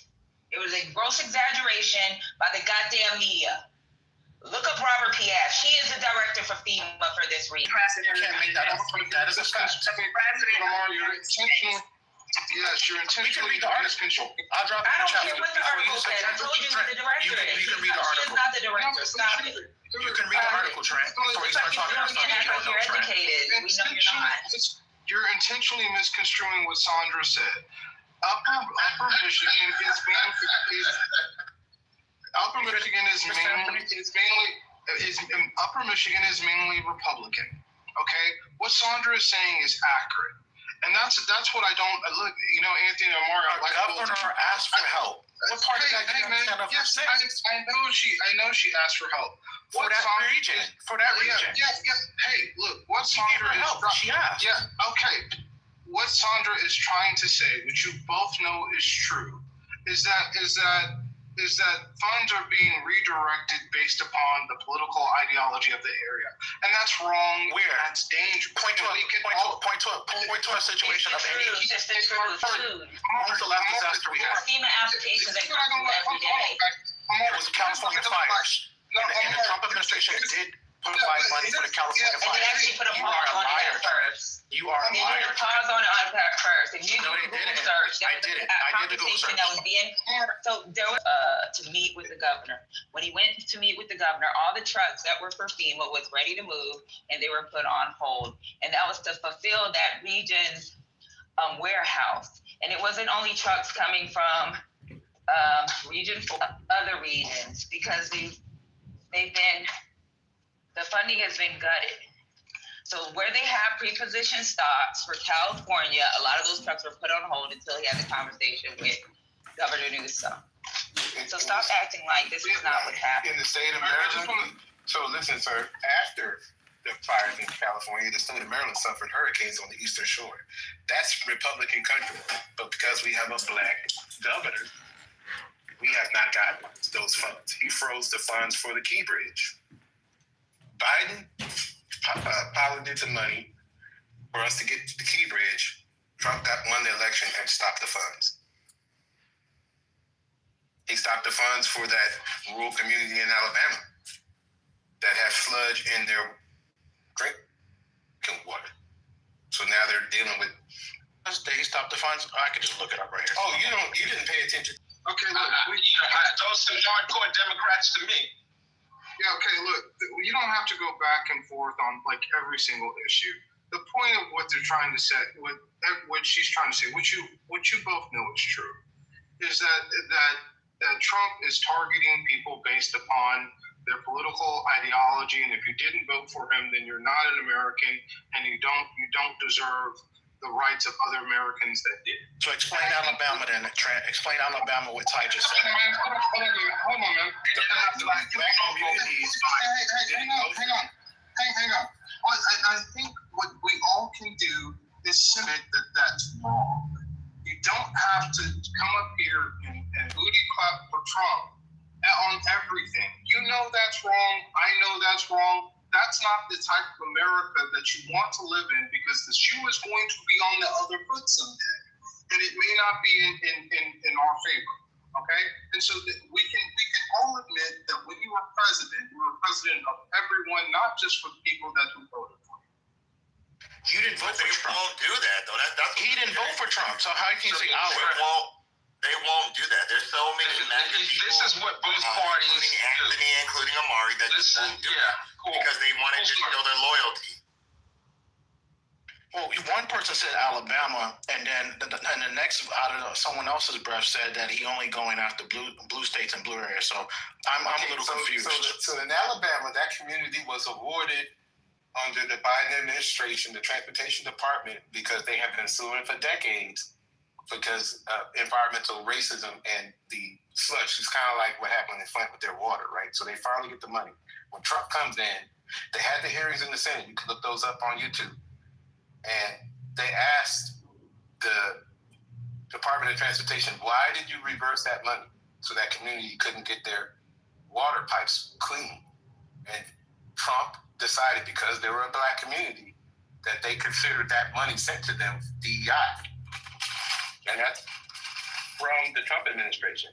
So I just read, so it says, I just said, look it up for me. A specific document case showing that rural Alabama got disaster fire relief funds approved, then had them withheld or stopped. Couldn't find anything. A breakdown by county, town, Alabama showing fire relief, wildfire, blah, blah, blah. Yeah, I'm searching for when I see an article from Yellowhammer. I don't know what the hell Yellowhammer is. And then something called from the Alabama Reflector. So I'm confused. I'm confused. I got me on. Here's what I don't get. Is y'all spend hours on here arguing about Trump. And Amari doesn't even, and I know Amari, he's a good person, but he doesn't even believe what he's saying because he knows what you guys are saying is correct. Anthony, I don't know what Anthony believes, but I know Amari. But all these arguing constantly about Trump and this and that and the other is really not is what is going to affect you like right now, right? I know I have other issues that you guys don't want to discuss that I believe that's going to affect you, but Amari, I think it's disingenuous to come in on a daily basis just to say shit that you know in your heart of hearts is not correct. Name one thing I said that wasn't correct right now. No, you don't. Amari, Trump is grandstanding right now. He is. He's on one. Grandstanding for his audience. He's on one. Exactly. This is this is not genuine. This is not genuine. For his audience. You don't have to. Purely political. Okay. He is fronting. Okay. This is not how Trump normally moves. Anthony, he does this every time to us. And he's going to try to call us to task. And this is crazy. Okay, I'm going to read something and I'm going to put it in the chat. Is he lying though? He can't lie. Nobody's lying about our beliefs. He is lying. He's trying to attribute his feelings. Okay, I'm going to put it in the chat. I haven't said anything about you. Yeah, but okay, listen. Wait. Why my God, talk to us anywhere. But I do believe that I know that Amari doesn't agree with everything that Trump has said. I don't agree. Do you mind if I finish what I'm saying? Man, go ahead. Amari, you don't agree with the leadership style of Trump. You wouldn't work for somebody who treats people like that, who demeans people. We gotta stop reasoning. And you. As somebody who's working on their master. This is crazy. This is crazy. What I'm trying to just get how though. What is crazy? What is crazy is an African American can fly a plane. This is a lie from the pits of hell. Isn't that what Charlie Kirk said? Isn't that what he said? He's talking about Trump, and that's not what Charlie Kirk said either. Okay. I just want to hear what Trump has to say because you got to learn to take out of your mouth. Michelle Obama said she would not have gone to Stanford were it not for affirmative action. This is what Michelle Obama said. Nobody cares about any of that. That's dumb stuff. All right, let me read real quick. In May of 2025, U.S. Department of Justice under Trump administration canceled a settlement of federal grants aimed at addressing a raw sewage crisis in Alabama's predominantly black Loudness County, labeling the efforts as illegal DEI. Background on the Alabama sewage crisis. Decades-long crisis for generations, residents in Alabama's Black Belt, including Loudness County, have endured failed or non-existent wastewater infrastructure, leading to a raw sewage pooling in yards and homes. Yeah, and so we were talking about FEMA. That's a complete. So you interjected something completely different. I'm giving you an example. Okay, that's fine, but you didn't say on the eastern shore. The eastern part of Maryland towards the beach is all Trump country. But because we have a black Democratic governor that he hates, he denied funding for them. So Western Maryland got hit. and that's all Trump country because that's on the border of West Virginia. They're suffering right now. Todd, you don't see this arguing point by point and look at this, look at that. You don't need to do that. Amari's not stupid. He knows what it says. And all I'm going to say is, both Amari and Anthony, it is dangerous to begin to normalize and play with language. And traffic is fucked up in Baltimore because we don't have the key bridge. Yeah, okay. It is dangerous to play with the language and the rhetoric that is being used around the Trump administration, not just Trump himself, but the people around him and in his orbit, because it directly affects you. And I'm just telling you this as a brother. Look, I'll tell y'all that. Look, I'm halfway to Uncle Tom Coon, whatever you want to call it. I'm white adjacent. I'm Mexican adjacent. Y'all know what I'm saying. You are not white adjacent. You want to be white adjacent. There's a difference. You have to say. But there are certain things that you have to be careful with playing with, and you're playing with fire by continuing to promote things that are detrimental to the country and to you. I'll land right there. You guys have a good one. If you leave one more time, wait, hold on. Trent is gone already. He's gone. that motherfucker. That's what he always does. He's the worst. He is banned. I don't blame you personally. He does it all the time. Trent need to beat him for that. Trent, if you listening to me on your burner, I'm gonna beat your butt. And not in a good way, thank you. So in his defense, that man might have a job. In his defense, he might have a job. They used to call that something when I was growing up. When people would knock at your door and then run off. Ring and run. DoorDash, ring and run.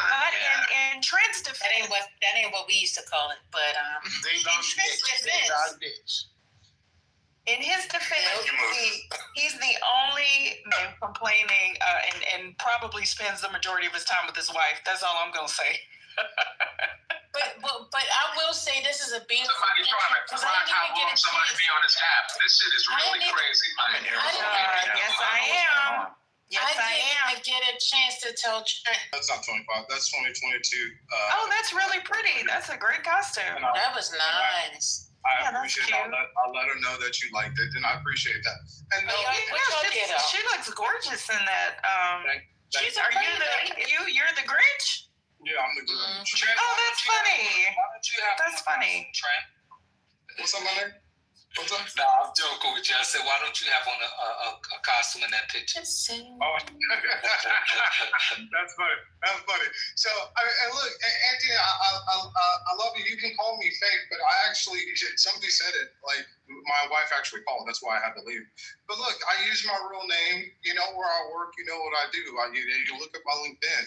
So, no, I don't come in here and hide behind anonymous accounts and cuss people out because I don't think that moves the conversation along. When I first started interacting with Lisa and then First Lady and Patty, I liked the fact that they were trying to build on something and not just sit there and complain about everything.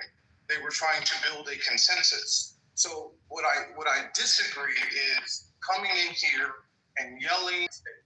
You wouldn't do that face to face. You wouldn't do that in a boardroom when you're talking to other people. So I don't know why you think it's acceptable to come in here. It's not a boardroom conversation. Come on, Trent. You realize Mickey's in this room, right? You realize Mickey calls everybody crackheads, right? She's purportedly a professional, right? Why is my name always in your mouth? So let me tell you something, you're a black Anthony. woman. The president. Okay, bitch. The president of the United States. You must not follow him on Instagram. You must not press releases. He cusses during conferences. He cussed during his damn campaign. Like, what the fuck are you talking about? So don't come bring your... Donald Trump is talking to Zelensky sounding worse than me. So get the fuck out of here. Stop with your performative bullshit, Anthony. And I don't give a fuck anyway. I'll see you in the room. It's all good. We'll meet up in the room. Anthony, he has dropped the F-bomb like... I don't know what the fuck that means. She don't have a green bean. I I'm gonna see in the room when she doesn't have a green bean. I don't give a shit. It's Clubhouse, you crackhead. Listen. Wait till he don't have that green bean. I'm happy. Peace be I'm still. happy. Yo, Mickey, how about we go one-on-one in a room? No green beans, you and me. What the How about we do that?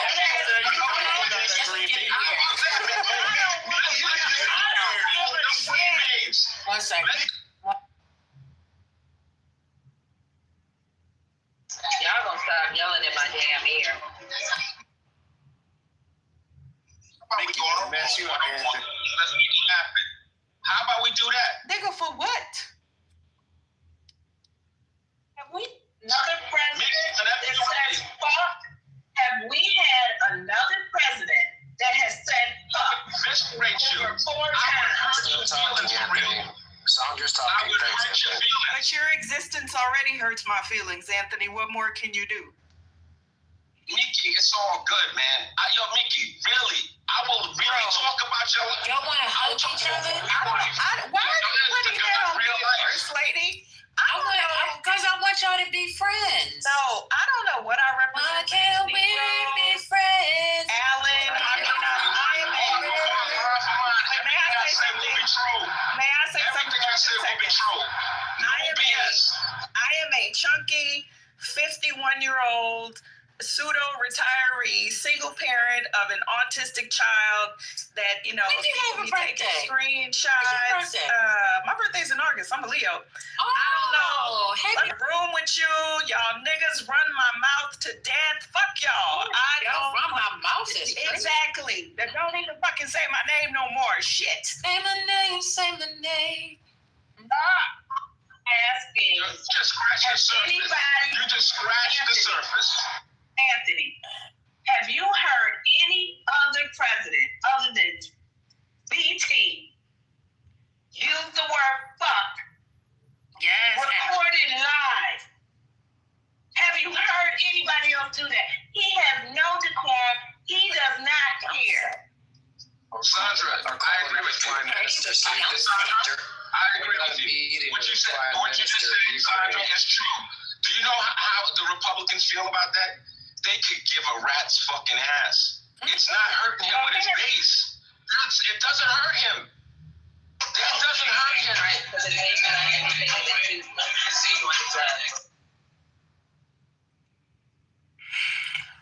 I understand what you're saying. I'm not saying what you're saying. Hey, that music sounded kind of good. Who's playing the music? Say my name. Say my name. Oh, Patty, what you listening to? Ordinary theater. Snoopy doesn't talk. Go ahead, Snoopy. Patty, what you listening to? That sounded good. Hey.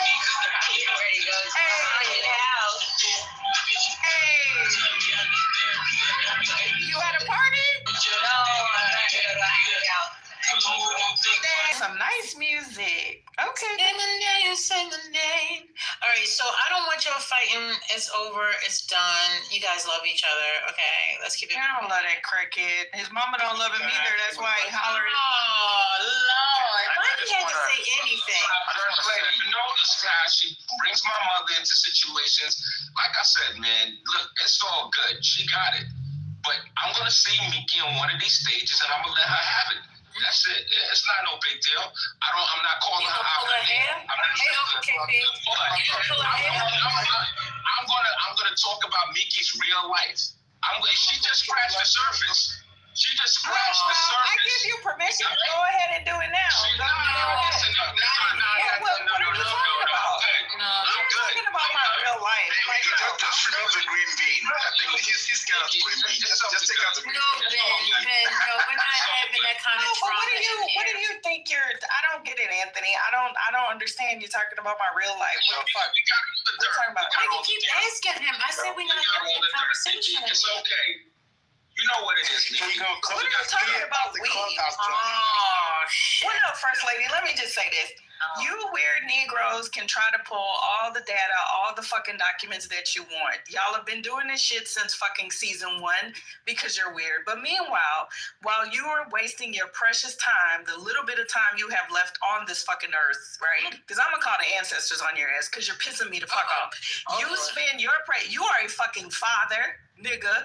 You are a nigga. You are a dad. You are a landlord. right? You are a son, but you're gonna spend your time fucking doing research on me, nigga. I'm not your fucking problem.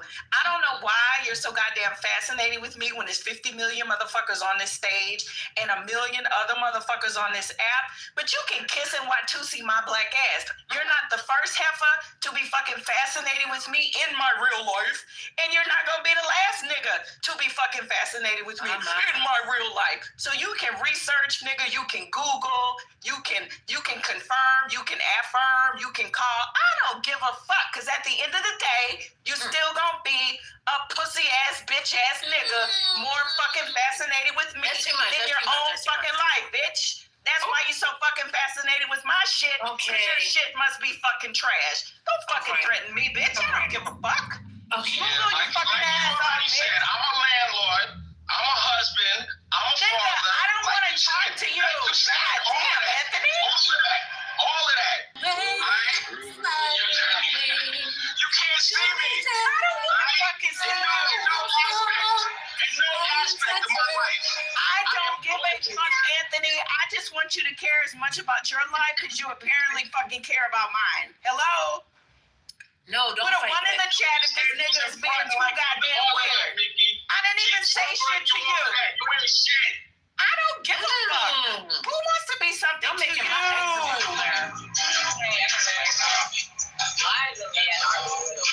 The ones are adding up. Yeah, that's You won't have nothing to say if you come back.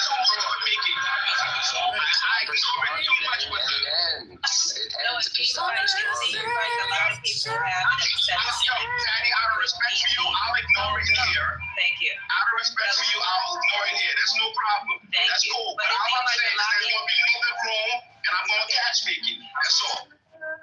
So it seems like a lot of y'all have an obsession with her for real. She just talks about it. I got it. But just let it go. What song is that? I don't know. I like the beat. I do like that song, Patty. I'm gonna have to Shazam that. Who's that, Patty? Oh shit, she probably It sounds like the guy that got killed that had the really deep voice, Pop Smoke. Does that sound like Pop Smoke? Oh no. Smoke a Papa. Smoke a Papa. Smoke a Papa. Keep going, eh? Oh shit, I'm on That's Gunna? That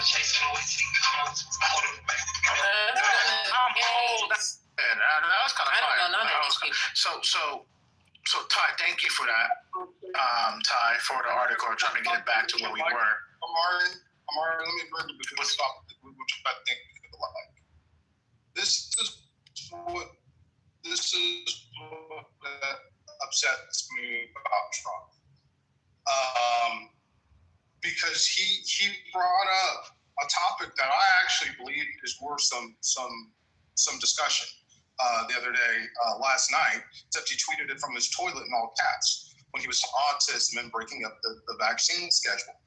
I actually think now listening to multiple doctors and people on the subject and talking to people now personally, that there is something to it.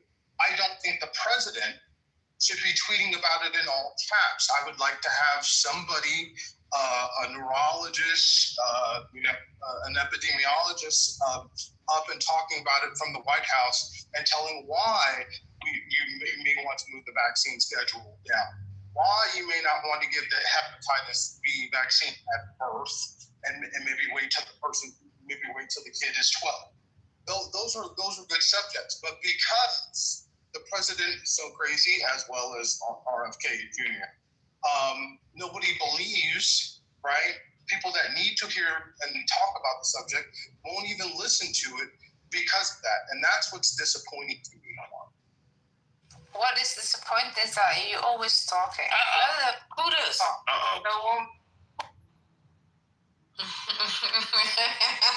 So Ty's not here, but if you just for the record, you can tell him he's correct on what he said about the Maryland funds being held. I did got a chance while people were talking and looked it up. But what he left out, which was crucial, is that the Trump administration early on said they wanted to change the way FEMA functions. As well as I found a clip of Ron DeSantis where he talked about that he is ready, quote, I am prepared for what the new FEMA rules are. And so he is prepared to be able to handle more at the state level some of these disasters. And I think that's why those funds were rejected, not because it was a black governor. And so I hope Ty was here, and maybe I'll get a chance to talk to him later when I see him again. Yeah, I'm sure he'll stop through again before the night is over. The night is still young. So can you explain why FEMA obligated some of those land awards, why they withdrew the deterrence funding, and why they blocked over $410 million in funding that could be going towards disaster projects? We can't hear you, Patty. The background is too loud. But I just want to call attention. I'm sorry, y'all. I'm gonna troll. This is what I wanted to ask him real quick. I was asking him, can he explain this explanation for that? But can he explain the obligated awards, the $410 billion worth of funding that was taken out of? You know that, right? And they were moved to another account. You tracking this?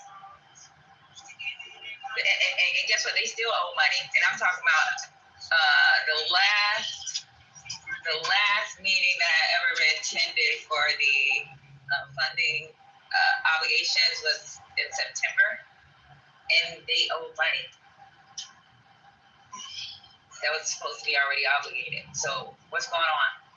I mean, that's a good question. I remember, I think you had a room about this, and I think you guys were talking about how the GAO, I think that's the agency, that they were holding funding, and I think this is funds that the Senate already appropriated, and I think legally you can. So I don't know why they did that. They probably used words, if I'm looking at Trump, they probably said it's because of DEI or some other bullshit that they used, but I don't agree with that. I think it's the Senate, like the, what's her name? The lady he tried to fire at the feds. She was Senate approved. If the Senate and the House approve something, no one should touch it. I say that again for people who always just want to say I'm just a Trump blackie. No, I'm not. I don't know what Trent's talking about. I do disagree, and I just did. And so everybody heard me today on this 28th of October, or 27th of October, excuse me. I've been traveling. That I've been drinking. Not yet, soon. But what I'll say is that that's wrong, Patty. They should have, I don't know where the funds are at as of today, but I need to look into it a little bit more. I wish I would say the things that you disagree with as much power with the shit you agree with. I disagree with that. It is what it is. When y'all agree with something, your whole chest. That's not true. I have the same tone. Okay. Is there another space opening today? It's 7:24. No, but I'm about to open some Make You Mad Forever. No. I'm sorry, First Lady. It's for. Well, no, but I love to give my cash app. So this is Plan B. Anybody who knows Plan B. And speaking of my supportive people, his brother actually has special needs, and he helps to take care of his brother. So if you're in Plan B, take a look at my PTR. Yes, that does say $5,382 that I have cash apped just to Plan B, but I'm the broke bitch, right? I know Quinn is really stupid. Oh my God. I'm like, that is like a whole Chanel bag, but that's okay though. That's probably over 2 years. And the $261 is just what I've cashed out to them just that money could have went to our Dubai this week. This month. Girl, I'm fine. But I will say, Anthony, this is why you mad, boo-boo.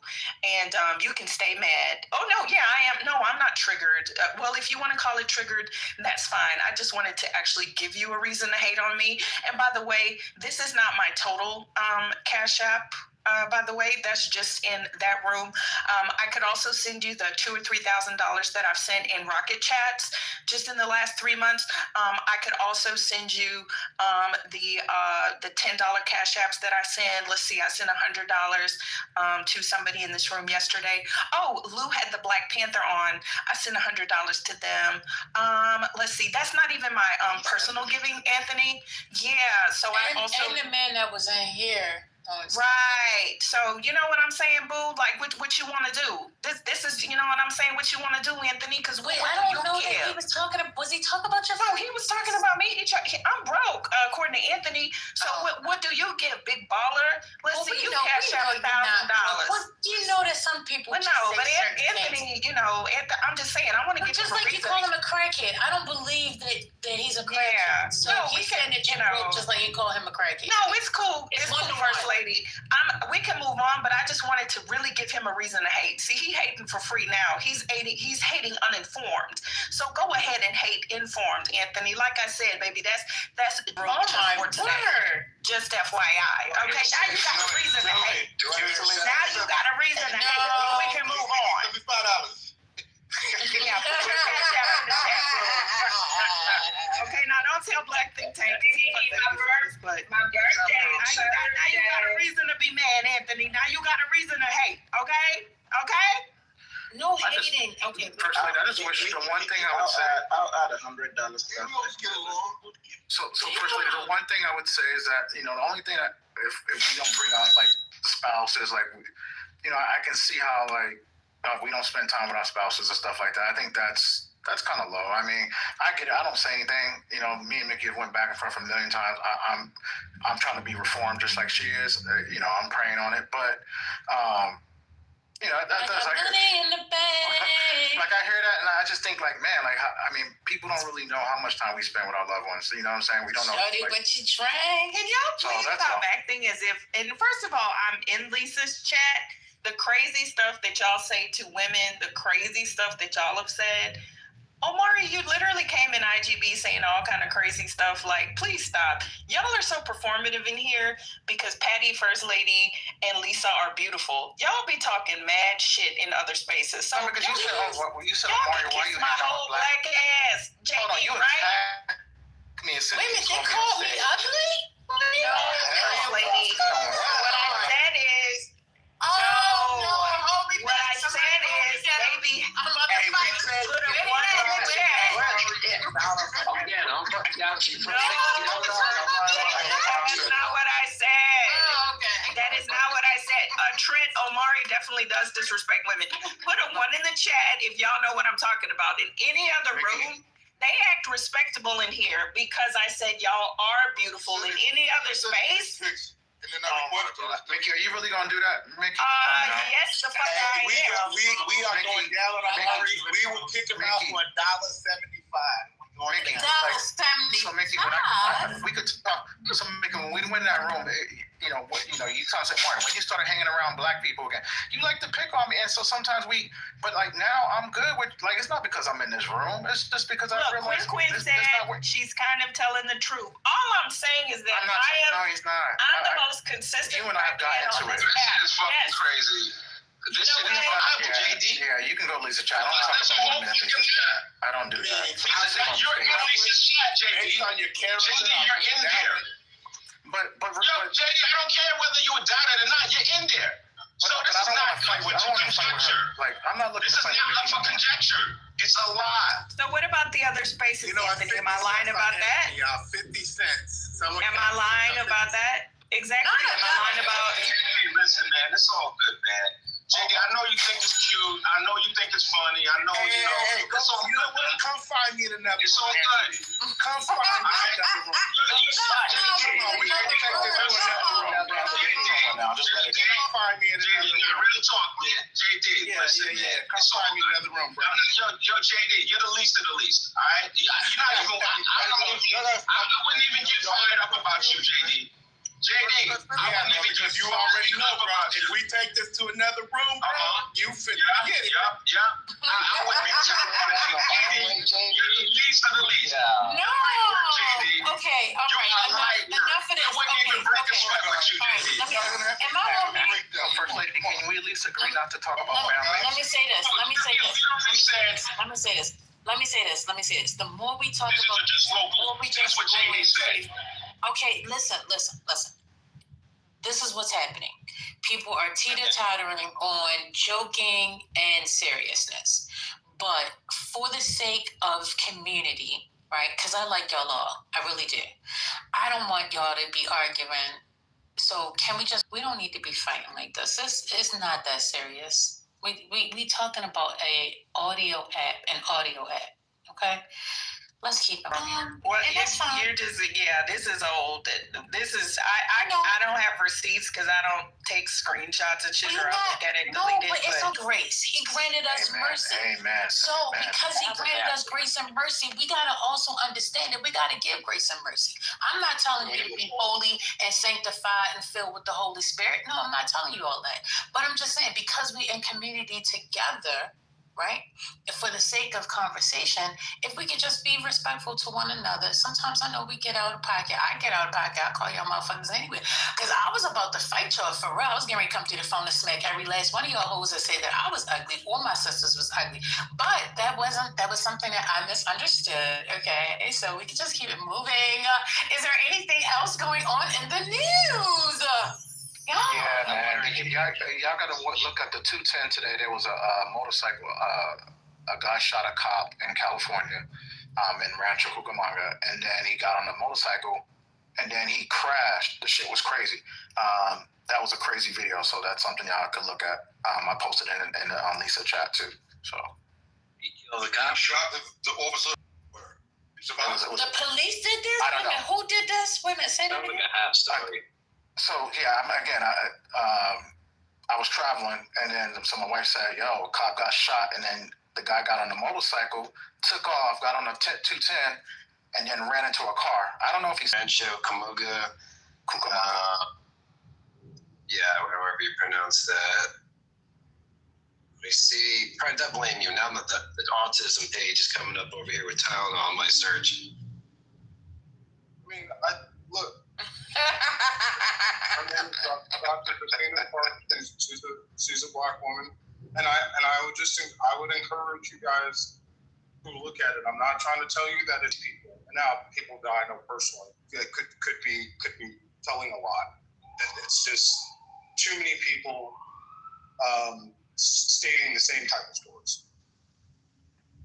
Stating what? Like what's too many people? CEO, you don't know how to leave and come back. Trent has an agenda tonight. He wants to talk about, vaccinations and whatever else. This is where he keeps on steering the conversation to. I don't know why. God bless him. Good luck with that. The president tweeted it the other day, and there's more getting ready to come out on it. You're going to hear more about it very, very soon. They've restarted the lawsuit against Tylenol. That is now active. But there's a movie called Vaxxed. It's on YouTube. You can see it on YouTube. Holy cow. I know I've heard you say this before.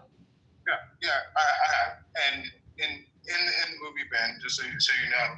And now, there's two movies. And you see children that are normal, and then they get the vaccine and they're different. And the other day, there's a call in the morning. I'm only here because it's an automotive call, usual. But there's a call in the morning, and I don't know how we got on the story.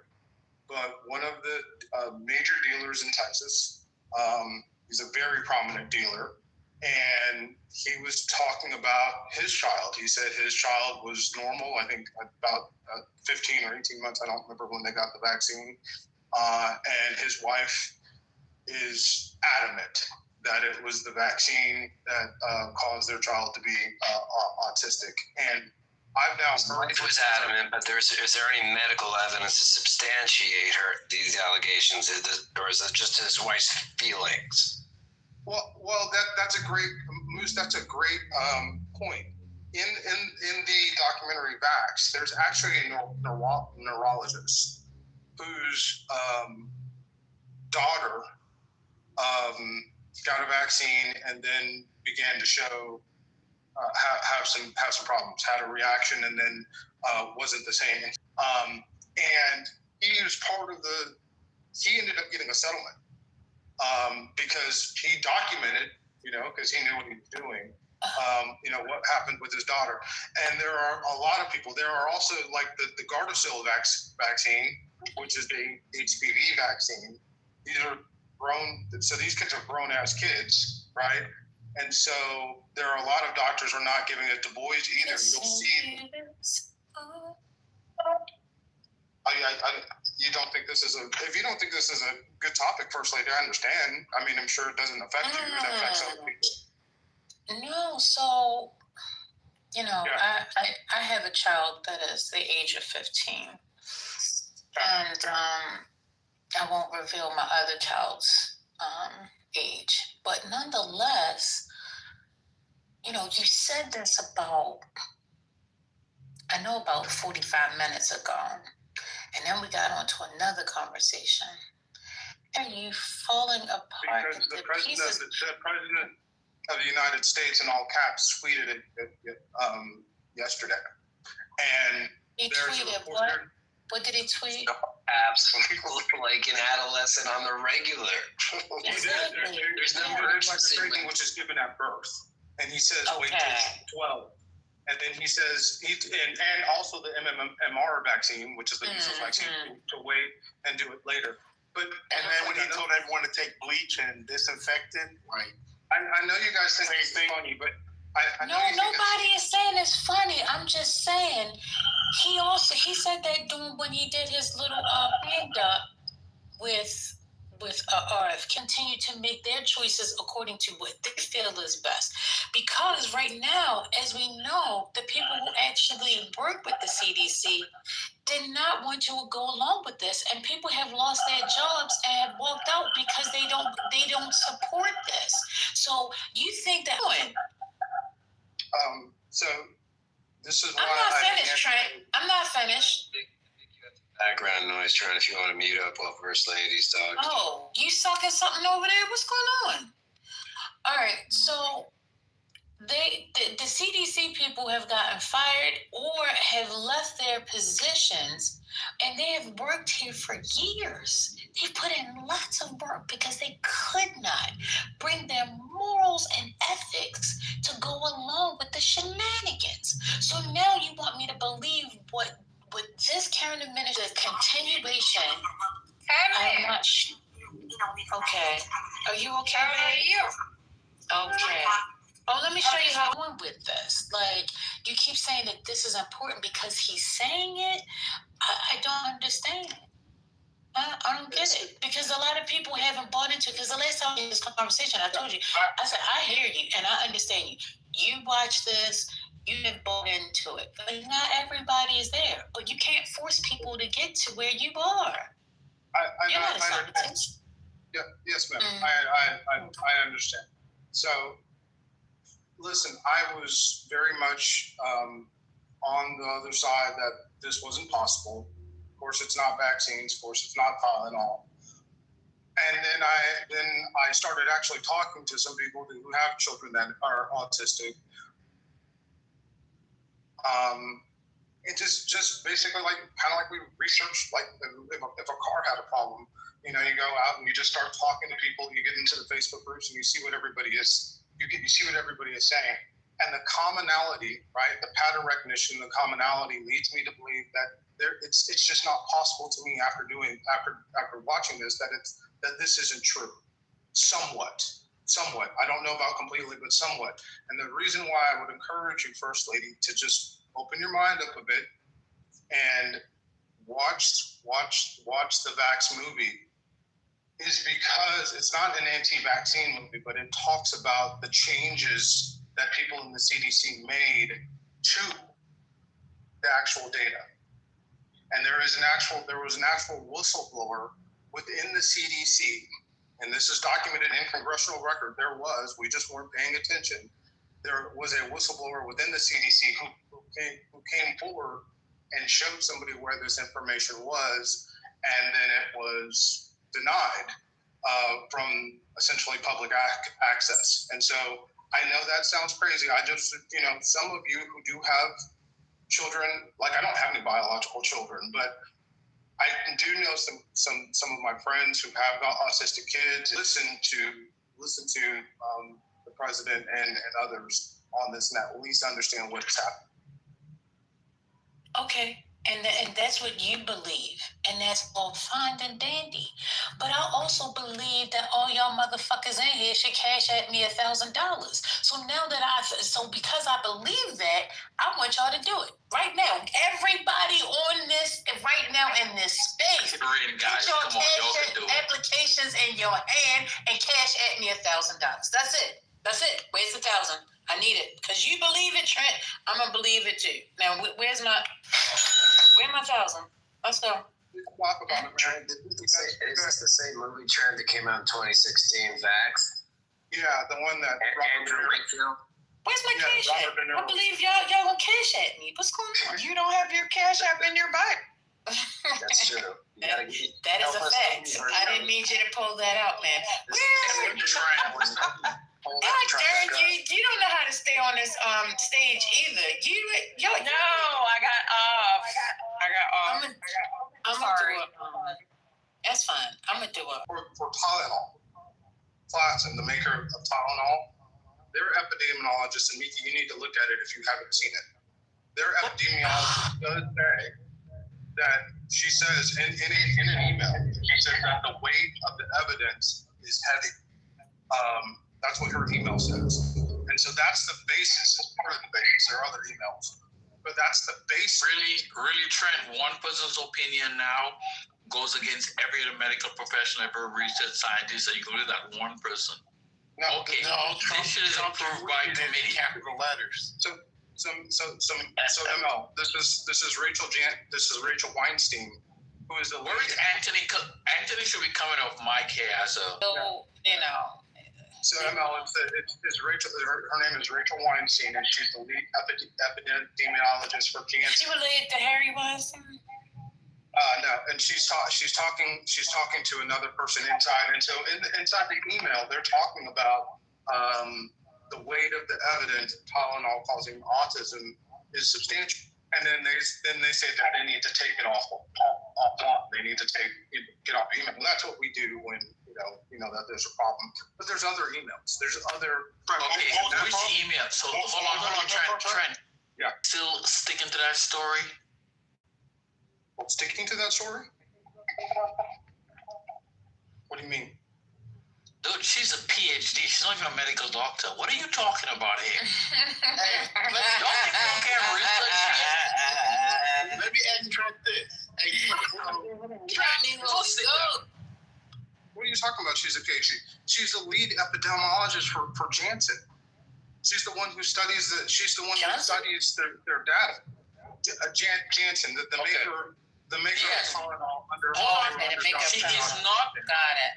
Trent. I'm looking at the woman's bio here. She is not a doctor in the sense of medical. She does have a PhD. True. Yes. But yes, and she did say it does have neurodevelopmental risk. Right. But let me see. Yeah, that's a big statement. For the lead epidemiologist, when they said that there was no evidence. To me.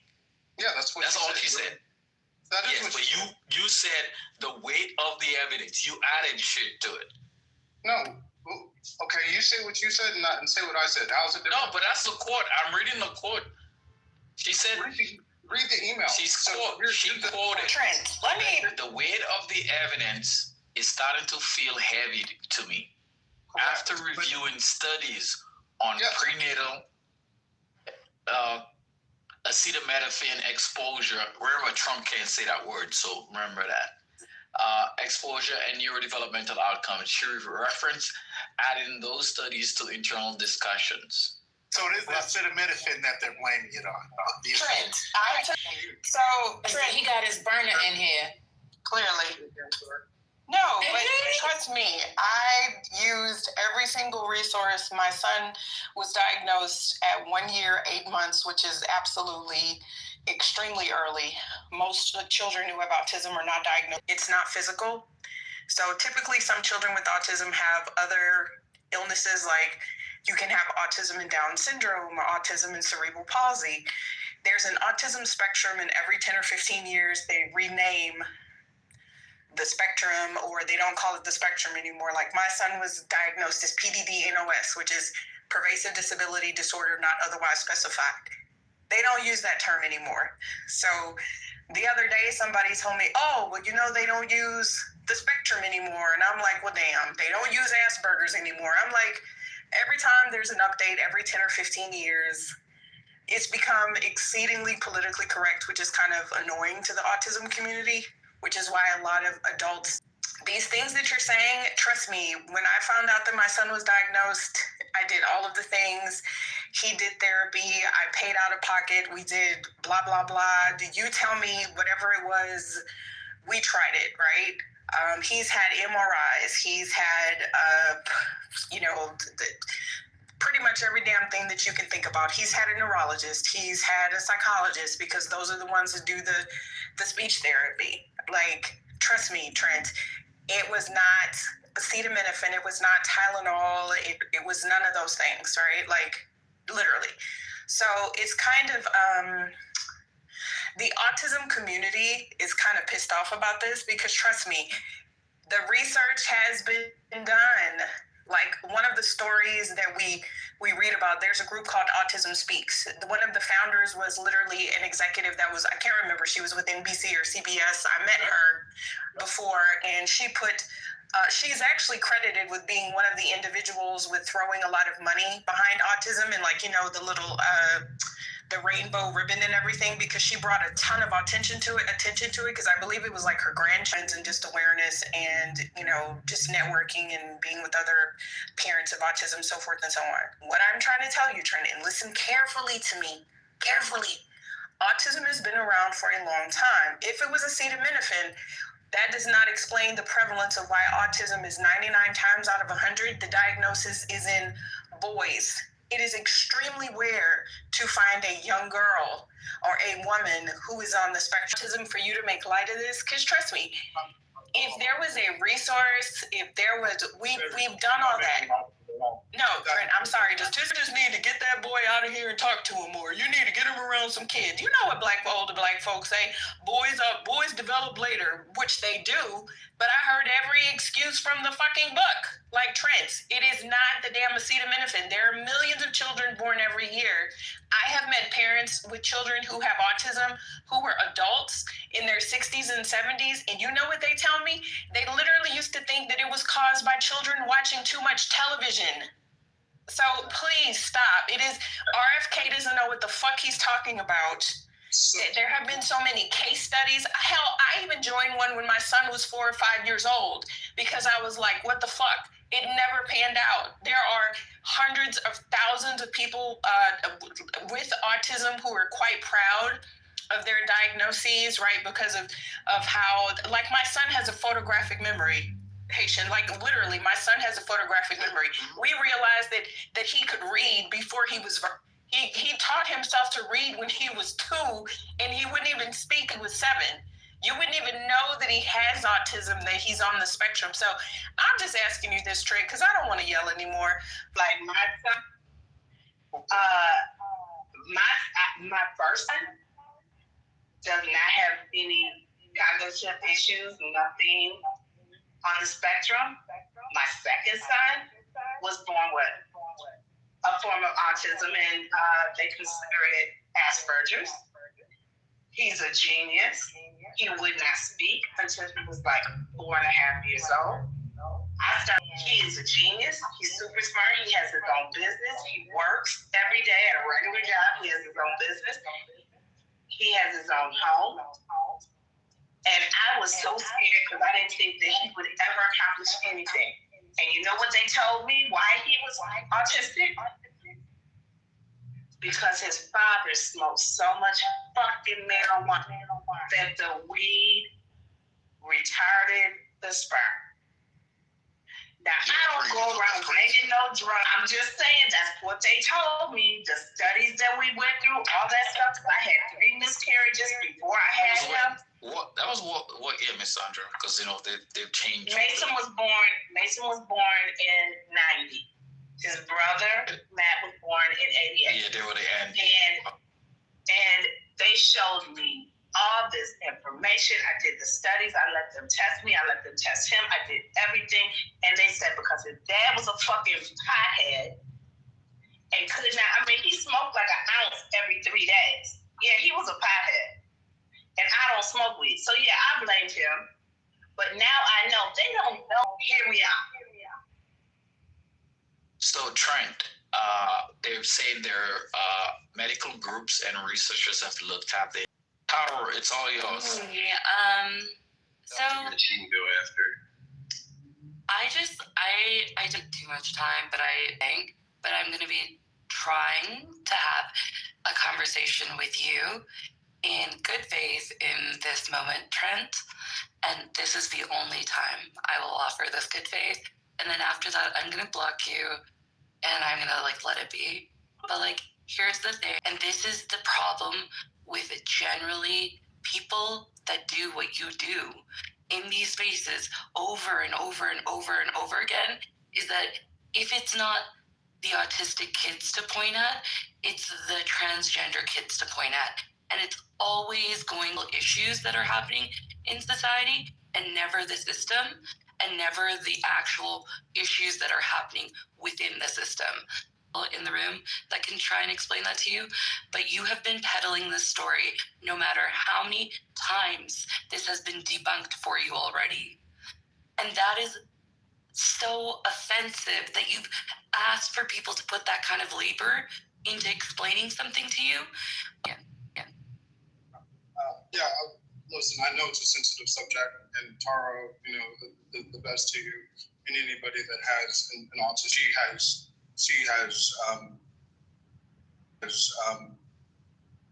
I don't know if she's changed, but she actually. I don't know if she's changed, but she actually. No, but Trent, what are you saying, Trent? She just pushed back on you. I just pushed back on you. Nikki just pushed back on you. Sandra just pushed back on you. But I'm still trying to see where you go. Why do I never get included in the conversation? I was the first person to push back, and I did it. Yes, you did, First Lady. It was just yes. Yeah, I recognize that, and we have autism in our family, and I was very much just like you all in believing that this was all genetic and it wasn't possible that it could be vaccines or Tylenol. I believe it's a combination of the two. What Dr. Christina Paul. How do you believe that? What evidence do you have? What causal link do you have to say that the evidence supports? No, they do not see the link. Okay, but you do. Okay, ML, the Keller Postman lawsuit is not just one email. It's multiple emails going back to 2008. Okay, that just hang on, because you don't now. From the same doctor or multiple people? They are from Johnson and other. Hold on. So do you know medical research? Why don't you just keep talking? No, I just want clarification from you, but I'm just asking if you know that in medical research that doctors do throw scenarios out there, and those are theories, and then they research it and they find out if the evidence supports. They go through the stages. So emails, I wouldn't take emails as it's not it is not like a peer-reviewed finding that is stamped by the Journal of Medicine, by the American Pediatric, blah blah blah. Yes, we certify that research, we peer-review the research, and the evidence does support a causal link between that. That's not that. It's an email. So during research and development, they send email out. Oh, we have a theory. We have a couple of cases, and we're going to go and do some further research to see if there's actually a causal link or not. Do you know that's how it works? So you kind of use that email as a definite final statement on the fact that there's a causal link between acetaminophen and autism. Do you know that? I'm just asking you. I don't even know what you're saying anymore. Okay, the email in itself does not constitute a finding. Yeah, there are multiple There are multiple emails. There are multiple emails going back to 2008. From the same person? No, from the same company. They're not all from the same person. From the same company. There were multiple emails. Yes, Trent. But Trent, does Johnson & Johnson make acetaminophen? Yes. Well, they did. Okay. Okay, hold on. So, as companies in America, you've heard the same. It's like, say, if you a dead brain person says, "Hey, I think my kid got autism because they took prenatal acetaminophen, and hence the reason why they have autism." Because there's no other autistic person in my family. So they said that. So they kind of call it in their research. It's the company's responsibility now. Hold on. No, because you were talking for a while, which I find to be so fucking puzzling. That when you already laid out your case, now we get to debunk you in real time. I haven't laid out anything without you interrupting. Well, hold on. So I'm asking you, do you believe those things? What? Do you believe that people report different circumstances that happen to them, and somehow because enough people report it, that means you think there's a causal link without actually doing the research and making sure that it is? I don't know. I don't even know what you're saying. I really don't. I'm trying to be with you. That might be a good time to move. If you were interested in getting information about autism, Temple Grandin, if anyone has ever heard of her, she is a professor in autism. I have not had the opportunity to hear her speak, but I actually give her books to individuals if someone is diagnosed within your family. She explains like the autism brain, because it's basically classified as a social disorder. So fun short story, when my son was first diagnosed when he was 2, we were, hubby and I were in the room with the speech therapist, and they were trying to break it down to me, and they'd done all their, testing, and it was, it reads like, Gabriel is such a sweet little boy, but da-da-da-da-da, and then he gets into all the medical jargon, and they go, well, it is a social disorder. And I was like, what does that mean? I don't understand. Because the first thing a parent asks is something physically ill, is it something physical with my child? And it was like, no, my son is literally the picture of health, right? Like he's never been hospitalized, right? Like, but that can be different. But the autism does not cause a physical impairment. So somebody put in the chat earlier that it causes brain issues. There is nothing physically wrong. Autistic individuals tend to think differently, and Temple Grandin is excellent for that, because it helped my family understand, like some adults or children may be like, this is a dog, so a corgi and like a pit bull can't be the same, because if you say that this is a dog, then they think very, some of them can think very literally and visually, right? So we had to understand that. So I'm just recommending that. It's definitely helped some family members. I gave it to all of my family members to understand my son. But the therapist at the time said, well, ma'am, it's a social disorder. I said, oh, well, I hate to be around people. He'll be fine. And everybody in the room laughed, and they were like, no, ma'am, not quite like that. So I was like, well, shit, then I got autism too, right? It's in the family. And they were like, no. That's not what we mean. So, but to be an advocate for your child, you learn to be an advocate for your family. So when people talk about IDEA, which was the special education, and when you talk about IEPs, and when you talk about ARDS and all of these other things. Somebody on the app was trying to make fun of me one day saying, oh, Miki Stimming, it was actually Curtis from the dark side. And I called him a bitch for even trying to say that. Number one, a lot of people stem, and there's like I can never pronounce it, but there's all sorts of things. There's like the jargon. So Trent, sweetie, people read about things that you don't experience. And just like if someone comes in here and tries to tell you about a car, and I'm not trying to convince you, because it's not going to piss me off, actually, like, make a donation, make a donation to an autism organization. A lot of special needs parents, right? We know that the special needs the part of the education department has pretty much just been decimated. How about if you really wanted to help the autism cause, your research with ChatGPT is great. Instead of reading those emails, I challenge you and Monica, right? Since you're pulling up this data, that's wonderful. Why don't you find an autistic family? You can probably go to your local elementary school, right? They'll probably have you do a background check because you know it's a kid. You can offer to assist, or you often administer the test verbally, or a lot of them are not able to take the test. So special education teachers, I love them to death, right? I love them so much. Even if they were MAGA, I still love them because I know the dedication that they must have to children, right? So why don't you go find either one of those teachers or one of those families and knock yourself out, okay? All right. My last. I have. The reason I just changed my PTR. I actually do work with kids that are autistic, and I supported them over the years. That's going on. You sell cars to them? Trent, you sell cars to them? Stop it. Put it in the chat if y'all want to take a field trip. Where are we going, First Lady? Are we going to SeaWorld? Can we please stop this? No. I'll tell y'all once I get a bunch of ones. Tell her, you know what specializing, right? Civil litigation. Class action lawsuits. They were part of the 3M lawsuit with the military. Like this. Correct. Yes. Yeah. They're very good. So just because they didn't take the case, they'll take any fucking case. No. They're a very respected firm. Hold on, Keller Postman's a very respected firm. But here's not to go up on that. And they won't take frivolous lawsuits. Saying that. So it's Dr. Roberta Ness. She's the former dean of public health for the University of Texas. Hey, but it's not. All right, Trent, fine.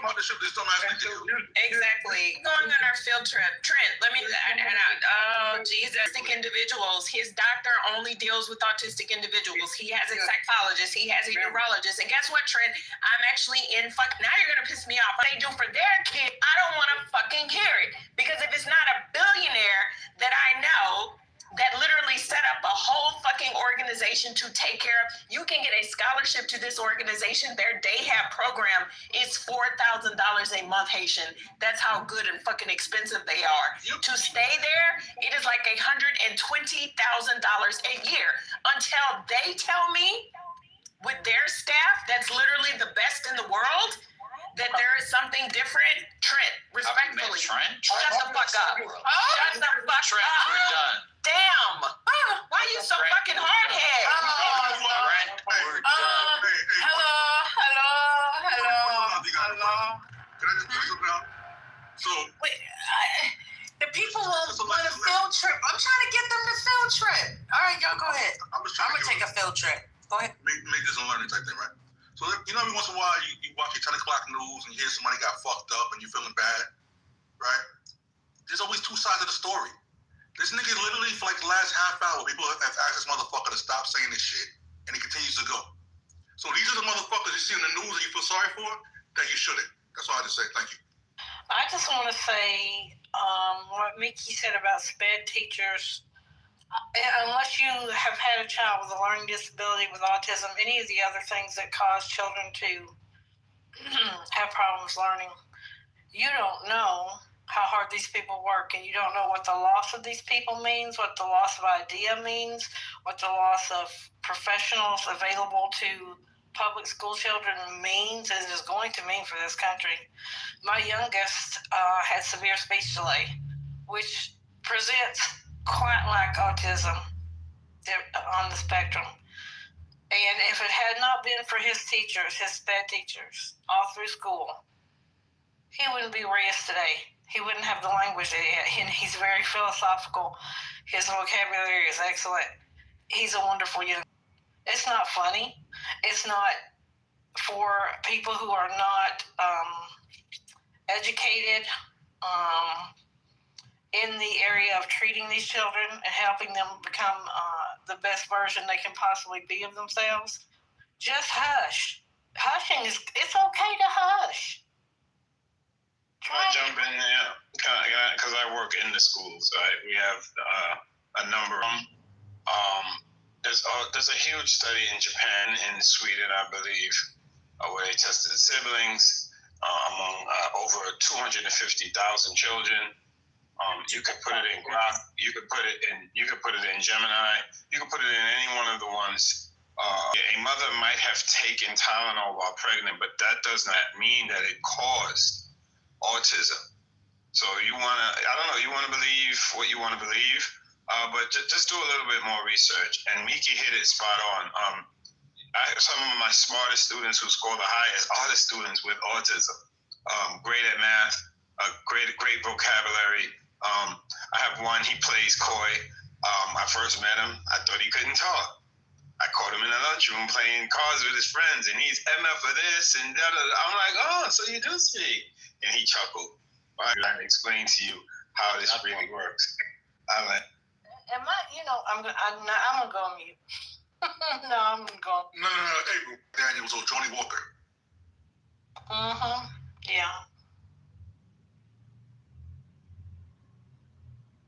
Yeah, I put Brookwood in the chat. If anybody, they actually teach other individuals because Jeremy said he would like to learn. So this was, so shout out to wealthy people with time and effort. This individual actually studied residential facilities across the globe. He could actually be a resident of this place, right? Like it is just like the creme de la creme de la creme. You can actually purchase homes.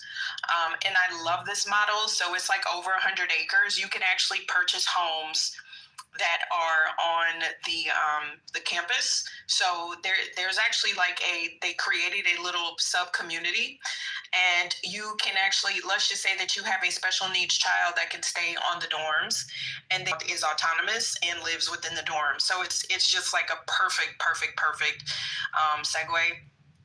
I mean, Trent, I get it. Sometimes, we Google things and we want to talk about it, which is why I love being in this room, because there are so many people that know more things than I do. And sometimes, honestly, I just have to hush and listen. So, yeah, shout out to the special education teachers, because you have a heart for working with special education children. Shout out to everyone in the education system, but especially my heart goes out to special education teachers, because I'll always have a special place in my heart. But yeah, I just wanted to, Divine, you were actually a special education teacher? Oh, yes, yeah, of course. I write IEPs. I did not know that. Yeah, I write IEPs. I create specialized programs. I fight for my students because, you have general education teachers that sometimes they just don't get it. And so I'm an advocate of a student displaying an understanding of the content, and it's not always about just one size fits all. And what I do benefits all the students in the classroom, right, across the board, so that everyone could come out a winner. And it's a battle, principals get it, because it is 100% guaranteed that every principal in the DOE here in New York was in the classroom, so they get it. They're going to advocate and they're going to listen. Like my principal will listen about what I do too much, because people try to come for me and try to throw it in my face. And I don't appreciate that either, but that's another story. But yeah, appreciate the shout out. Well, you know what that means, Divine. Send me your Cash App, because guess who gets a lunch Cash App from me? Put your Cash App, Divine. Mickey love the kids. Mickey love the teachers. Thank you, Divine. Yeah, let's Michelin rated lunch if it's coming from Yay, Chick-fil-A on me. No, Moose, we about to be in a recession. I gotta come back. I love y'all. We gotta come back. I did not know, but no, seriously, shout out to the educators. Shout out to all of y'all. This is such an awesome soft space. We done ran First Lady off with our foolishness, but she'll be back. She can't stay away from us. So why did you try and go on this rant for so long? Mind? Can I speak for another 2 yes, you can. Okay. Go ahead. So yeah, go ahead. Thank you.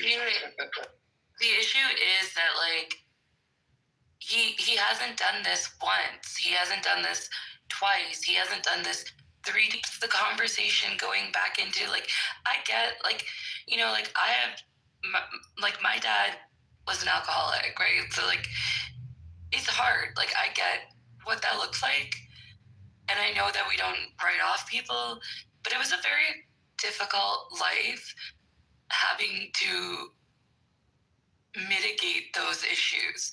And I just think that sometimes, like, in these kinds of spaces, we really shouldn't be doing that work of enabling folks like that in these kinds of spaces. Like, I think it's just, we've got to kind of like try to mitigate some sort of like moderator, I don't know, like supremacy. I don't think it's a supremacist thing. I think you can be on a stage and actually have like consensus building, but I think that at some point we should be able to be like, hey, like, we've been listening to you keep bringing up trans people for no fucking reason in the middle of a conversation about the economy. You bring up autistic children randomly in the middle of this conversation. Like, can we stop you, or looking at an issue, or having a modicum of like expertise about something before we let somebody hijack a stage because they're drunk? That would be nice. But he's not saying anything tonight. Anthony, could you handle the light work? Not too much on Anthony. Me and Omari in the back tonight. Oh, Omari back. He'll take care of conspiracy theories. I don't belong to the MAGA crowd, and I'll tell you what's dangerous. Shutting down, we don't need to talk about this, but shutting down any conversation and not trying to understand that. Don't try to argue. You're bringing up some. This is Clubhouse, and it's not dangerous if we don't talk about a topic. I don't know what in the hell is really going on. It's not pushback. Brought it up because Trump tweeted it. That's why I brought it up. Oh my God! That's even more reason not to bring it up because the idiot tweeted it. Omari, your president will give me fucking shit up. Trump is trying to squeeze money out of these companies. Like, come on, bro. That's his play. He attacks a company just like he attacked Intel. Spun it off already. Johnson & Johnson already spun off Tylenol in 2023. Right, 2023. Trend. I get it. But this, okay, can we just not... What happened with baby powder? What happened with baby powder is that people were using talcum powder in a way that they shouldn't, and then they got sued for causing breast cancer of the cell phones. Like, so there's a lot. Brain cancer because of... Keep that shit out your pocket. Well, right. I would get away from it. Oh, you did. I just saw this on a video the other day. Yeah. If you look at your settings, and I can't remember where it is, but it actually even tells you how far away you should be from your phone for the whatever they call it, the vision. You know, the requirement for like safety. Yeah, that part. It's even crazier than that, Miki. So what they do is they say that it's like use of clothing. And that's how they get away with, not telling us what's actually happening. So legally, I'm sorry, Trent, to cut you off. Just so y'all don't think I'm a conspiracy theorist, if you have an iPhone, it's in settings, general. Where is it? I just had it. It'll reach your biometrics. Legal and regulatory. Then it says iPhone. It says legal notices, license, warranty, RF exposure. And I'm reading this one. iPhone has been tested and meets applicable limits for radio frequency exposure. Specific absorption rate refers to the rate at which the body absorbs RF energy, to which Royal just said the SAR limit is 1.6 watts per kilogram in countries, blah, blah, blah, blah, blah. Talking about tissue. I don't even understand what this shit says. Apple uses to reduce exposure to RF energy using hands-free options such as the built-in speakerphone, headphones, or other similar accessories. And then it goes on and on and on. Yep. Like it literally has it on there. So, I mean, why don't we talk about that? Because we're on our phones all day on this goddamn app. AirPods are causing tumors in kids' ears. What car do you think has the least amount of maintenance? The answer is still Corolla Hybrid, Prius, cars like that. Those are the cars you can own. You won't lose much of depreciation. You won't lose much of fuel costs. If I was just somebody who didn't care about cars, it would be so playing a clip, or you off mic? So AirPods that you put in your ears are causing tumors in kids' ears. Can you put that study in the chat? Because I've never heard that before. I know you have. I know you have. Bluetooth headphones? Bluetooth headphones? Is that what we're talking about? Bluetooth headphones. It's the radio. I mean, like, essentially what Trent is talking about isn't necessarily wrong either. But the thing is, the way in which he talks about, it's like, that is the tumor coming from the actual headphone. It's the over usage of these things. That was the problem with vapes. That was the problem with all of these things. Essentially, the American populace is an over-consumer. It is constantly over-consuming to a point that it is. Like we're not naturally built for all this stuff. There's no study that shows this to be true about tumors in the ears. Hearing damage is a concern.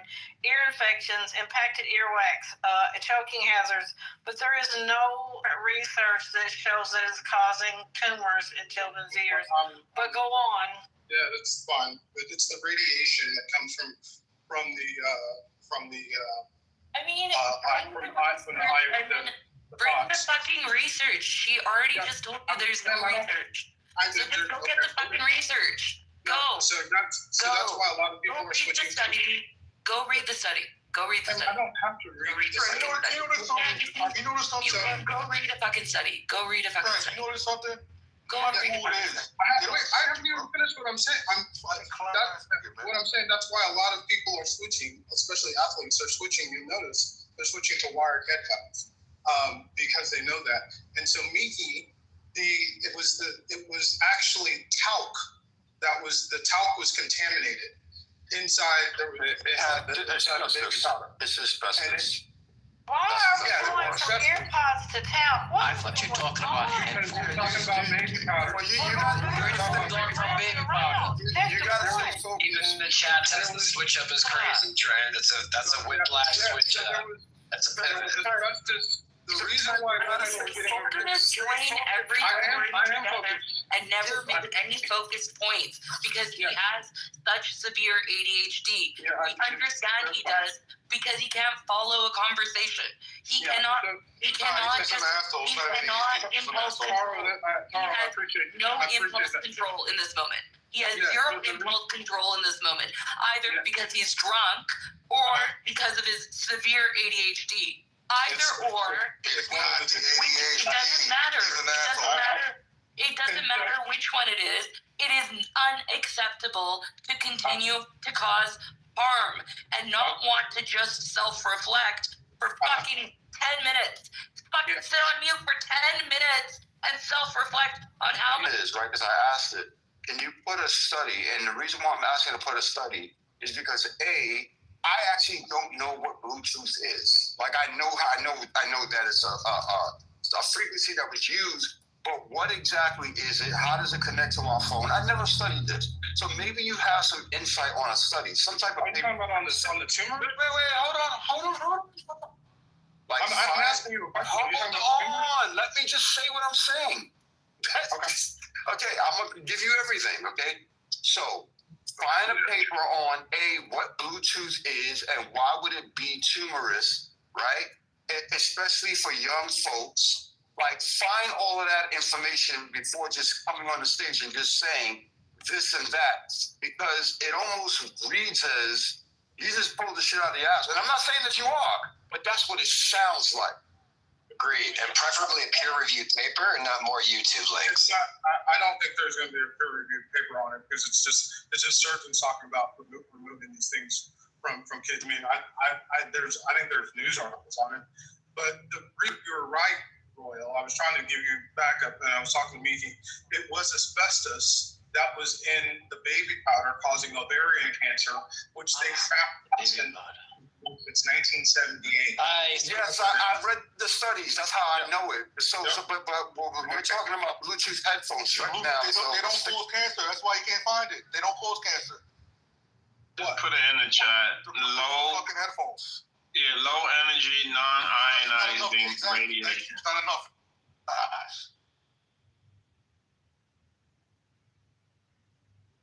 What's your next makeup story, Trent? Wasn't a made up story. I'm muting laugh.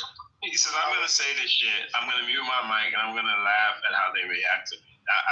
So I do feel like people disregard him. Trent has great delivery, so I do think people might be confused by what you're saying, Trent. You talk in a definitive, like these things are actually happening or have been proven, and then the sales are right, and then people take a look at it like, wait, this ain't legit, and literally you just kept going. Someone just said, yeah, that's not true, and they found it, pulled it. I think it was April, and then you're just like, okay, yeah, and then so this is what it's from. Like, that's a little bit dangerous, right?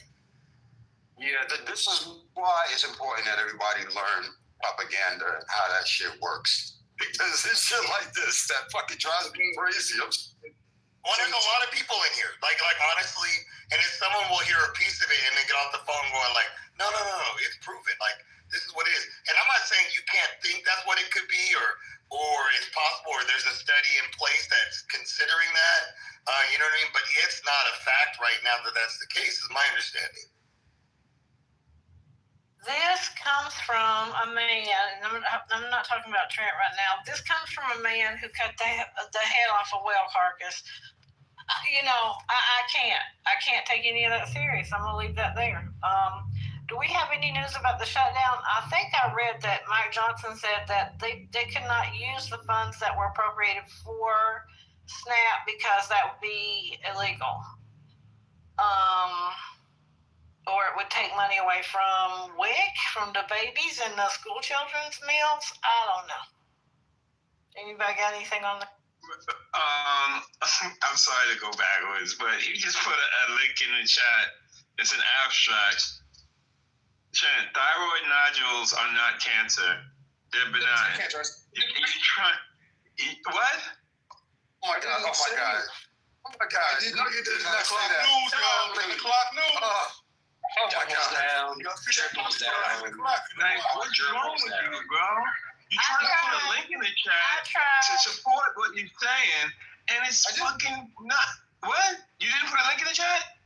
I did. Right. Are you talking about? My bad. I didn't say that they were. You talking about thyroids, bro? You said it was cancer. Nigga stepping on his own. I did not say it was cancer. I said that they were tumors, cantoid. I think maybe I said it wrong. Look. Oh my God! Who heard him say cancer, y'all? Oh my bad. He did say tumors. He did say No, he definitely said cancer. I heard cancer. No. He said tumors. Bluetooth. Okay. He said tumors. No, I said. Let me slow down. Let me say. I heard cancer tumors. Let me slow down. Let me say. Tumors. He did not say cancer. He said cancer. He said tumors. Maybe because he's not so many different things at once. Okay, I apologize. Let me restate it correctly. The Bluetooth itself, to Miki's point, may be causing prostate cancer and other things that I believe it's causing brain cancer. I believe it's got you. They did not say Bluetooth will cause prostate cancer. She said the phone possibly. And she said possibly. She didn't say possibly. It's not. Yeah, the Bluetooth is not. It's not. No. She didn't. Why didn't say Bluetooth? Don't put me in that now. Think of the cut you. He did not say Bluetooth is causing Brian said Bluetooth. What the fuck? Am I the only one so Bluetooth? Am I the only one so You know what the crazy part is? The crazy part is today early I was thinking like, man, I really respect Trent because he checked on Mario for doing the same kind of shit. No, bro, look. You gonna respect somebody? He's doing the same thing. He was getting mad. Shut down. I'm gonna say one more thing.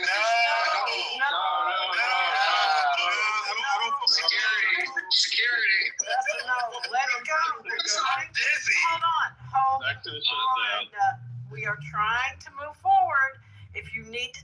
let someone go in the back chat, okay? Because we're not going to do it here on stage. Let's move along, please.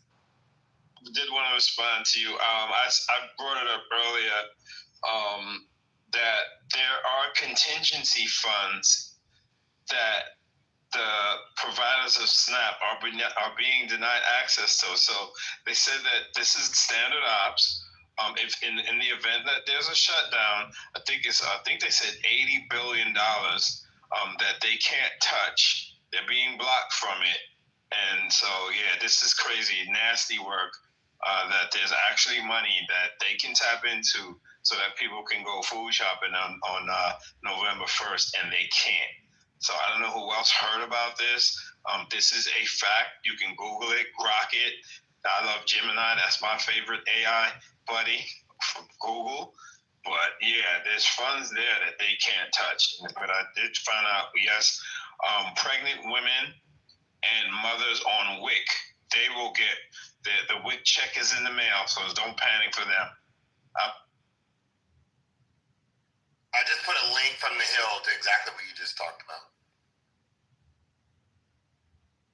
So they are dispersing WIC. That's news to me. That's good news if that's the case. I'm trying to think if they stopped SNAP benefits in prior shutdowns. I've been looking for that. I think I saw something earlier, but I'm going to continue to look. What I know is that people are already at food banks trying to prepare, or already they've run out of food for the month.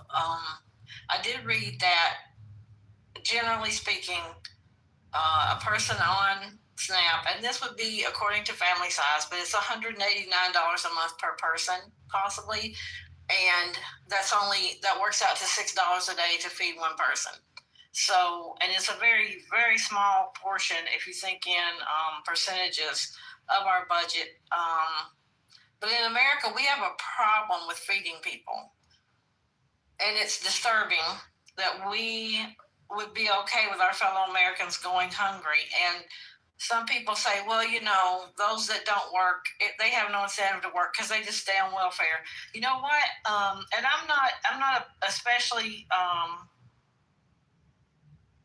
religious person. I am. God knows me. He knows my heart. My mouth is another story. But the Bible and other religious texts talk about poor people. Poor people will always be with us on this earth, and a lot of us on this stage and in this room are poor, even though we don't want to say we're poor. So villainizing them and begrudging them $6 a day to eat is wild to me. I would pay 3 times that. Here, take $20 a day. Move that from some other place in the budget. Unless and until we care enough about us, Americans, better education, we can't better health care, we can't do anything without the basis of people having sound nutrition. Without sound nutrition in childhood, children experience things that will not ever be corrected. Once you have malnutrition in childhood, things happen. And I will go into things and bring research if people need it. But why do we care if people are on food stamps? I don't care if they sit at home all day and they're on food stamps. I really don't at this point. At least they're fed. But for some reason, you need to, as a poor person, you need to really bring your life out there and put it under a microscope. And when I say poor, I mean the working poor as well, because there are people do work who get SNAP benefits. That's part of the program. You have to work. Even though some people think it's not enough hours a month, a week, whatever it is, you still do have to work. But this thing of having to qualify and show up to a colonoscopy, they're looking up your ass to see if you qualify. Oh, I remember when I was a single mom, divorced, I had $20 over the limit to get any type of benefits. I worked 2 jobs. I had child support coming in the large amount of $350 a month. This is way back in the day. But because I had a car that was paid for, my mother bought, and it was just a junker car. It wasn't a new one. because I had that car, I guess I could just drive it up and people would put food in it, whatever it was. I volunteered for a bag of food at the Good Samaritan, those places where people take items for other people to come and have to live, recycle, whatever. And I know I'm going long here, but no one at any time says anything about corporations getting their welfare because they give jobs, they create jobs. We want more billionaires. We want more and more billionaires. Let's give them everything. We pay oil companies to drill the oil out of the ground so that they can be even richer. It's wild to me. America is ass backwards. And this isn't red, this isn't blue. This is till you understand that the game board is set for the people who have the most against the people who have the least. You're never going to get it. Yeah, I think that food insecurity coupled with food waste is one of the most asinine things I've ever seen in this country. Like, I just don't. Yeah, I just want to shout out April. Don't ever, you go as long as you want because you speak truth, you speak truth. And I've heard you speak about, the workers at Walmart or these other people that they can't get the 40-hour work week. And even if they are getting the 40-hour work week, they still need to supplement their income. And yeah, this is expensive. Think I'm telling them I don't want it? Y'all could put that pride to the side. I would take it if I could get it. That's just me, because we got so many other things that we need to pay for.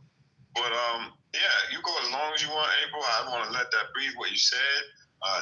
Corporations get all kinds of write-ups. Somebody put it in the chat. In the chat talking about private jets. Yeah, it's crazy. It's crazy. People with money get all the breaks, and people who don't have money, this country gives them their ass to say, "Well, work harder." You're doing something wrong. Get your bootstraps. Right. Got no shoes, but grab those bootstraps. And I did. Oh, butter. I'm sorry. I just wanted to share, and I did this the other night. Someone had told me about it. Flash Food, FLASHFOOD, is an app you can get in the App Store or the Google Play Store or wherever, and it shows you in your neighborhood, in your town, if you have grocery stores who sell their expiring products, shortly to be expired on the shelf, for 50% off or less. And so maybe people could hook up with that and see if they can cut their grocery bill some. It's called Flash Food. It's an app in your store, Thank you for that, April. I just was saying that, a lot of poor people are treated like criminals. Like, just because you're poor doesn't mean that it's dangerous, because Christians are taught to help the poor. And so it's weird to me how on the one hand we call ourselves, or people call themselves, Christians, and on the other hand they belittle and demonize people because they can't afford certain things, or they're not working without knowing why they're not working. What's that?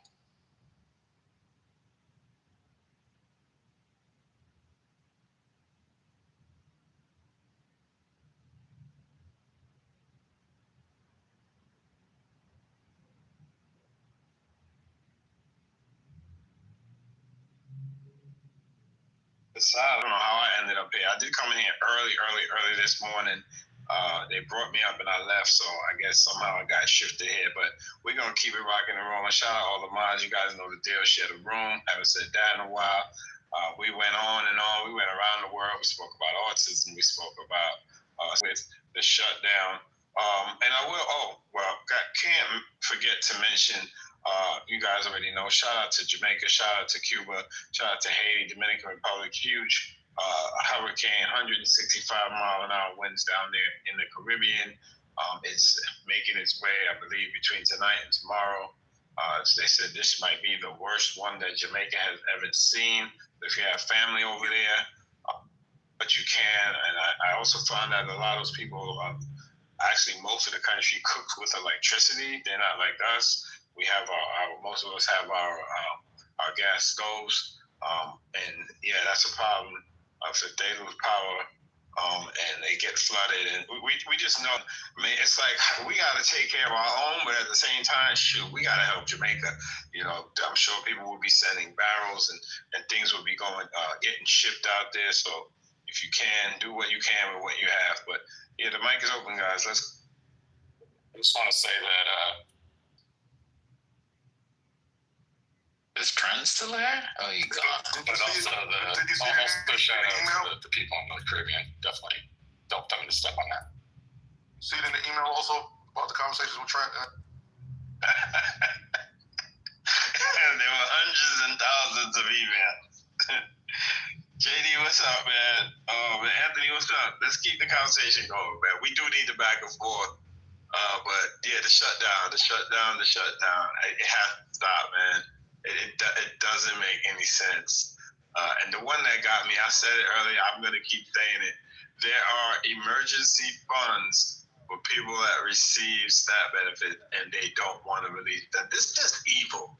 This is like, you know, the aid not making its way to Gaza because they said that Hamas took it or whatever. Like, you can't help Americans in America? What the fuck is going on? We're going to teach you, poor people, how it looks when you don't vote for Trump. Or when you don't vote at all.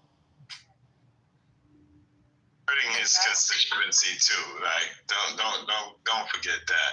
He's not only hurting Democrats, he's hurting everyone. Yeah. Right? It's like going for chemo, right? They kill the good cells and the bad cells too, right? He's killing everyone. Well, it's like starving everyone. He don't give a shit though. That's the whole thing. He don't need his base anymore. You feel me? You guys seen the stuff about how Mike Johnson is now blaming Leilani for the shutdown, blaming the radical Islamists for it? This is Mike Johnson's new talking point on the government shutdown. I don't know if anybody's seen that or not. It doesn't even make any sense. But before we go to the Iranian point, can I make another point about the Trent situation? Did you say about the Trent situation? I don't know where I'm going back to, but I think I'm trying to preserve. I'll redirect. I can do that. Okay, thank you. He's back. Thank God. Patty, y'all had me top left trying to. What happened? Yo, well, we can't go back. We will not go back. We moving forward. Divine, I was in here by myself this morning, top left, and the app was flipping out. That was the last one. Oh my God. Divine handled it. He rocked it out. I didn't even realize the phone was down, and I'm talking until I looked down. I was like, wait a minute, where's Patty? Where's First Lady? What's going on?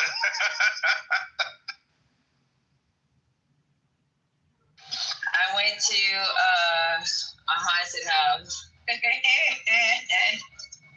These little girls behind me was pulling my hair. I was like, please, like, chill. Was it fun? Like they, huh? Love the babies. Was it fun? Yeah, it was long. It was long too. And I got these boots on, so is any MAGA people gonna rob any grocery stores when they food stamps run out? Yep, that was the first one. They had the niggas. The niggas are the No. They was at the liquor store and the Nike store. Let's go in the big, extra wide bed pickup truck. Because they wasn't buying little shit. They wasn't getting little shit. They was coming out with ass boxes. Damn. They was buying, they were taking equipment. They have some steaks. They was taking equipment. Fuck them steaks, huh? I'm just trying to see what the generators do. They'll get a generator. Yeah, they were taking stuff like that. question, like what I like, and I'm walking out with my shopping cart full, and y'all better not try to stop me. I saw a lady say it, so we know it's gonna happen. Look, the boosters will never go away, but boosters is gonna be in full effect. And they're not allowed to chase them out of the store and into the parking lot. At least in some states, they're not allowed to do. Why is Trump put in an executive order? Next month, niggas rob grocery stores, you can shoot them. Why? You know what's gonna happen? Well, you know, they're gonna be locking shit up though. You're gonna be seeing steaks locked up. You know what I mean? So it's gonna be fun. That's true. People are probably stocking up right now. What's today? It's about to be the 28th, y'all. Friday, Halloween. Not Chase. Hey, April, can I ask you a quick question? Sure. Hey, April, how did you feel when Bill Clinton put into law, that policy, we had to work for welfare or and whatever? I know you made some other problem with people working for welfare. I said earlier that people on welfare do have to work. That's part of, and we know because what you just said, Bill Clinton put it into effect. I don't have a problem with people working. But people who don't work, I don't give a fuck about that either. Because we have enough food in this country that we give our food, what we have, extra and above. My grandmother she had mini gardens, let me just say it that way, and we worked. She didn't try to make money off of it. That's the way I was raised, is that you help people, pay it forward. That's part of being a Christian. That's the Christian way I was raised, was to help others and let God worry about whether they should have something or not. She didn't have forms for people to fill out to see if they should get it. She didn't see if they would, or if they were a drug addict, or if they were homeless, or whatever it was. She didn't do any of that. So I come from that tradition. So I don't have a problem with people working, but I do have a problem with Walmart not paying their employees enough to stay off of. How do you feel about that Walmart makes billions of dollars and we subsidize their employees' benefits? Don't get me started, okay? Let's keep it real. What about that, Anthony? I think that, man, this is a tough one. All right, I agree with what April said previously. I don't have a problem with people that's not working receiving benefits, but I don't have a problem with people working to receive benefits either. So I agree word for word, spot on everything that April said. The livable wage part. So as far as the Walmart livable wage part is concerned, here's my issue. Like, I don't know if I look at like Walmart. Well, I don't know if every job that people do is going to be a livable wage. There are going to be some jobs that, like you envision, like a high school people to, family or anything of that nature. I think like there's a minimum wage and there's like an impetus, a motivation for you to do better. I think that there's jobs that aren't meant to sustain a family. And, I don't know. Why would we even work those jobs? Why would anybody take that job? This is like, for example, a high school student. That was the example. When you go to Walmart, how many high school students do you see working there generally? In my local Walmart, a lot. When my daughter went to high school, she worked there. Walmart's 18, so you don't.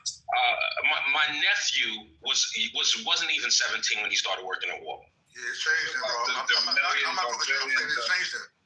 Let me ask him this: what about the billions of that they're subsidized and the billions that they make?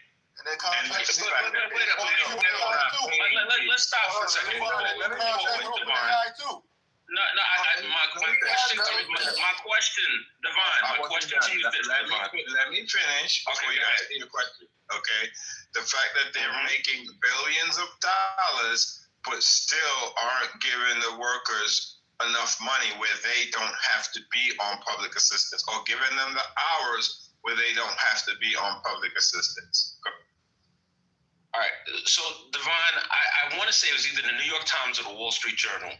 They had an article, I want to say it was yesterday or this weekend, that was complimented that how, like, the basic school was how other companies could learn from the way it treats its employees. You could look this up. I think Walmart gives free tuition. I think there's a lot of benefits to working for Walmart that goes beyond just what your hourly rate is. So, like, I don't know if people are, like, looking as a stepping stone. I honestly don't feel like every job that you get, I think we have a minimum wage for a reason. And that's cool. Like, that's a discussion I think that would be productive. Like, you know, I put out an idea. I would, you know, like, instead of peppering me with questions, could you say, well, I disagree with that idea, I agree. Let's see how far apart we are, because I have no idea what your stance is. Like, how do you feel about that? And would you argue? Everyone's not an academic. I hear what you're saying with the programs and tuition. All right, you have people that, you know, they struggle to get through high school, and now you're telling me free tuition, they might not be an academic, right? They may not want or have the motivation to want. So if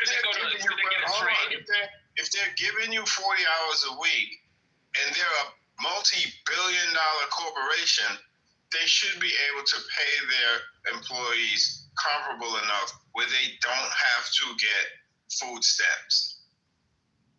And honestly, so that Live Better You, that they got with Walmart, because y'all know about the Walmart and stuff. So how LBU works is you only can enroll at certain, there's only certain, how did she tell me? Because I was like, why don't you try to use them for your school tuition? She was like, it doesn't work like that. So it's certain times of the year you have enrollment, and then it has to be towards certain programs. So it is a good program, but let's say, for example, it's business, and you don't want to do business. Or even, like, she wanted to take some of the certification classes, because somebody, and she knows she has to, hey, I want to get a certification. It's like, yeah, there's no openings right now. So the Live Better You program is a good program, but it's only availability during certain times, and they have partnerships with certain schools. And it depends on where you live. So in the Atlanta area, the openings weren't that comparable to college students that are home during the summer, might want to renew. It's not worth the shit that you wipe your ass with, the tissue you wipe your ass with. So. Well, it's so funny, it's crazy now niggas. So when you bring up Walmart, right? You guys are aware of the whole thing they're doing with OpenAI right now, and the money they're spending for that? No one's aware of that. That shit don't matter. This shit was funny now, since some of y'all niggas is finna lose some of these government fundings as an EBT and shit. Now y'all want to think progressively. Now it's let's have a living wage. Let's have this and that. But it's funny, those are all policies Democrats run on. But you niggas claim Democrats don't do shit for that. Fuck a living wage. What about Democrats was offering universal fucking income? They created those policies, not no motherfucking Republicans. Republicans don't care about your name is very fitting. No way, Jose. Motherfucking Democrats want to wipe out your student education loans. Student education. Yeah. But you know, companies using AI. That's not what I'm saying. They partnership with OpenAI, where now you could buy in your checkout. You could buy from the website. You could also have the AI on the website. No, I'm good, right? Doing your stuff for you. Okay, so now they're going to spend about $1 billion to train employees for the system to work. They already spent $580 million to implement the Azure system. So the point I was saying is they're spending all this money, but not to pay their fucking employee. So no, they're not using AI the same way other companies do now. But everyone's a fucking genius here, so.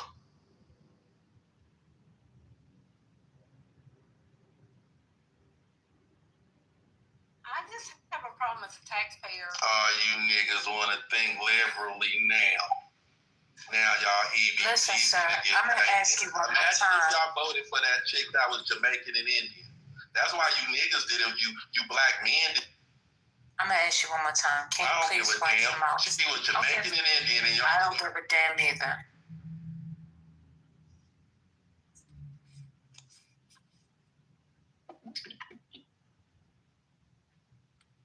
Go ahead, Elizabeth.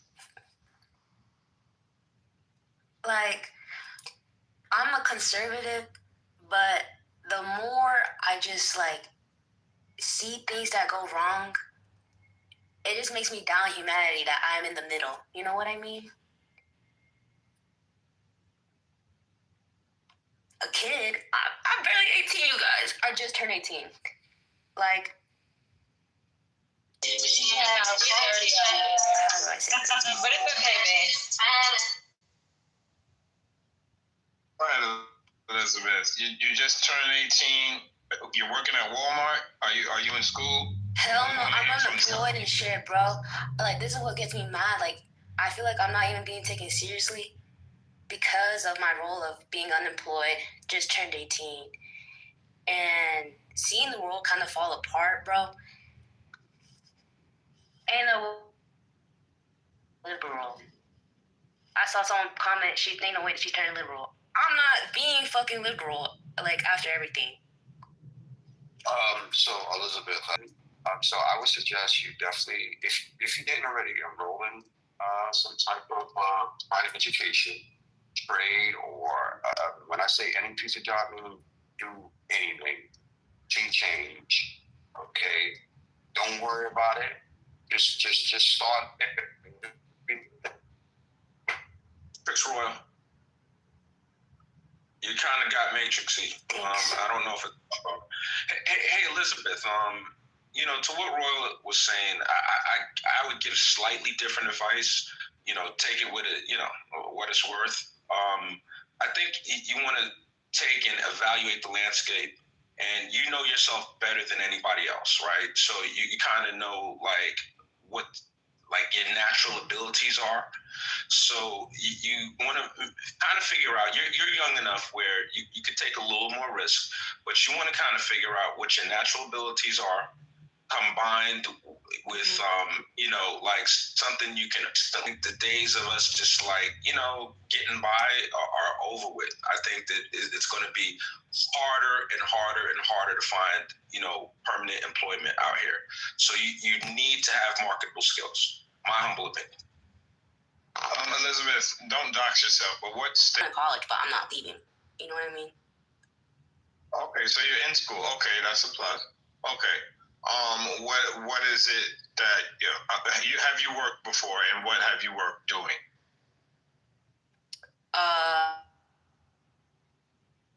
I just babysat and also clean houses with my mom, but she just retired, so my dad's just a provider.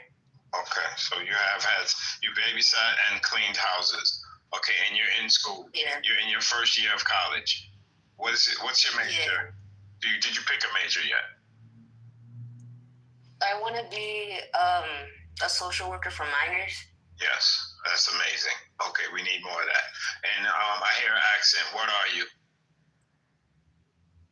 I'm not from anywhere. I'm just from the south of, I don't know. You're American. Okay. Yeah, I'm American. You're not Latina. I am Latina, but I'm American. Okay. Full on. Do you speak Spanish? Yes.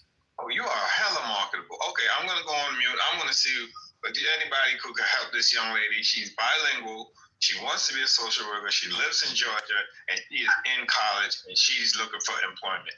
So let's do what we do, y'all. Let's help this young lady. She's 18 years old. She's on a trajectory for greatness. So I'm going on mute. Somebody else chime in. So have you hiring for bilingual if she needs a job right now? They're hiring and need bilingual speakers. He's in Georgia. Oh, Georgia. I didn't know that, sweetheart. I just got in here. But yeah, if she needs help with food, electricity, we got systems in Georgia and ATL. And the fact that you're bilingual will make you very, very marketable. And a lot of these hospital systems will pay for your education. Oh, okay. The fact that you're bilingual is huge.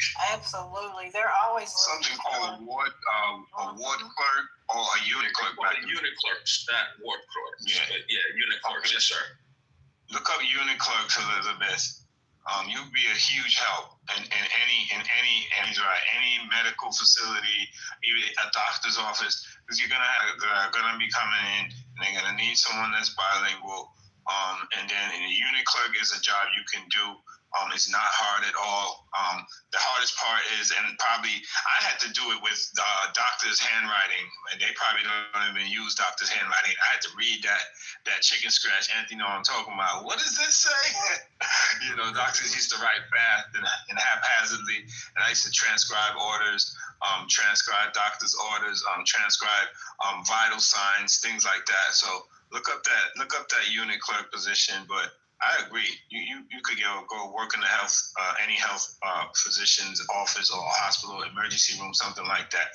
Give us some more ideas, guys. Help this young lady out. Another advantage of the hospital system is Someone said churches all over Georgia that give out food and help with utilities. There are a lot of programs in Georgia. There's a shit ton of them, but I don't. With you living at home, I don't know if that's a concern of yours. I didn't hear that from you. So the other advantage of working in a hospital is potentially you getting a job that has 12-hour shifts. So full time would be 3 days a week, and it would allow you to kind of focus on your studies the rest of those days. So that's just another consideration that But obviously, there's a shit ton of jobs with you being bilingual that you could qualify for. Boardroom that I'm in, he told me that they're always hiring for college kids. They'll do part-time special schedules throughout your college schedule. Okay. Well, if you can afford it, you just need to make some money for your own personal thing, not to contribute to the family. That's the kind of job you probably want to have while you're in college. Don't stress yourself out by overexerting yourself by doing too much either, because you want to be able to be successful in school so you can get it done and then step into your career. You know what I mean? Thank you. So if you're in college, let me ask you a question, because I'm about to turn my music back up. Yes, Patty. So check this out, internship anyway. Look and see what they got available. Tell them what you're willing to do, or they'll look at your degree program, and this is your experience that you're going to need. I'm going to be honest with you. These jobs out here, your career service center is your best bet. Somebody could tell you the hospital. I could tell you here. They could tell you there. But they got a lot of jobs that are being lined up at these schools, and a lot of kids don't take advantage of it.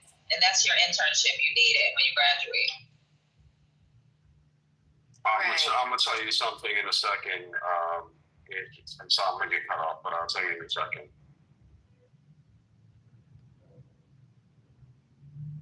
I know you said social work, but I put 2 links in there. One's for free training in IT.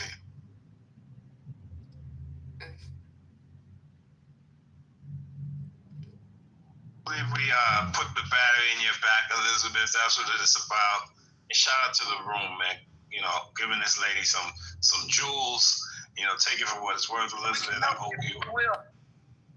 hopefully you feel a little bit more confident. Thank you. God bless. Yep. God bless you. You got it.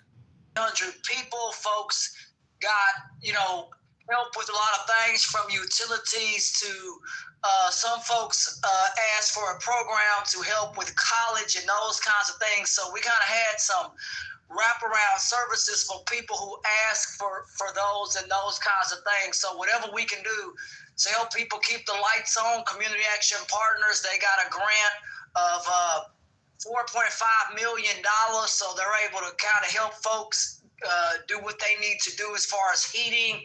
It's fixing to get cold, so if you do need assistance, look up Community Action Partners today, and you will be able to get the assistance for your estate.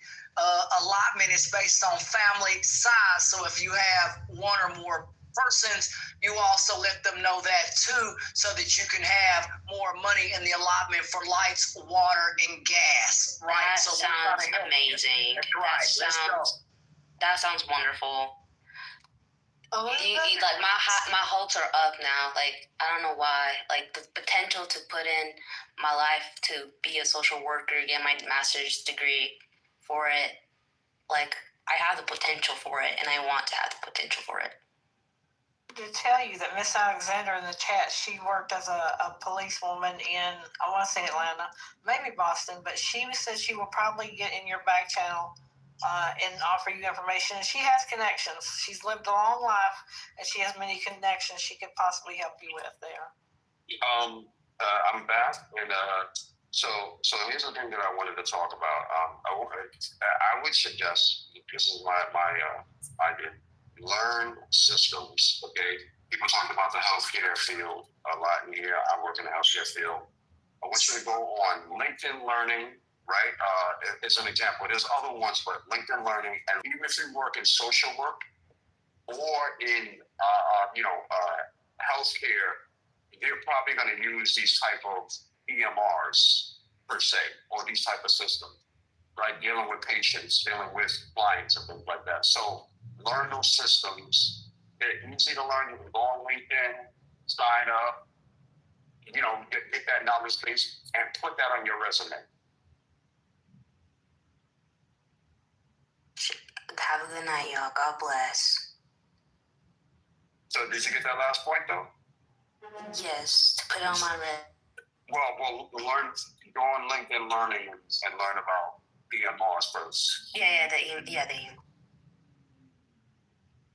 That help her with her particular job or what she's trying to do. I know when I work with folks, getting them signed up for programs and other things, and we try to have add-ons or add them onto other programs. What the hell is going on out here? Somebody trying to run away from the police. See, that's another reason. I don't know. Somebody's an idiot. At the end of the day, though, seriously, we don't really have a lot of that going on over here. I don't know what's going on out there. But I really hope that programs and the things that he's talking about, I hope it aligns with the career you're trying to do. Because casework, it's a lot of work, and a lot of people need help. But I think she's gone. I hear you. Clean now. So she's gone, but hey, have you guys heard that Trump got an MRI?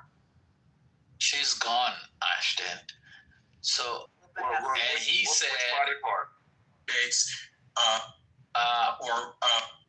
said, Trump said he has the doctors have never seen such an awesome MRI, the best MRI for somebody. What does that even mean? I don't know. That's what the man said. He's got the brain of a 3-year-old. This was 79. So listen to this. Had an MRI, and in the machine, the whole thing. And it was perfect. The doctor said some of the best reports for the age, some of the best reports they've ever seen.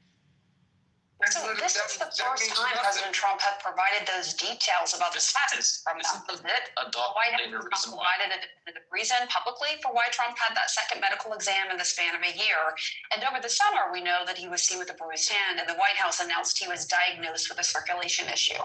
And joining us now to discuss what's going on, CNN medical analyst Dr. Jonathan Reiner. He's the cardiologist for former Vice President Dick Cheney, worked as a White House physician for years. Dr. Reiner, thanks so much for joining us. As you know, MRIs are not necessarily always part of a routine checkup. How unusual is this? And whether you're President of the United States or whether you're just a civilian. So we don't know why his doctors asked him to undergo that test, and that's a big question. The other question is, why did they decide not to inform the public that they were doing that? Why was that deliberately left out? There are a lot of things that can prompt an MRI, and typically they're prompted by symptoms. There can be neurologic symptoms that prompt. For those reasons, the public should really be told, why did the president undergo the test, what consultants he saw, and what was the result of the testing. If you would just remind our viewers, because maybe not everyone knows what an MRI is, Dr. Reiner, and why that's significant here. And then also, could it have to do with the bruising we've seen on his hands or the swelling in his legs that's been visible? Right. So MRI is magnetic resonance imaging. It's this really spectacular imaging technology that basically involves using a very strong magnetic force and radio frequency waves. The magnetic force basically aligns all of your hydrogen ions into a certain direction, and then they are basically disrupted by these radio frequency waves, and the way they bounce are specific to different tissues.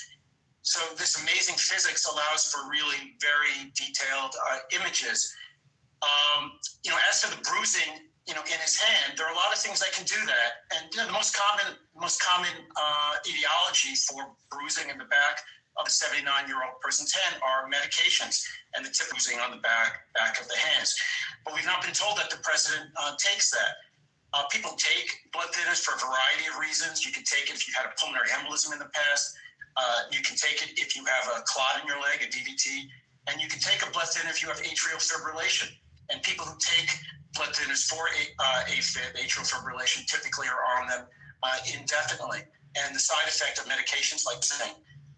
But why he would have an MRI depends on the underlying for either that medication or other undisclosed medical problems.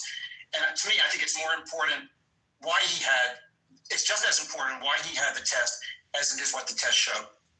The president, as you know, and we all heard, called the results of this MRI scan perfect. What about transparency? What does the revelation do to the public trust in the president's health? Yeah, I think about these issues all the time. When I see patients in the clinic, particularly new patients, and you're trying to develop a doctor-patient relationship, it's based on trust. The patient has to trust that not only am I competent to provide care, but that I'm going to tell them the truth. So to trust those that are telling them the data, and that comes from that what they're being told is the truth.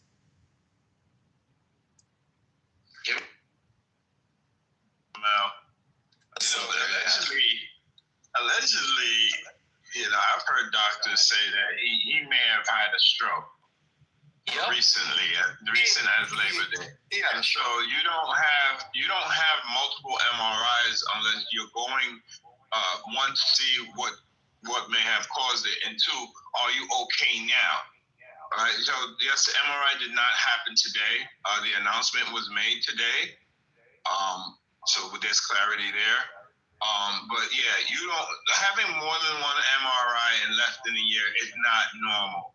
Divine, I need to correct it on you. the nail, I Divine. need to correct you, Divine, really quick, because the president has military health care. He goes to Walter Reed, okay? I have military health care. I can just go to any clinic in that building and say, hey, let's just do a CT scan for me today, because why not? I'm joking. Well, not really. I'm joking, Mel. I'm joking. Yeah, but the doctors, there's a doctor that says symptoms of vascular dementia, Alzheimer's, can both lead to an MRI. If doctors want to look for signs of a mini stroke, they might also call for an MRI. So any of this could lead to dragging a foot, difficulty speaking, memory loss, balance issues. His forward lean, etc. He is clearly in decline. And the White House definitely, because if they give Democrats such a bad time on the Biden fiasco, the Democrats did fuck up with Biden fiasco. Are we gonna get a repeat under Trump? Because they can't even, because we got also under Reagan also. Reagan was gravely ill, suffered from dementia, and he stayed in office, and they covered it up pretty good. It's not until after we found out years later that Reagan he suffered from Alzheimer's or dementia. I can't remember which one exactly. But this is very concerning to me. I don't know how concerning it is to you guys, but it definitely shows the hypocrisy in the Republicans right now that Trump might not be fit. Well, we know he's not fit for office, but he's heading downhill pretty quickly.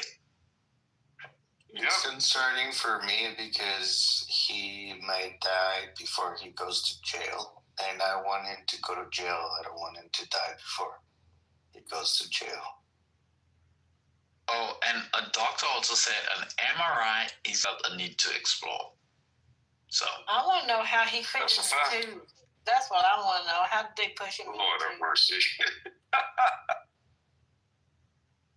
I'm just saying, this is a little small space. So you guys ready for President J.D. Vance? Royal, have you looked at him? I'm just going to go, yeah. Yes, lost weight, I think. April, I think he's lost weight. He did lose weight, but not that much. But yeah, he did lose weight. He presented an MRI. MRI machines are not that small. They're kind of actually big, to be honest with you. I must be getting the old version up here in the Air Force Hospital. Hey, not too much on the Air Force now. We have the best hospital in Mousa there. We have the best Air Force in the whole shebang. I do. That's why I can get an MRI anytime I want. Air Force. Lord have mercy. Yeah, you both, man. I just got an insurance plan, man. I went through a lawyer, got that stuff ready to rock and roll. I get zero copays and all that for the rest of my life. I don't go to the marketplace to get my insurance. And I advise anybody, if you have, things in your life, just hardships, like for me, I lost both of my parents. So I can't tie into their insurance. So if you do not have parents or you're in foster care or things like that, you let the state know that you reside in that, hey, I'm under a hardship, and there are programs that they can help you even tie into access to Medicaid. Medicaid's not just for, the poor and indigent and all that. They also have programs that help folks that have been in foster care or people who have lost both of their parents like me. And so it's good to have zero copays and all that kind of stuff and all that for the rest of my life, because my parents wanted to make sure I was taken medically. So I ain't out here on GoFundMe talking about I need to raise some money because I can't afford to go to a hospital. Yeah, no. So I'm with April on that. If April, I think you got your insurance through the military, maybe that kind of stuff. So that works. But if you are not in the military, you need to make sure you can get a hardship or some kind of plan to help fortify yourself in case you cannot tag on to your parents' insurance. A lot of folks are able to do that if your parents are still alive. So I would check into that. So you young folks ain't out here paying an arm and a leg for insurance. See if you can do that. Even your insurance for a vehicle, you may be able to attach yourself to your parents' insurance up to a certain age. So those things make sense to help fortify young people so they're not out here just paying expensive costs for auto insurance and even medical care. So look that stuff up, folks. Sorry, go ahead, patient. No, I'm saying it's going away. Did you also hear him talking about... Wait, what the Haitian say? I can't hear him. Come again. I was saying those programs are going away. That was it. Oh, got you. When it comes to an MRI, by the way, like, first of all, you got to set that up. It's not like you walk in and just do it, right? Like, it's not like an X-ray, right? My knee hurts. Take an X-ray of it. Nah, like, you got to set that up. You have to drink. You got to drink contrast, right? It's like this shit. To get more resolution of that procedure. Roy, let's go to the ER for that. They'll whip out anything if you go to the ER. Well, yeah, that's the ER, but he didn't go to the ER, so that's all.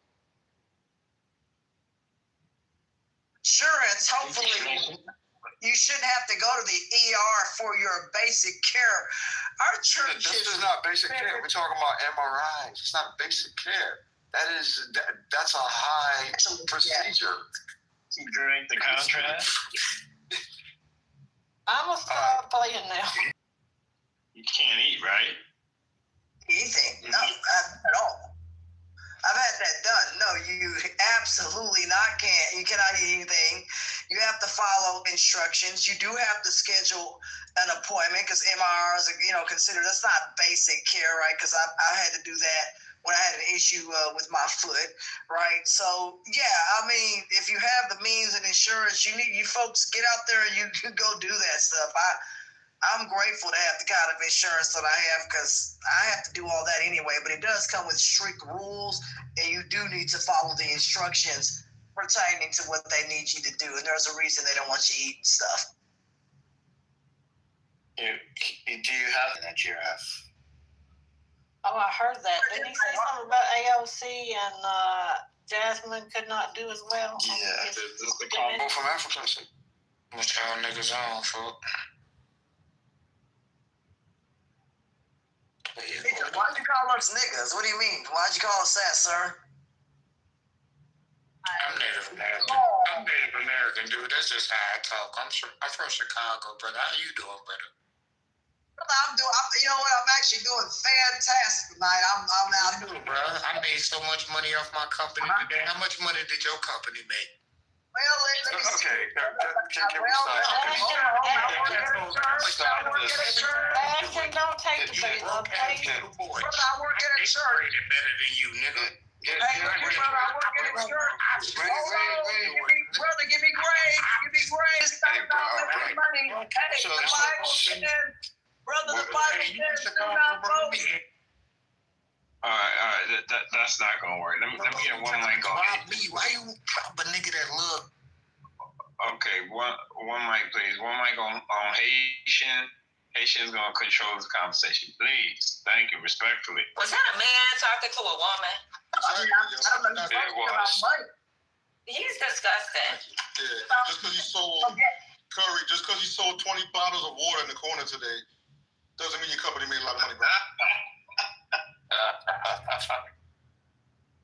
He was a damn UN. I'm a Native American and I'm in Chicago. Like, what? Hey, church, I'm not boasting about how much money we have. Brother, this is, you're out of context. When you work for the Lord, when you work for God, none of we're boasting about what you have. The Bible says do not boast. And you're He's gone. He's gone, yeah. Hey, sweetheart, I'm gonna say he's got a. There's a full moon out tonight because I kind of feel like it is. I don't know April, but tonight I think I'm gonna schedule an MRI for tomorrow morning. So I put myself on the schedule, so yeah. They boast about me. The guy came up here. I make this much money, brother. You ain't never heard me come in here and talk about. I make this much money. Patty don't want us keeping that going. She said no. Well, Miss Patty, you know me. I'm a good person. I know, but babe, you gotta let it go. He ain't here. Let that nigga go, girl.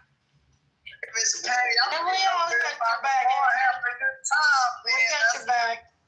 Hey, I got y'all's back too.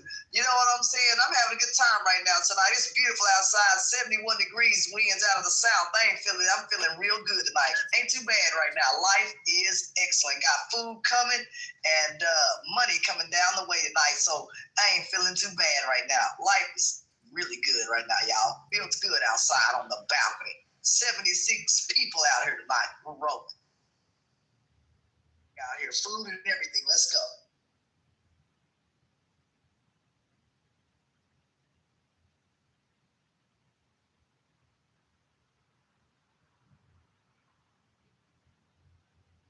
Come down and enjoy it with us. We got everything out here. Hey, look here. It's time to party and have a good time. That's about life.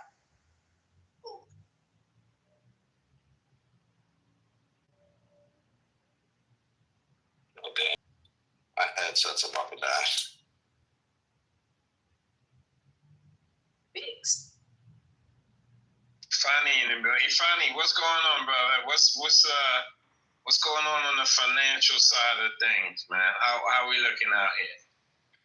You just listening? What's going on? I'm mostly listening, but the stock market hit a new high today. I guess so.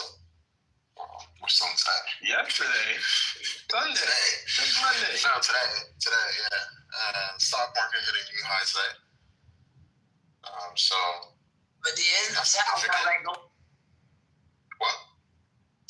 All that going for as far as the stock market is concerned. I'm dead serious. You got people out here hurting, dude. They ain't caring about no stock market when they're worried about the real market. I'm dead serious, man. You got people out here that wonder if they're going to eat tomorrow. And we are talking about the stock market, while the real market is plummeting people into whether it be debt or whatever else. It is really concerning. Y'all see that PTR line? That line went back as far as the eye can see and serving all those folks. People are hurting and they really are wondering if they're going to eat. And unfortunately today we ran out of turkeys and other things. So for those folks who didn't get turkeys, we gave them gift cards so they can go to Walmart or other places. Guys, people are hurting out here. We serve thousands of people today. And the line moved.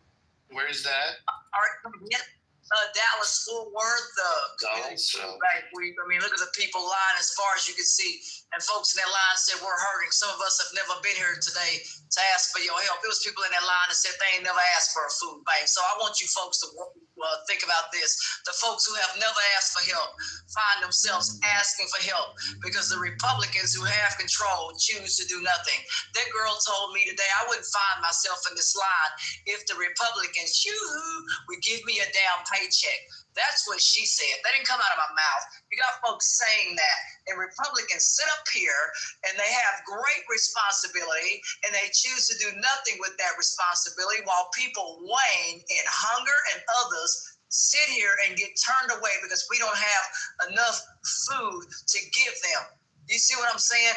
When you're giving out 4 to 5 tons of food and you don't have enough, we're moving into a 165,000 square foot warehouse so that we can move as much food as humanly possible.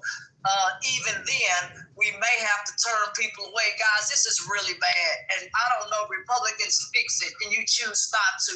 While military and other people stand in our line and said, we've never been here before. You got folks that serve this country and they sit here and don't have a meal to eat because you goofy Republicans, I was going to say something else, but I'll keep it clean. You goofy Republicans don't understand the plight of someone's life and their life to see today. Well, thank you, Ashton. So yeah, what do you say to that, sir? Your market, your stock market, when people are trying to get to the market to get food, what do you say to that? I totally understand that sentiment, and I think that is the root cause. Is it no stop, or is that how you talk all the time? It's probably because you get on the stock market too much. Go ahead.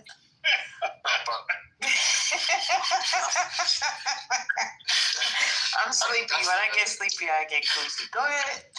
No, that's the root of the issue, right? That's the core of the problem. A lot of Americans, there's a feeling of, I guess, lack of financial security, living paycheck to paycheck. People, middle class families, even struggling.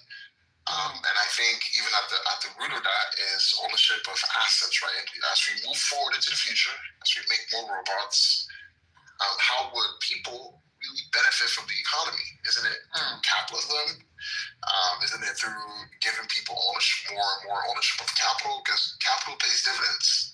And, if you also own treasuries, for example, it's like the government literally paying you money just for saving.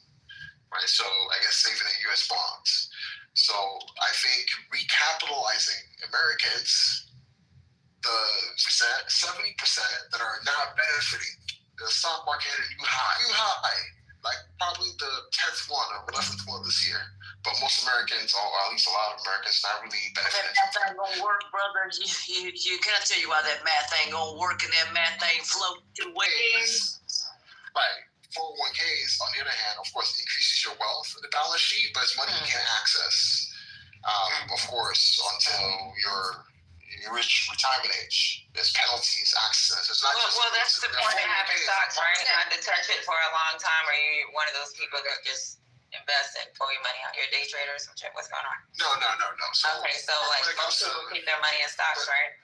So let me respond, right? So the key here is financial security. A 401k is a part of the picture, but it doesn't end there. We also want you to be active in the markets. We want you to participate in capitalism. Of course, we're going to take care of your retirement and have that conversation. But what's your brokerage account looking like? Because a brokerage account is a valid account, just as is a 401k. So you just only want to have a 401k account, because these are distinct accounts created by law. Right? So there's a reason. Right. It's not just, and earlier also talked about insurance. And there was insurance is, she's really glad about the insurance that she has. And, that's also important. It adds to wealth, overall financial security. So a lot of people don't have those types of securities. And they're usually living paycheck to paycheck when you're supposed to be living off dividends. Right. than your income. So how many people in the United States, so the percentage, actually can live off dividends? Even if let's say, a middle class and lower, because let's be honest, but how many people can really live off dividends? I mean, like, if you're properly invested, I mean, it's not just supposed to replace your source of income. You need a life. So I've been investing since I joined the military, right? So with USAA, they had brokerage accounts where they took so much money out of my check every pay period, every first and 15th. They do it, but I know I can't live off of that. So explain to me. This has been since I was 18, and it's 14 years later. Explain to me how I'm going to live off of dividends. And I think I make decent change. I'm not rich, but I know I make enough money that I can take care of me and my daughter. So you explain to me how I'm going to live off of dividends. And I've been investing for a long time. So exactly. So you're part of the I guess the 40% that is invested, and you're seeing your wealth is increasing right now because the stock market hit a new high. Of course, if you're properly invested, so your retirement assets also flow through your balance sheet. So hold on, right? Ify, value. So Ify, you keep saying that the wealth, because everybody's portfolio is not in the same thing. And so the stock market reached a new high as part of the fund. Doesn't mean that every individual stock hit a new high today, or any individual sector or industry. So it depends on what people are invested in. Exactly, which is the S&P, right? So if you at least held the markets, if you held the S&P, that's what that is, as a Standard & Poor's 500, top 500 companies. If you at least held that and that ETF, you and whatever, if you're properly balanced, your wealth overall is increasing, right? So overall, do that in Singapore, but over here it ain't matching. I mean, look, brother, you can do that stuff in other parts of the world. You may be able to make a little bit of that over here, but you got Americans that can't turn over that kind of money like what you're talking about. Wages are not keeping up in the last 75 years. Wages are waning. They're waning, and when your wages are waning and they're not keeping up, you can't. A lot of Americans don't have the basics to understand money. So what we do is we go through Acorn, right? Everybody knows Acorn. They teach you the basics. They teach you what your later is. Your later is your retirement. They break all that down, and then they teach you how to save money in case of emergencies or disasters, right? All these things getting back to basics is what we got to teach people. I'm how I'm going to live off dividends. Wow. You can't. The math ain't math, and you can't. He's an idiot. He's an idiot. You're an idiot. You're an idiot. If you guys allow Patty, you better invest on this stock that pays dividends. Right. If you didn't cut me off every time I try to explain, and then proceed. Can we move on, because we already have a resident expert? Well, what do you mean? I'm not trying to replace your resident expert. You think this is I'm just explaining my knowledge because I'm licensed. Yes, but we don't want your we don't want your knowledge. That's all I'm saying. The Series 7, Series 8. I'm just sharing knowledge with you. What you licensed to do? Are you licensed to drive a car? I'm a wife and agents, licensed in 20 states, including Nebraska. I was previously licensed for Series 7. Oh, you Series 7? We got your license at 2026. Right. Salam alaikum wa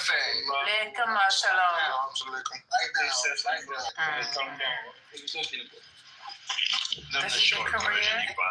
Okay, so all right, so if this your career, let me hold something. Let me see something.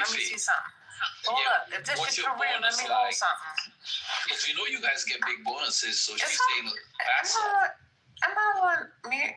If this is your career, let me hold something. You got all these stocks. Go ahead, transfer me 1,000. Hello? Not LOL. Don't run now. Come back. What's going on? You got the money, thanks. What's happening? I never said. I know. told you. No. I'm going on mute, as friends would say. Since you manage a hedge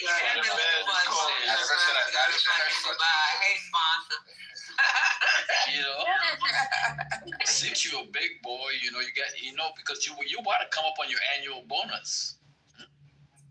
That's a fact. And he got a license. He got a license to broker deals and stock market. 20 states. Sure. Hey, I don't understand this stuff because this stuff doesn't seem honest. You said you have a license in 21 states. I didn't say that one. Life and health. Because the Series 7 license is national. I said, brother, let me tell you something. That's what you said. If you're telling people you have a license, it's not legit. You need to be honest because if you go to a church, I'm serious, if you go to a church or someplace and you're teaching this information, that's not cool. You need to be honest. So you be teaching this at church? The fact that yeah, I'm going to your church, girl. The fact that you, I guess every day at some point, child, that church is the financial education and the stuff.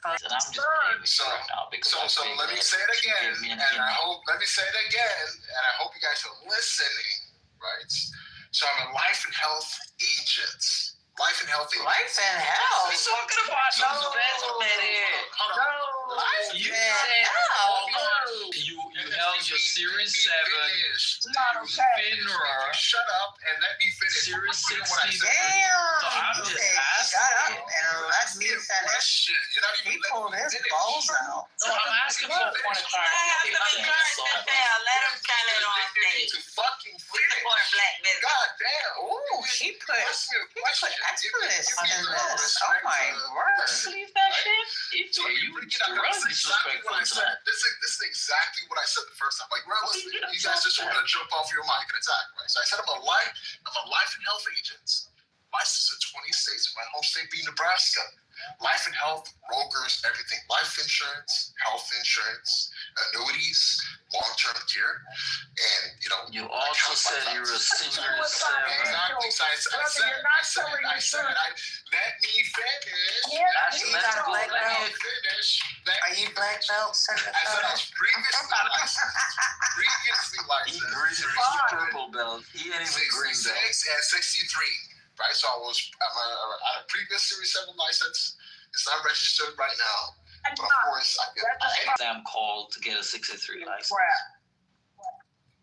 State is federal. I'm not gonna break down what is the state exam called? There's a nickname for it. Excuse me. I'm gonna post the Don't Google it. You should know because you took it. I'm gonna post the link to my FINRA profile. Take the exam or not. Brother, when I was little, I used to know Girl Scout cookies. When I was little, I used to know Girl Scout.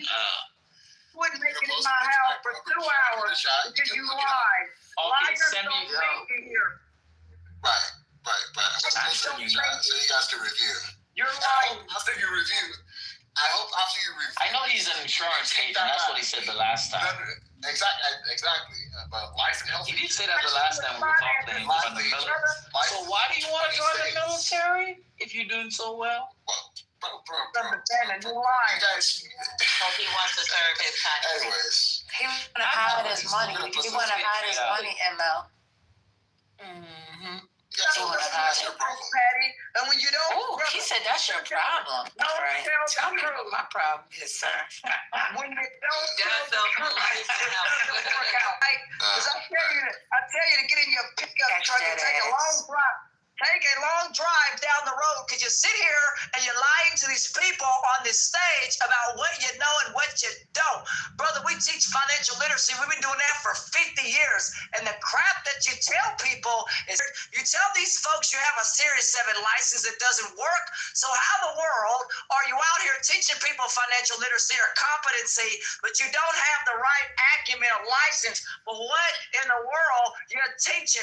Brother, you wouldn't make it in my house for 2 hours. You know why? Because you'd be on a plane out of my face to DFW Airport. You coming at him too strong, Ashton. You're gonna chase away the meat. Come on. So if you're right. Okay. Okay, Ashton, I gotta ask him a valuable question here. So, okay, you said you're gonna post your FINRA profile, which is your broker check record. Can you post that, please? It's in the chat. You're looking at it. Okay. So what's your CRD number? Bro, it's in the chats. Just click on I didn't see it.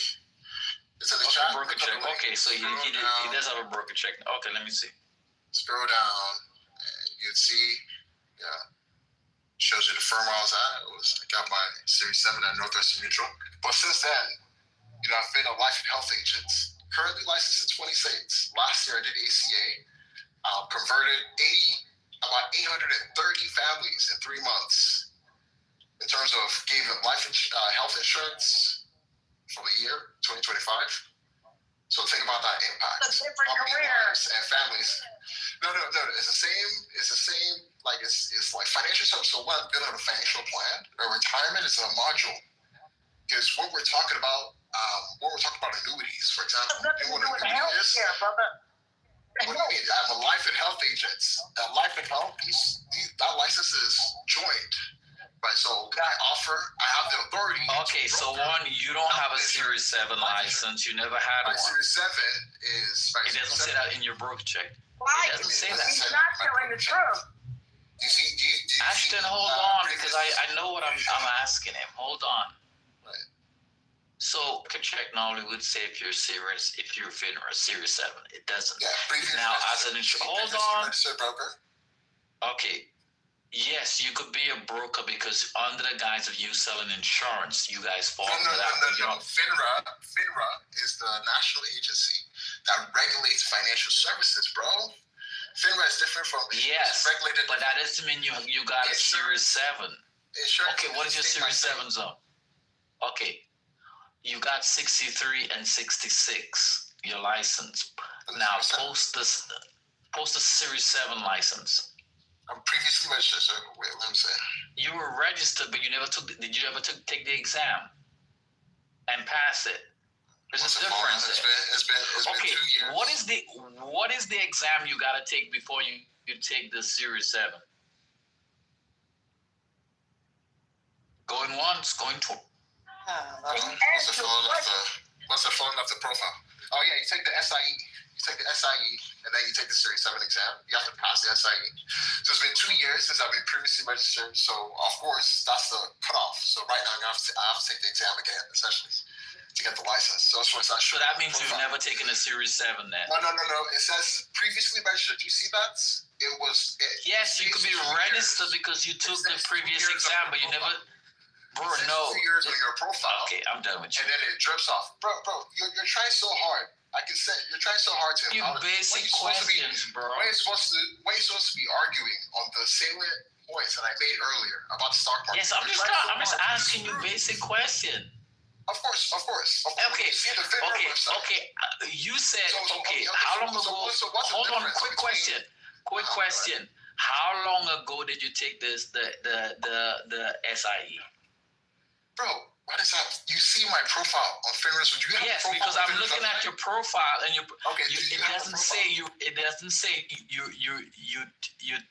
took it. That's what I'm saying. Because it drops. It says you have 1 year of experience. Hold on. 1 year of experience. You work for one firm. You have 0 state licenses, and you said you have 66, 63, and 66, but it doesn't say that here. Previously registered. I said I was previously registered. I wasn't active. I told you that from the beginning.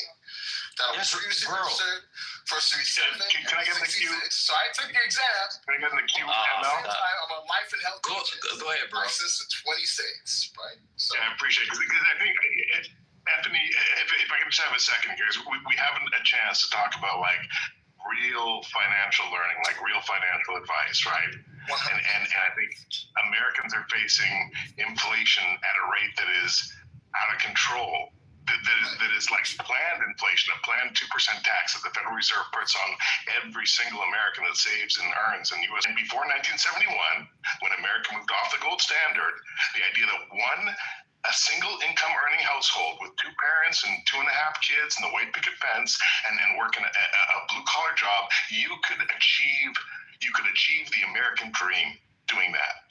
And since 1971, the division between the wealthy and the poor has gone out of effing control.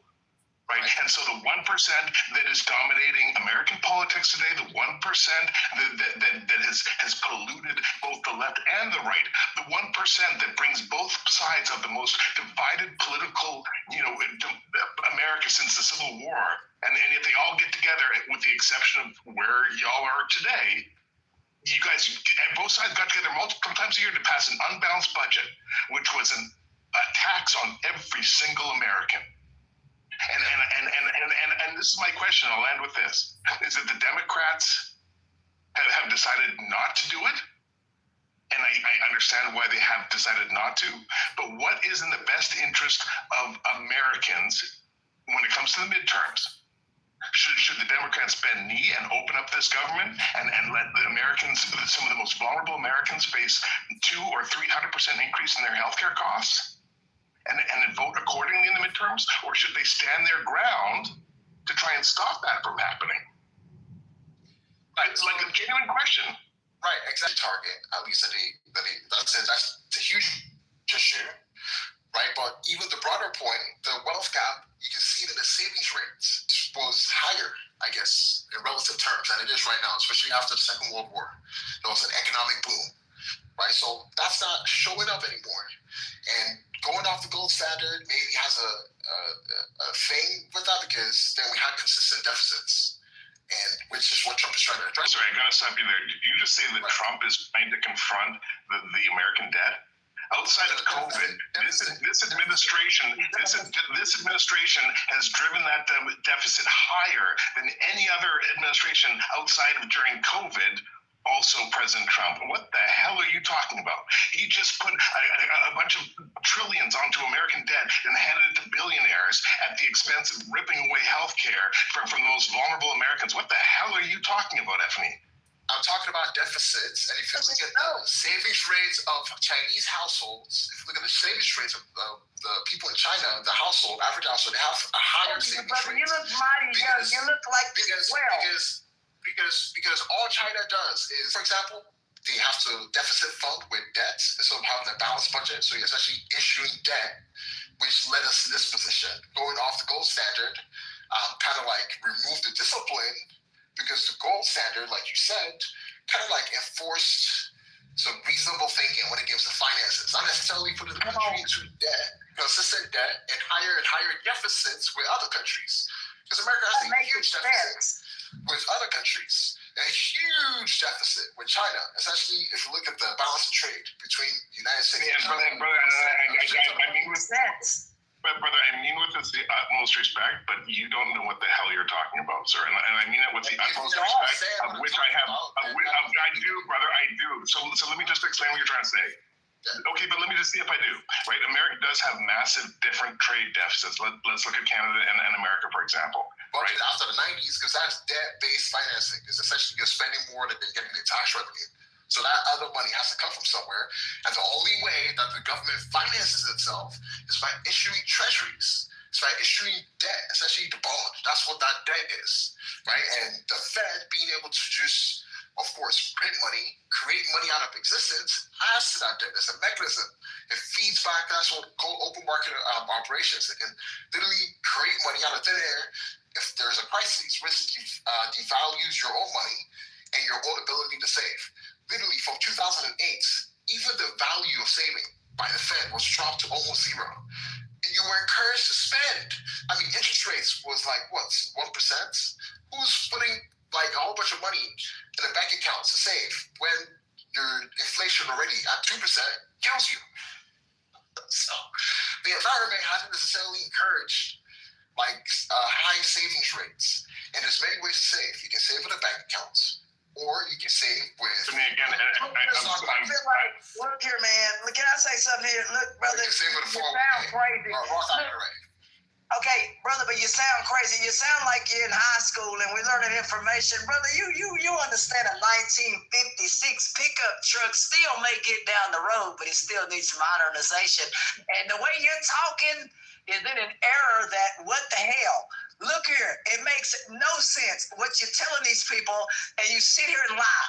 We don't teach this information. This stuff is not taught.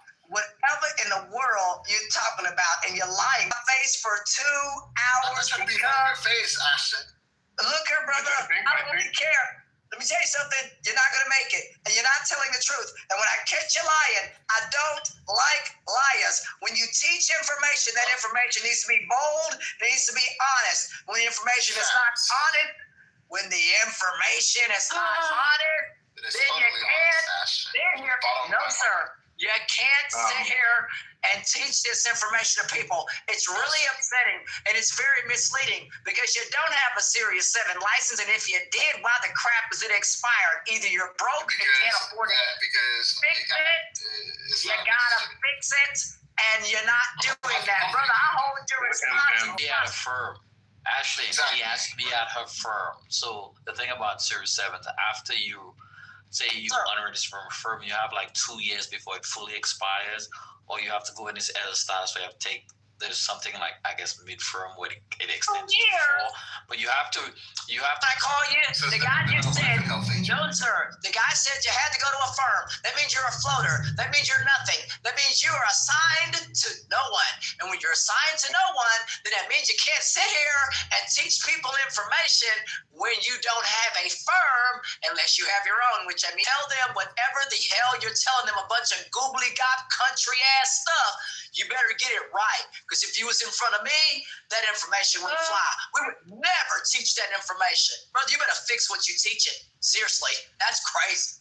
That's crazy. If I can just respond to Anthony about the trade deficit, because I know that was kind of what we're talking about, but we can make this about Ways and Seven or whatever. But when it comes to the idea that a trade deficit is somehow a bad thing for America, this is a narrative that Trump has pushed that is completely idiotic. It is just poisonous. We're introducing the largest American tax increase in modern history, aka his tariff, right? And so when we talk about a trade imbalance with Canada, right? And then I'll go through the numbers really quickly. Canada has about 40 million people.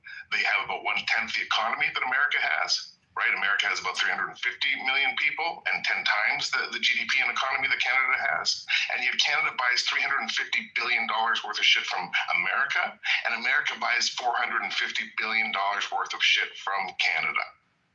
And so Trump points at that and says, oh, Canada's fucking us in the tune of $100 and some billion. And yet, if you actually do the math on a proportionate basis, shouldn't America be buying something like $4 trillion worth of shit from us because you guys have 10 times the economy and the population? This idea that a trade imbalance is bad and should be tariffed is the reason why, Americans are paying how much more for your coffee? Because you can't bring coffee, you can't make coffee in America. You can't make bananas in America. You can't make cheap fucking oil enough to meet your needs in America. And if you put tariffs and taxes on bringing that shit in, guess what? Inflation. Guess what? Highest price for coffee and oil and bananas and all this shit. Hey, Jeremiah, I did have a banana tree growing up in the U.S. Virgin Islands, and that's part of America. Take it back, that is true. I will bend knee to that because I used to go to Florida. Yeah, so I definitely understand your sentiment. I'm not saying Trump is an angel, but in the issue of China in particular, China to me is a different situation. China is a way different situation from the rest of the world because China is an unbalanced economy. And China literally would subsidize their industry and produce below cost, and then use those products and dump around the world and dump it to the United States, and essentially you're funding $400 billion, and then they take it and then build a military and try to, essentially subvert. What do you mean? How is that? Can I ask you something? Because you're saying stuff. Yeah. How's that money approved? $450 billion. What form approves that? Is it approved by Congress? Brother, you're spitting out numbers, but you're not. It's approved by Americans buying Chinese products. And these Chinese products produce below cost, flood your markets, destroy your industries, take manufacturing capacity. So there's no competition, right? So essentially, Americans are essentially shipping dollars. $50 billion? $450 billion. That's deficit. You guys, I don't know where you're getting your on top of that, and then on top of that, China is one of the largest holders of the bonds. That's also part of the trade balance, right? The bonds, the finances the budget deficit for Congress. So there's both no, I didn't say the largest. I didn't say the largest. I said one of the largest. I said one of the. I didn't say the largest. They're down to number 3 or number 4 right now. They're actually decreasing. They're scaling off the balance. Right. So there's just too many deficits with China, and that trade needs to come back in balance for the sake of the country, for the sake of capacity. The fact I'm going to ask you a question. Okay. Check this out. All right. So you know NVIDIA, right? Right. NVIDIA used to be 95% of the Chinese market of GPUs. Guess what they are today? He said 0%. 95%. 0%. And this was 40% of their. I guess it was 20 to 40% of their revenue. Right. And this is all because of policy. Okay. Right. You know what I'm saying? That's terrible. Right. If your strategy is to make America number 1 globally, why would you create that condition? I think they both created the conditions for each other. And that's why they recognize now. They recognize because Trump's trying to say, hey, you have to walk off the cliff down the fentanyl. No. You got to focus, okay? Think about it, okay? Why would you create the condition that puts NVIDIA at 0% profits? The main action for NVIDIA is happening in the country. And in China wants to undermine the industry. They're struggling to get the H20 sold there, and now China's saying they don't want it. In fact, because of the curves. In fact, Molinor in the Congress, hold on, because I don't think you know about this. Molinor in the Congress is actively fighting against this. Yeah. You know what I'm saying? So fighting against them distributing any GPUs in China. Does that make any kind of sense to you? Well, like I said. Listen to what he said. Anthony, respond to what he said, please. Respond to what he said. That's what I'm saying. So the side effect, literally, a few months ago, these two countries got to the brink of not even trading with each other. This was when Trump raised tariffs at about 250%. Like literally, the shipping routes stopped. Okay, we can talk some other time. Okay. Alex, can I respond? Alex, I don't think he knows what you're talking about. I'd love to respond. I think what you're making a point on is super important, right? The companies that have the technology to make the most advanced superconductors are split between, and this is nuanced, but it's split between the Netherlands and correct me if I'm wrong, Al, if it's Singapore, right? Singapore semiconductor. Taiwan, yeah, Taiwan semiconductor. Thank you, Taiwan. And Nigeria. No, and that's why I said correct me if I'm wrong. But hold on, that's why I said correct me if I'm wrong. It's split between the Netherlands and Taiwan, right? And here's the nuance, right? Is that what decides whether or not that superconductor can be sold inside of China is the quality of that superconductor. Right, and the highest quality ones that are manufactured are, because of regulations, are reserved for and sanctioned countries. China cannot have access to those. They can only have access to poorly manufactured semiconductors that do not have the performance that the higher ones do because of bullshit politics. And if China says, hey, all of a sudden we found a way to source these, and China is the only one in the world that has one of the most important ones for the fastest chips. But here's the other thing. ASML first 2025. ASML, okay, they distribute, their products go 40% to China, okay, 37% goes to Taiwan, 4% goes to Korea, South Korea, and 6% goes to the USA. It's a big problem. You don't think that's a big problem? You don't think we should build manufacturing capacity here in the country? Nobody's arguing against. We're talking about blanketed tariffs to counter maritime fees that America enacted first the $50 per net ton, and then that if it's coming from a ship from China, and if that ship was made in China, coming from another country, it's 18 per ton. Okay, this and adds up to an enormous amount of fees, right? And China totally outmaneuvered them with what's called the Lunar Crescent strategy. You can probably look that up if you can find it. But anyway, that's what triggered this Liberation Day.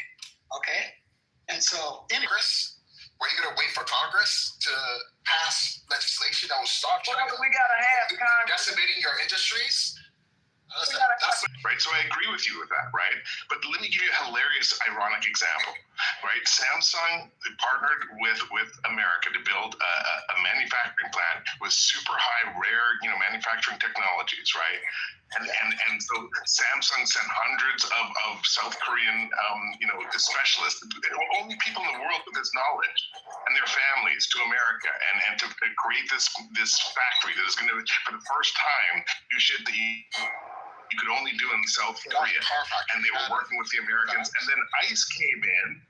It was sharing South Korean expertise that did not exist in America in order to open a Samsung manufacturing plant in America.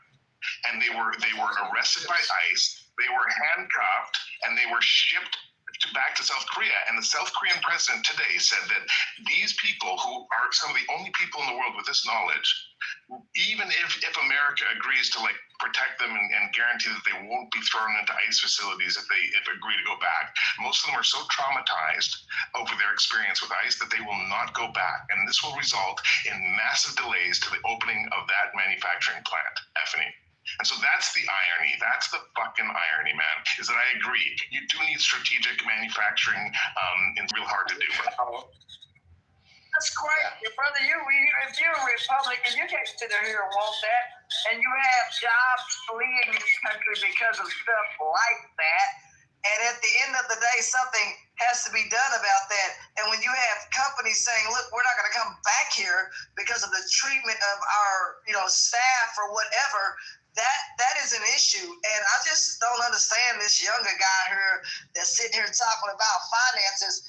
You look like you're in high school or something, or 20 years old. You can't be no 40-year-old or 30-year-old up here saying this blabbering information. How old are you anyway? Because a lot of us, I'm sitting up here, somebody in my living room on this damn floor laughing at you because they don't get what you're teaching. How old are you, dude? And what are you teaching and what are you telling people? Because it's just very interesting to me, and it just doesn't make any sense. And the math ain't a math. And semiconductors and all that other kind of stuff. I mean, yes, our state here, there was a company that absolutely wanted to participate in that kind of stuff. And I'm trying to think of the name of that company. They really do. They want to participate in this. Many companies do. GE is one of them that talked about wanting to build factories to make computer chips and those kinds of things. How do you ask the question and explain a whole bunch of other stuff at the same time? I'm sorry.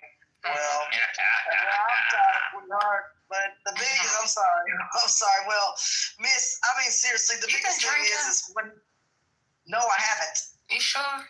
No. Yes, I'm dead sure. Yes, I have not been drinking anything. I've been drinking. No, I have not. Disclosure. Be calming on me. I'm good with it. Go smoke your joint and shut the hell up. Ashton, ask Jeremy to send you a tree so you can get calm and cool and collective as well. What's the question that you asking, Effany? A tree? Is that what you said? I'm sorry, pal. But take one of his buds. Now, what are you asking, Effany? Sorry, I just funny. Young, man, very young. Abilities on these stages, but I think that you can't let people with disabilities be in a position that they're not advocating for their best interest. Sold as a record. So I think maybe considering that if somebody has a disability and they need help, offering them the help as an intervention earlier, so that they're not in a position that they're just embarrassing themselves forever. Because like that happened with Trent earlier, where he was like drunk on stage, or maybe just having a stunted moment, like Ifeanyi too. So I don't know.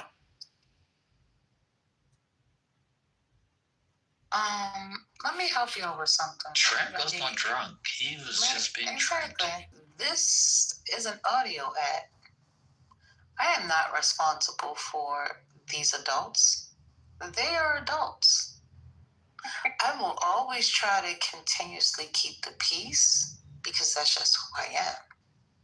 But whatever I do is a salary from Clubhouse and deserve to get, shit shed on, because they're not living up to the salary they're collecting that is not a salary, and that's not a thing. We've been on the app for 5 years. I think we know how Clubhouse works. Thanks. Well, you said that I don't like to call it disabilities, but inabilities, and I don't know. It just seems like. Yeah, and of course, I was being facetious, First Lady, but I just wanted to point to the title, right? And I think my question is this: is that based on my understanding, right? And I'm no fan. To date, Trump has not disobeyed any ruling of the Supreme Court and the Commander-in-Chief. But my question is this: is if it comes to a point where the Supreme Court rules and Trump decides not to obey that ruling, what do you guys think will happen? And I'll land with this. I think the honor of the U.S. military, not the complex, but the military, would cause them to side with the Supreme Court over the president, I think.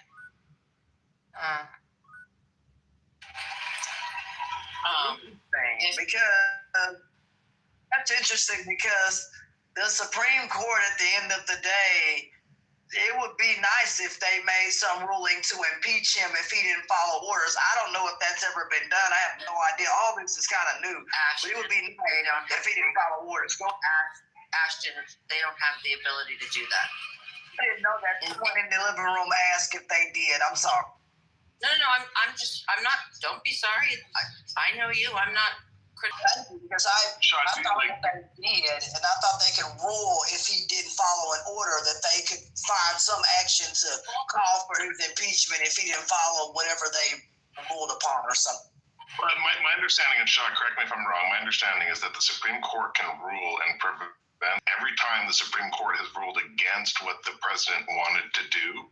The Trump administration has adhered to those rulings. And I guess the question was, if at a certain point the Trump administration decides not to, the only teeth that the Supreme Court has is the U.S. military. But the head of the U.S. military is the commander-in-chief. And that's kind of my question, is that if it comes to a point where Trump decides to go against it with the Supreme Court over the commander-in-chief.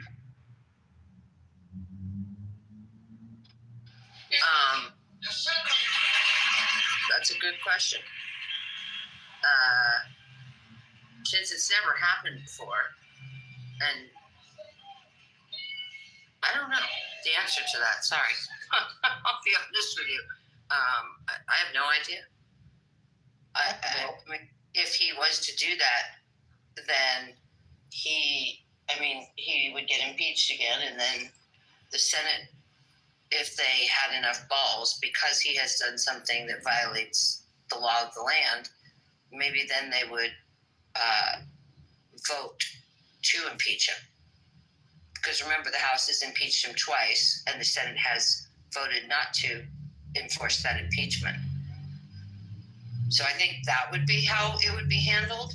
I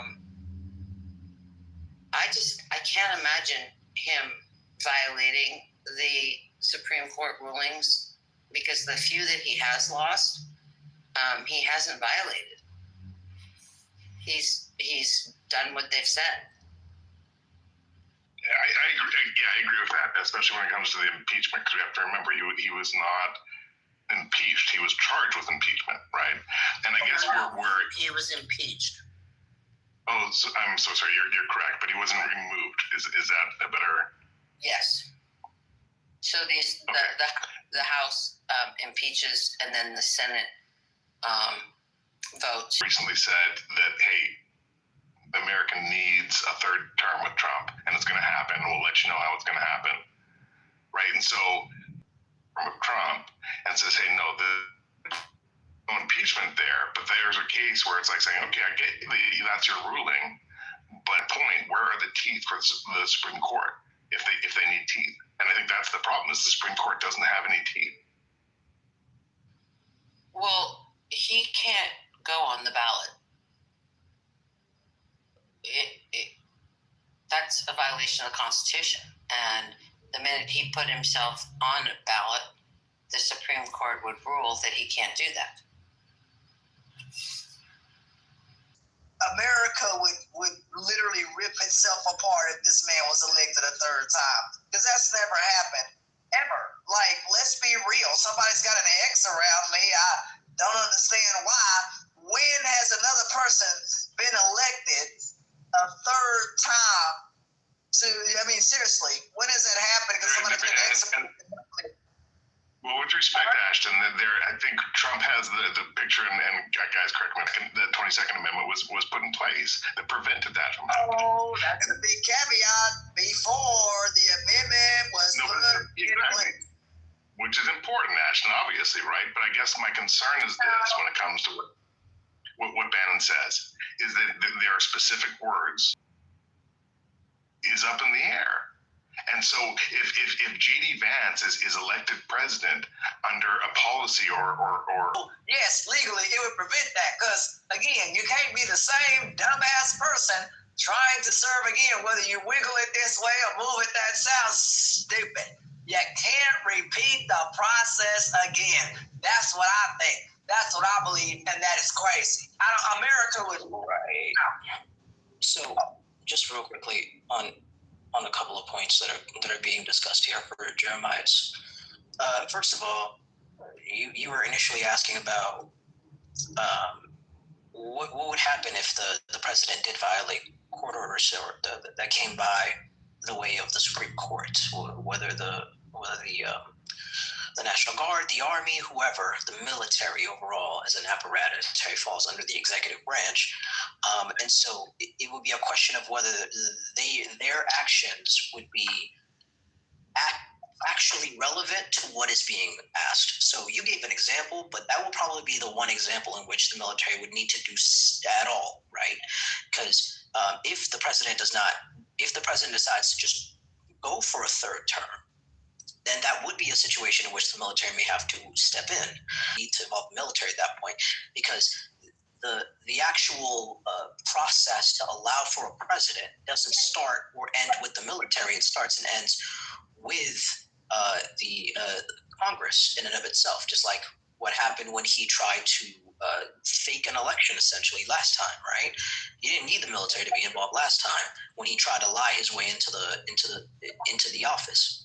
So we didn't need that necessarily in that case, number one. Number two, in any other case or in any other situation where he may refuse, just like he didn't necessarily refuse directly, but he essentially had an administration not follow court orders by the Supreme Court when it comes to Kilmar Abrigo Garcia, therefore creating a constitutional crisis, exactly like you're suggesting. The military didn't need to necessarily get involved in that situation either, right? Therefore, the Supreme Court would be left to just put their hands on their hips while the president does what they want. So there's plenty of situations where the answer is the military is just not going to do anything at all, because why would they? I'm glad you brought up that case, and there was a recent documentary that was released where immigration judges recently just like disclosed, and even there was a immigration prosecutor for the government that came out in that specific case that you were talking about, and the judge asked the lawyers, is the person in the air right now? Have they left the country? I'm ordering you to not send this person out of the country. And the prosecution lied to the judge. And the assistant to that prosecutor in his testimony said, I stood there and said, what's going on? never in the history of my career as a lawyer have I ever seen a prosecutor lie to the judge about the status of someone who's being prosecuted right now. They lied about that person and said, no, they're in the air, it's out of our control, when they hadn't been shipped yet.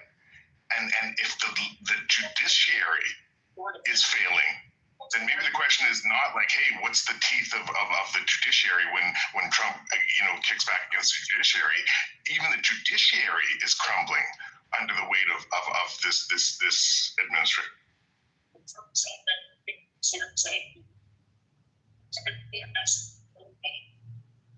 I mean, yeah, it's a serious problem, and it will likely cause constitutional crisis. The current administration can or cannot do under the law, or what they can get away with under the color of the law. The bigger problem is the Supreme Court itself. We keep worrying about the Supreme Court like the Supreme Court isn't complicit or hasn't been complicit in a lot of the problems that have been going on in the past entire year. They have been. They've been basically co-signing a lot of the actions that the president has been taking, no matter how many are writing everything that President Trump has been acting upon. And so it's less of a worry about, poor, willing and capable of doing in order to allow our current president to get away with essentially any and everything. Like the argument earlier being made about supposedly finding a loophole for around presidential terms. Is there a loophole? Absolutely not. There's no loophole. This is like common sense level. Case open close situation. There is no loophole. It's very clear. However, there's always a loophole if the judge that is presiding over a court case is willing to grant you some sort of logical leeway, right, in your arguments. There's always a loophole in that case, because that's what the law really is, right? The law is really just an argument made and an argument accepted. That's what it is. And so fundamentally, whether what's written on the book says one thing or the other, if the Supreme Court decides, they can just make a landmark case. And then therefore, you got yourself another landmark case that is constitutionally upheld that allows a president to have a third or a fourth term. And that's the problem. And I'm sorry, I don't want to dominate. I'm going to hand over the mic after this, but it just reminds me of some interesting points, right? Is that one of the biggest ones that eroded American democracy, and unforeseen. I don't think that was the intent of the ruling, but the outcome was just that a president does in the course of his duties, he effectively has immunity from. Right? And I think that's the one that has ultimately stripped all repercussions from almost any action that an American president takes going forward. Like that can be the only takeaway. Right, and I'll land with this. You brought something that I think was also interesting, is that when we look at the history, whoever's got the power, whoever has the strength, they're going to have the ability to do what they want, right? And I think that's the danger. That's where you start talking about the third term. And let me just read this. I'll be really quick. This is the 22nd Amendment of the United States Constitution. No person shall be elected to the office of the president more than twice. Elected to the office of the president more than twice. And no person who has held the office of president or acted as president for more than 2 years of a term to which some other person was elected president shall be elected to the office of the president more than once. But this article shall not apply to any person holding the office of president when this article was proposed by the Congress, and shall not prevent any person who may be holding the office of the president or acting as president during the term within which this article becomes operative from holding the office of the president or acting as a president during the remainder of such term. And there is a second section, but when I read that first section of the 22nd Amendment, I would argue that that is not cut and paste clear that Trump cannot have a third term. I would argue there is nothing in that first section that says that J.D. Vance can't be elected as president under a platform that says, I will advocate my presidency and hand it over to Trump for a third term. Because Trump would not have been elected for a third term. He would have been handed the presidency by J.D. Vance. And that's just one of multiple strategies that the Republicans can use to hand Trump a third term in 2028. Yeah, but he very clearly said he would not run as VP. So even if he ran SVP, even if he randomly chose to run SVP, to be handed the presidency would still be getting elected as the president. That's not how that works. The election would be the ticket itself, the ticket of the president, vice president of the election. So therefore, getting elected. There is no. Oh well. The semantics of the amendment allows for it to be something other than a direct voted election. That's not actually the case, nor was it ever intended to be the case. The intent was very clear. The intent has been applied this entire time through a traditional fashion. And so, no, there is absolutely no room. There just isn't. Well, so, Abby, can I ask you something? I'm sorry. If he runs as the vice president and then J.D. Vance says, I quit, Donald Trump becomes the president under the Constitution. I'm not even suggesting that because if he ran for that would, I mean, if he has that much hold over Vance, then that's what he could do. That would be the only way. And I would a violation of the amendment. I would argue that it would, because even running as vice president would he's running for election in a way to access the presidency. But I'm saying, like, who's the third in charge? The third in charge does not have to be elected. The third in charge can be appointed. So you could have a J.D. Vance, whoever the next in line, a Rubio VP ticket, and both of them run on a platform that says, hey, if you vote for us, both of us will advocate and as Speaker of the House. Yeah, so we're going to appoint Trump as Speaker of the House. And our platform is that if you vote for the Vance Rubio ticket, the second we're elected, we will advocate and make the Speaker of the House the president. There's nothing in the Constitution that prevents that, and that's my concern. Is that when Bannon's sitting there with a grin on his face saying, "No, we're good. It's all good. Don't worry. We're going to have Trump 2028." The left isn't thinking about this enough. No. Again, no. I don't know how to stress this. You can't get away with this on a semantics technicality, right? These people cannot abdicate their seat to a person who has already been elected twice. That's already been the case. That is the fundamental thrust of the second or of the 22nd Amendment. Right, that's what it's about. That's what it's fundamental person. There is no actual logical reasoning to make that make sense. There just isn't. It doesn't make sense to say the 22nd Amendment is talking about electing a person more than twice, but they're actually making room for anyone that wasn't elected to just be appointed. That doesn't actually make any sense. That's not reason. It's a completely irrational reading of the 22nd Amendment. And they said makes sense. Hey, they don't make dollars either. And at the end of the day, Donald Trump has our butt in a deficit that at the end of the day, it's not turning enough dollars while people are hurting. There's some problems, and the math ain't mathing. It just doesn't make any sense. And it's just a problem. Let's look at the intent of the Second Amendment. It was clearly about making sure that regulated militias have enough. And yet it has been misinterpreted and poorly interpreted and regulated to allow the leading cause of death for American children to be fucking guns, brother.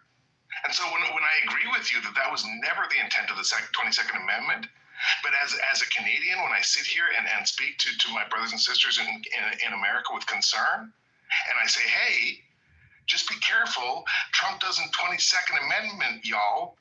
Like the gun industry has Second Amendment, all the poor American kids who died from fucking gun wounds, when there's no leading first world nation where the leading cause of death of kids is guns. Abby?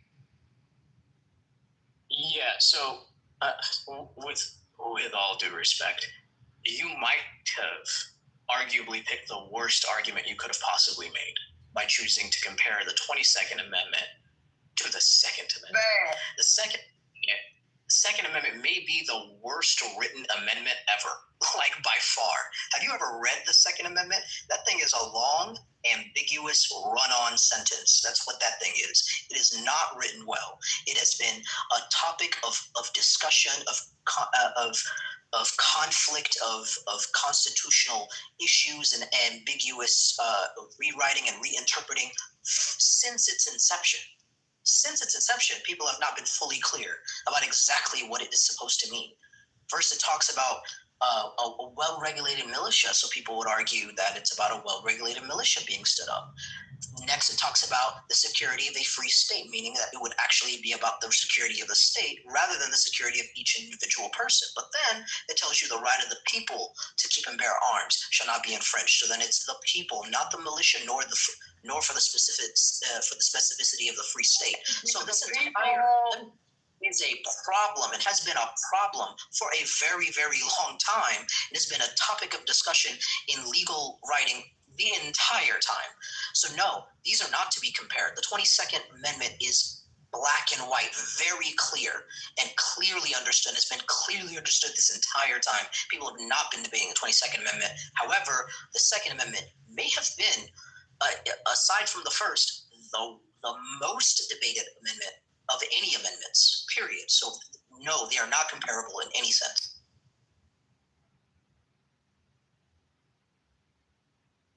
Are you from America? Brother, are you from America? The gentleman there speaking, are you from the United States? If you're from America, you would never compare those two things. Anyway, if you live in states like mine, they ain't getting rid of no guns, no matter how hard you press it, talk about it, flip it, whatever the case may be. They're not going to get rid of it unless it's done at the federal level. They've already said on national TV here that they ain't getting rid of no guns. So I don't really know, guns are a part of the culture here. It's been that way since the late 1800s, at least some records I saw in the county.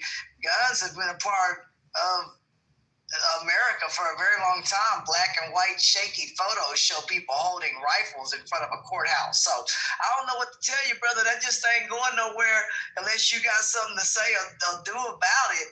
But I'm just sorry to tell you, America and some parts of this country are ingrained in having a gun. Most folks in my part of the country learn how to shoot a gun at the age of 12 years old. Boys and girls gather around. At least that's what they learn how to do. So I don't know what to tell you if that's going to go anywhere, if people are still teaching their kids at the age of 12 how to shoot a gun. I don't know if that's going anywhere, brother. Donald Trump is one of those people that takes ambiguous writing, ambiguous regulation, ambiguous rules, and it's going to be questioned because that is his possible end to a third term because it uses the word elected. And although we start getting into a vice president is not elected, vice president is appointed. So now we do have to go to a Supreme Court, and Supreme Court has to make a ruling, just like they've made rulings on Second Amendment rights and things like that. And if you look at some of the way he writes his executive orders are very ambiguous. If you read one of the executive orders that is in September about terrorism, domestic terrorism, he even uses words like trespassing as domestic terrorist. He sneaks in words like trespassing. Why? And then I don't understand. Both of us talking? Yeah, let us same time. What's going on? But I'm happy to answer any questions after I get done talking. Like the dialogue. If you look at the 8 April executive order about empowering our law enforcement, he's consistently told everybody what he's going to do, and nobody challenges him. So now that this lights are off and saying, "Bitch, I'm going to slap you," and there's nothing you can do about it. That's the type of dude that he is. He's not sneaky about this shit. Go read for real. Go read the 28 April executive order. It says in section 4A and 4B that local law enforcement can use in DC, and then guess how to do what he did in California. He brought active duty Marines, active duty, not guard, not reserve, which, by the way, if guard and reserve are activated, then they're active. They get paid active duty pay and get active duty because he wouldn't be elected. And the 22nd Amendment talks about being elected. This wouldn't be an election. The president would run, they would win, he would be appointed, not elected, therefore they can make the argument. And that's all you have to have in order to send it to the Supreme Court. We have to make the argument. And he has outmaneuvered everybody because 3 of the Supreme Court justices were appointed by him, and 2 of them fuckers are old as shit. And guess what? He's going to appoint 2 more. But wouldn't it be cleaner? Wouldn't it be cleaner if, I'm sorry, Shaka. I was going to say that the amendment. That was going to be my question. He's not on the ballot. He can't win. He can't win. What do you mean? How would he be taken off the ballot? He can't be vice president. What Sean's saying. Wouldn't it be? Read it to you right now. I got to pull it up. But wouldn't it be cleaner to make Trump a Speaker of the House and have a Vance Rubio ticket? Because then Trump's not being elected. Before you even get to that, because he has to be elected. How else is he going to be? Vice president is not elected, people. So appointed. Let me just, if I could reply to you real quick, because you said a lot of things. I agree with some of the stuff. I disagree with some things. Let me start with what I agree with. I agree with you that the president currently is pushing any and all limits he possibly can. He will essentially try to test to the limitation of every single amendment that he can in order to do whatever the hell he wants to do. Right? He has been doing that this entire time. There's no question about that. I don't think anybody's under the illusion that he is like specifically reading the text of any amendment, any law, period, as plain as it is written, and is instead trying to find ways to go around every single thing in order to get done with whatever he wants to get done with. I agree with you on that, and I think he will continue to do that. Now, here are some of the things I disagree with you on. First of all, this idea that nobody's been pushing back on it, that's a total lie. He's been pushed back on nearly every single thing he has done. It has several of his actions overturned by lower courts, central courts, and the Supreme Court several times. That's actually been the case this whole time. So a lot of his actions he had to roll back multiple times within the last year. So people have been pushing back. He's had to comply in a lot of the cases. That's number one. Number two, I have no idea, genuinely, I have no idea, and I mean this with all due respect, no idea where you got this notion that the vice president is not elected. The vice president is absolutely elected. The president and the vice president are elected under one ticket. That is the specific ticket to becoming the president and the vice president. The person that is not elected, like Jeremiah has been saying this entire time, is the House Speaker. That person is appointed, which is why Jeremiah is making that argument, right? Which can they have be to seen be as an elected argument. first to the House before they can be appointed. No, they don't. No, they do not. That is false, Shao. That's actually false. You do not actually have to be.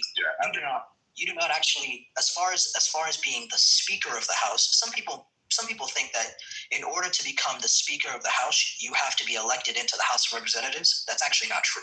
You can just be appointed to the Speaker of the House. So that's actually the point that Jeremiah is making, which of course I'm disagreeing with, and I've been disagreeing with this entire time. But that's the point he's making, is that if somebody gets appointed to that position, therefore they have been quote unquote appointed rather than quote unquote elected.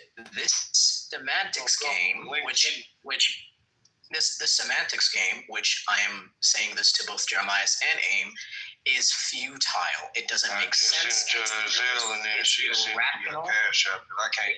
I was just looking for you, little bro. I ain't had your number. Get into the semantics of it. The 22nd Amendment talks about someone being elected. It doesn't mean that they have to be democratically elected, right? It doesn't say democratically elected. It does not mean that they have to be elected by a vote. It never specifies that. So guess what you can be elected as? If somebody, as the president or the vice president, abdicates their seat and chooses you, that is also an election. Believe it or not, that's how that works. If I don't have to quote a constitutional amendment to say that, because that's actually the dictionary definition of the word elected. That's the point. If we go down to just what the words mean, if you end up playing the semantics game, guess what you're going to have to go towards? You're going to have to go towards historical law application and then definitions. That's what it is. Yeah, I'm sorry, brother, but I got a call. Hold on, brother. I gotta call bullshit and bullshit. If you're saying that every single appointed official, hold on, if you're saying every appointed official that is appointed by an elected official is by definition an elected official, then the entire Supreme Court is elected. Like it is complete nonsense what you're saying, dude. There are elected officials and there are officials who are appointed by those elected officials. Just because you were appointed by an elected official does not mean that you were elected into that position. It's fucking nonsensory. Correct. No, you're right. No, hold on a second. Now, hang on a second. Hang on a second. So just to be clear here, you'd be correct in the usual application of appointment and election. And if you go by usual application of terms, appointment and election, and then go by how the Constitution has been interpreted with those terminologies, then you can't all suddenly and uniquely slice out the 22nd Amendment and go, actually, that one's up to interpretation in any way you want to. That's the problem, right? You either gotta, you can't have your cake or eat it too, right? You can't have it both ways. You can't just be like, well, things are actually up to interpretation in any way you want them to be, except in the cases in which I want to interpret these terms in the ways that they have been interpreted legally this entire time for over 200 years. In reality, appointed and elected, like you're saying, would be used in that fashion. Also say the 22nd Amendment means exactly what the 22nd Amendment has been interpreted as this entire time. You can't just all suddenly go, well, actually, when it comes to the 22nd Amendment, but only when it comes to the 22nd Amendment, am I now going to decide that the ways people have been interpreting it is up to questions of all of these terms. You actually destroy, fundamentally deconstruct the entire substratus of how we've been interpreting all the laws and how we've been interpreting every single election, which is fine if you want to do that, right? But guess who's not going to normally want to do that? Everybody else. The Supreme Court wouldn't want to do that unless, of course, like I said earlier, the Supreme Court is also in on it and wants to do Trump's bidding. And if that's the plan, right, but if that's the case, then it's not about whether you have an argument or not. It's just about whether you can get the Supreme Court to co-sign it. The argument itself is irrational. It doesn't matter, though. No, the argument is not irrational. It is. And I just told you how it's irrational. It's completely irrational.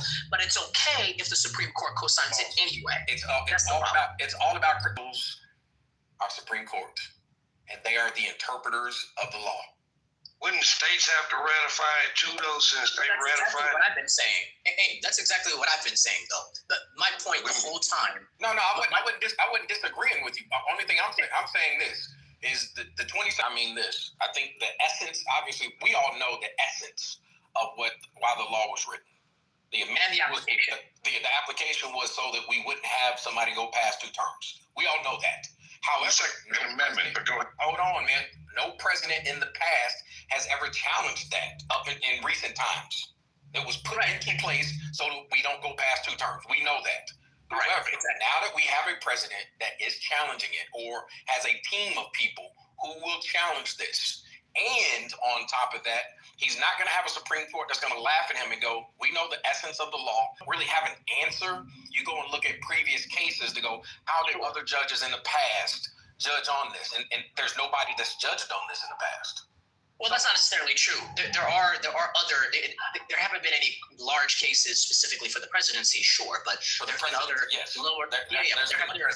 You can have some other things that you can potentially and the Supreme Court. Right, and that's how judicial review goes, right? Potentially, dude. No, we typically when it comes to law, you have something. A lot of times you'll find case law that's almost exact. Sometimes you'll find but that's not the case here, is what I'm saying. Obviously, I'm accepting that. We all know that, right? I'm saying beyond that judicial review doesn't stop there. You don't just go, oh, okay, well, I have no other precedent that literally matches this 1 for 1, therefore I'm done. No, they're going to go into the history. Hold on, I waited till you got done, boss. Look, I'm not done yet, but I'm saying I'm giving you the examples. And then I started talking. No, I'm not. I'm making my point. My point is about they're not just being that. It's not just that. Speaking. What are you talking about here? What? They're gonna go into the history of how the law was written. Okay. No, they're not just gonna go straight to that. I'm gonna talk and then you're gonna talk. Okay, well let me land my point then. I'm saying they're not just gonna move on to that. No, I'm not having. I'm telling you I haven't. I'm telling you that it's not the case, right? They're not just gonna move on. Okay, you need to let other. You don't just go with that judicial review or that process and just find identical one for one and then stop there. If you don't find anything, you have to go to other cases. You don't just go straight to the history of interpretation in general. You can go to other cases that are similar, and in those cases, whether they be at the Senate level or the federal Senate level or the state Senate level or the House or other governance levels where people have contested term limits, which you have. People have contested term limits in the United States. You can interpret those cases and analyze them based on the data that we have. That we can start with, number one. Number two, if it's simple as just a question, right? Like what? Let me finish. And number two, this is what I said. You don't just keep going. You just I'm literally landed. Okay, you took off again and flying. We called it a bro. It's actually been both of y'all for the last 10 minutes, man.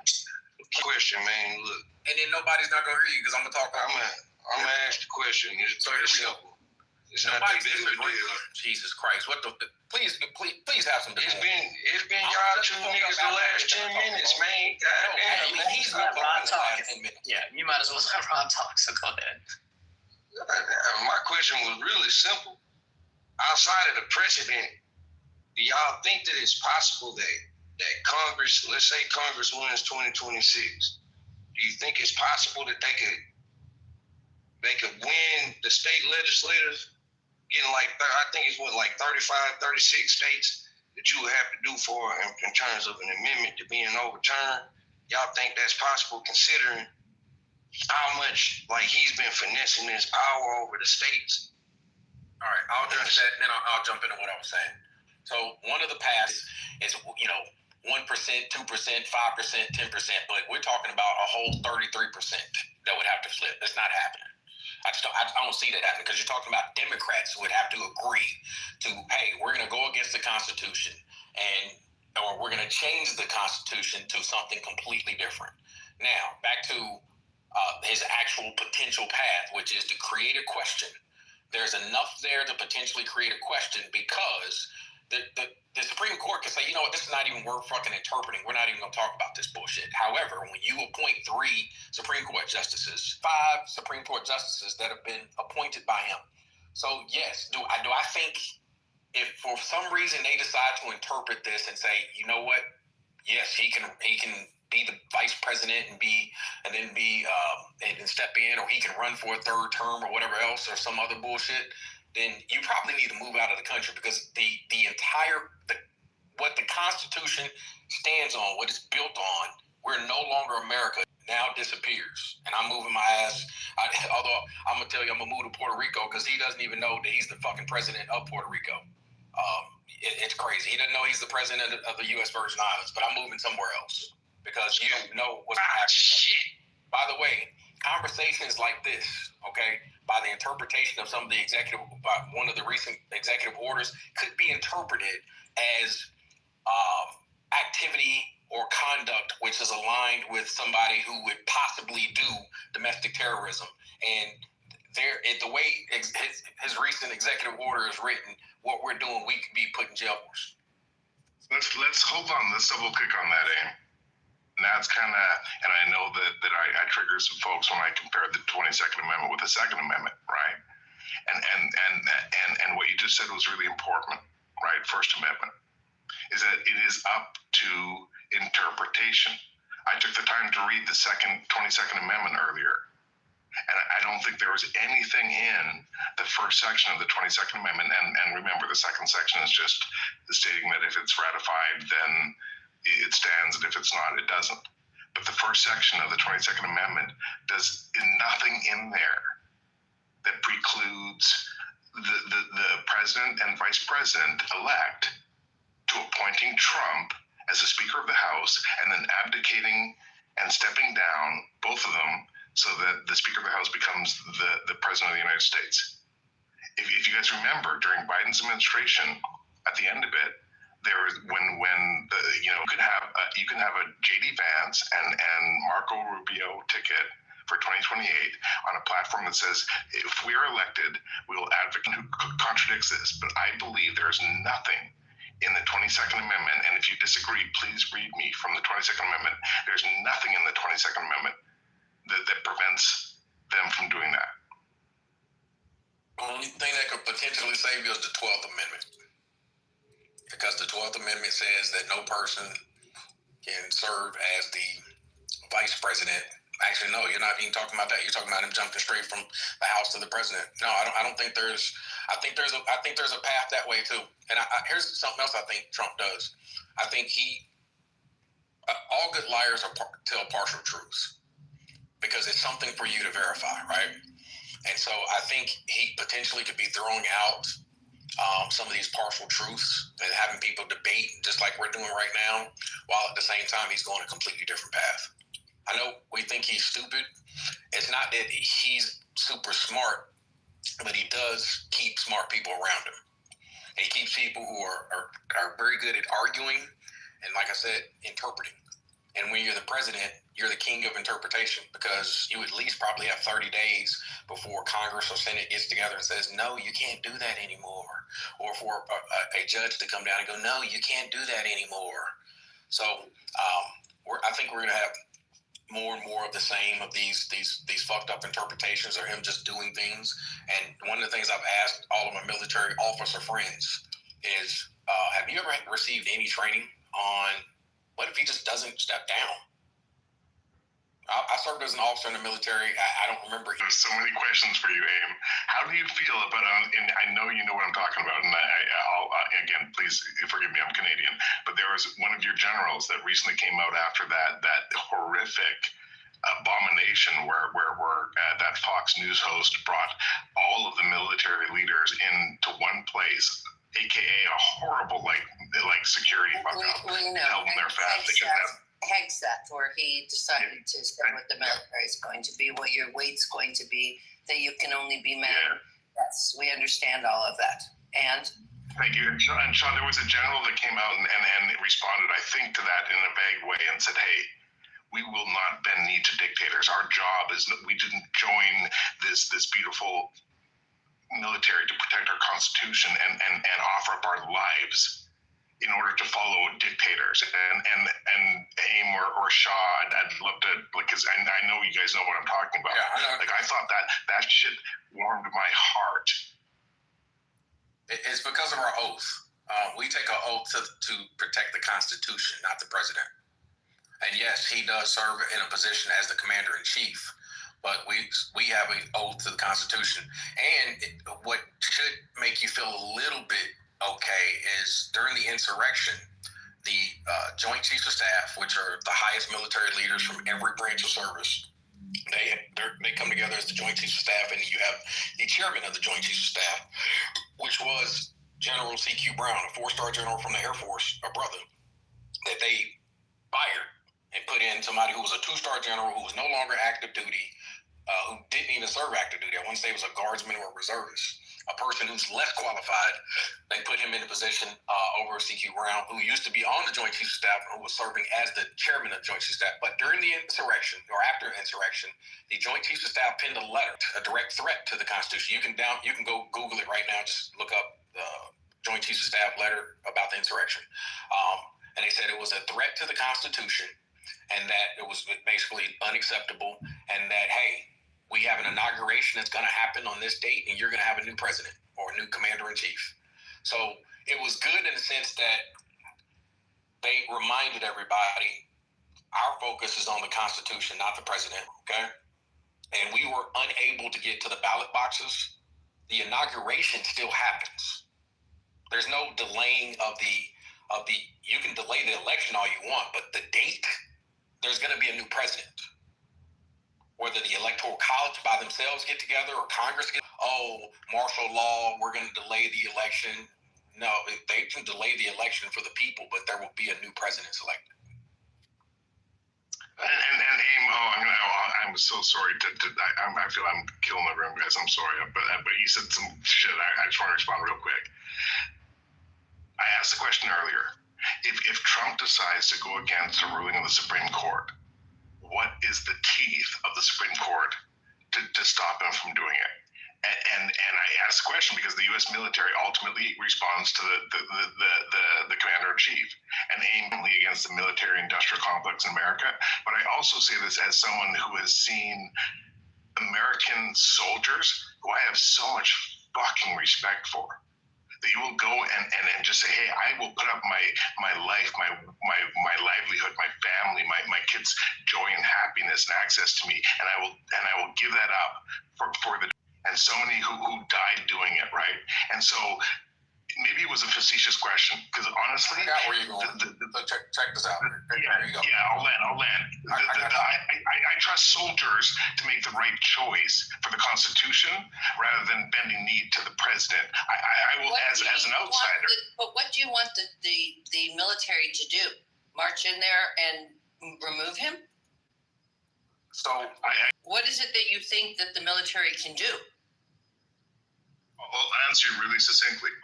When you guys accept the Second Amendment, it leads to the leading cause of death of your kids being gunshot wounds. No, but you will not. You're not answering succinctly. Okay. Answer the fucking question.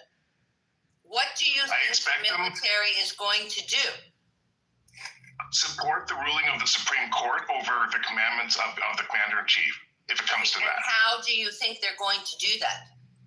They're going to march in there and pick him up from his golden chair and put him in a jail cell? That when the Supreme Court rules that he cannot have a third term, the leaders of the U.S. military will adhere to that ruling over the commander-in-chief's ruling that they should go and kill protesters who want the Supreme Court's ruling to be upheld.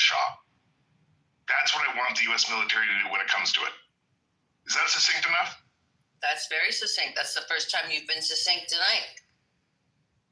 Look, check this out. So after the Korean War and all these different wars where you had a lot of immoral type shit that happened, you had the Geneva Convention that made essentially rules in warfare.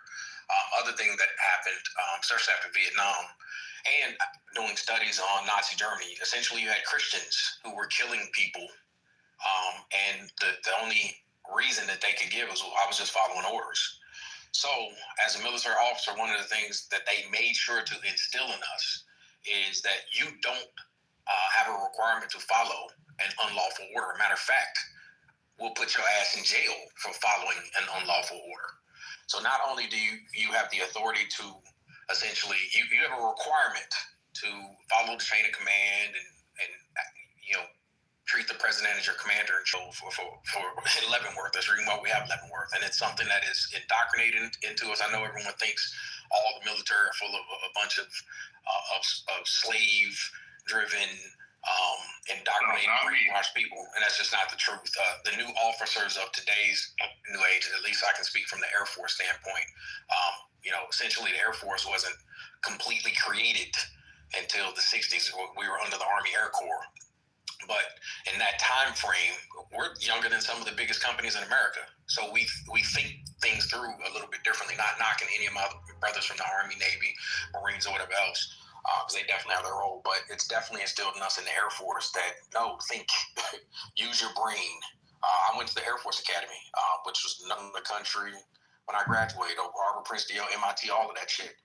We taught and we preached, teach, and think through things. Look at the regulation. Use your morality. Like there's things that you're a person, and so no, we don't have this brainwashed ideology that we just blindly follow rules and laws and shit. If somebody gives us an order that's unlawful, we will not follow it. Aim, can I say, please interrupt me if anyone else wants to get in here. I don't want to hog the mic. But Aim, that's kind of what I was saying, right? When you look at the different branches of American politics right now, and the Congress and the Senate and the executive branch and the military and the Supreme Court and the judiciary, right? And please understand, when I talk about the military and the vets in America and people who are part of the American forces, I do not speak to them in the same way they talk about the military industrial complex, which is a bunch of fucking white billionaires who are profiting off of manipulating American politics, right? But and all the reasons they do, right? Lack of access to education, like I just want to, get access to higher education or healthcare or whatever, all the reasons why they join those forces, which are varied, it drives a principle that makes them adhere to the Constitution. Now the failure of the American, and I'll land with this, I take heart in the fact that if push comes to shove, the American military is the teeth, and the American vets and the people who are actually part of that military, not the military-industrial complex, but the fucking vets and the soldiers who are part of those American forces, I truly agree and believe that they will back the Constitution any day before they back a fucking piece of shit dictator that tries to take over America. So I take heart in that, brother, and I truly. Yeah, the only thing, and I'm gonna shut up for a while after I say this, unless somebody says something. Terry, you're welcome to speak. First Lady's not here anymore. The thing that's scary, and I can't find it anywhere, and somebody's called me out on it when I said it, but I know there's been a study of how many military members are conservative, and I want to say it was like the enlisted military was, I think, 60 to 70% conservative. I remember seeing something back in the day that said 90% of military officers were conservative, which means that's a very homogenous thought or ideology, and I kind of believe it because I rubbed elbows with officers, and they were definitely in support of, obviously, conservatives typically push larger military, more military money, more military spending. Who wouldn't support the people that support them? When I say conservative, I don't mean extreme right wing or anything like that. I mean, most black people, if you really think about it. Yeah, it was rude, but I've been listening to you guys now for 20 minutes. I'm the only mod that's awake or that's active right now, and I'm reading the chat, and somebody wants to say something besides the two of you. I think it's only fair. Still no reason to be rude. I wasn't rude to you, ma'am. I apologize if my tone was rude, but you keep saying you're landing, and then you go on and on and on. So I'm sorry if I hurt your feelings. Daryl, can you jump in? Can we hear from Daryl? Go ahead.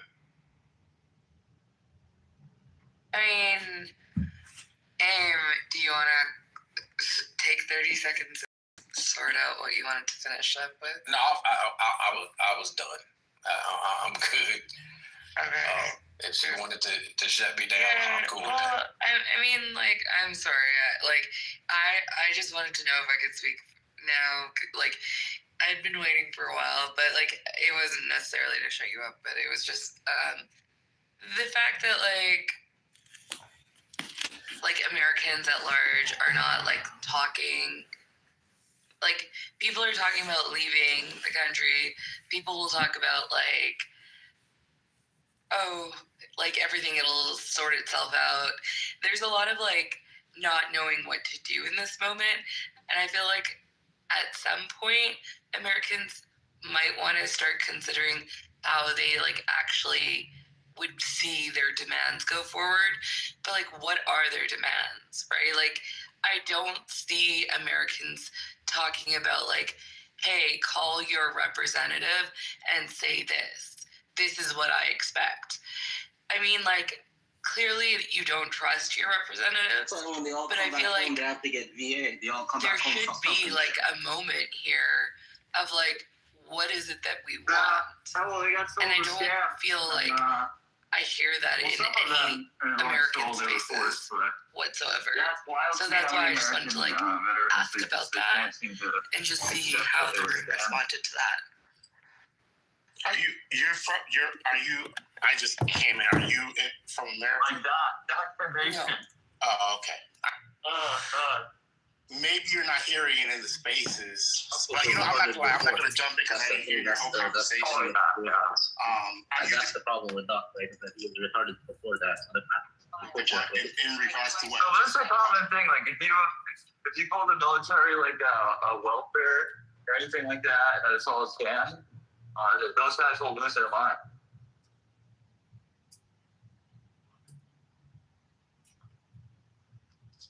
That's right. I mean, I sort of get it. I could say they take it as like they're disrespecting everybody's like got killed, but I wouldn't call it a scam. I mean, it just shows your lack of understanding history. Oh, look at this nigga. I missed them. yeah. I love Chicago cheeseburger. In fact, I would love to meet him if I go to Chicago. I'm not sure if he would meet me though. No, I told you I would send ICE to meet you, and we would put you in a box and send you back. Jack shit, nigga.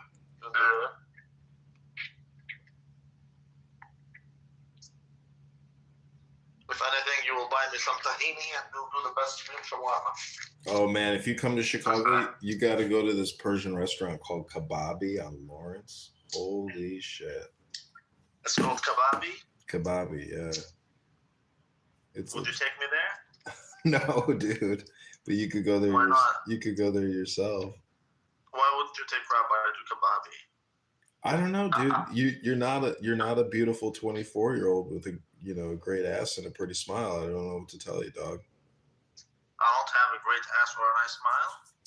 Plus, you don't even have any assets. You don't even have 100 million in assets under management, bro. You're a lightweight. Get a fucking life and give me a call. I'll call you. Don't call me. I need to have 100 million, nigga. You have your 200K garnished, nigga.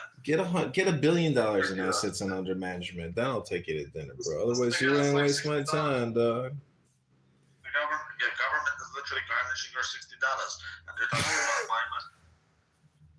Listen, the government is borrowing $1,000 every single month for every single U.S. citizen. It's crazy. That is true. It's about 1,000. They come to their trucks up in Joliet with the car on the billboard. Every month, the government borrows $1,000 for every social security number, and they could technically give you that $1,000 every month. Instead, they just give it to Fortune 500. What's wrong with that?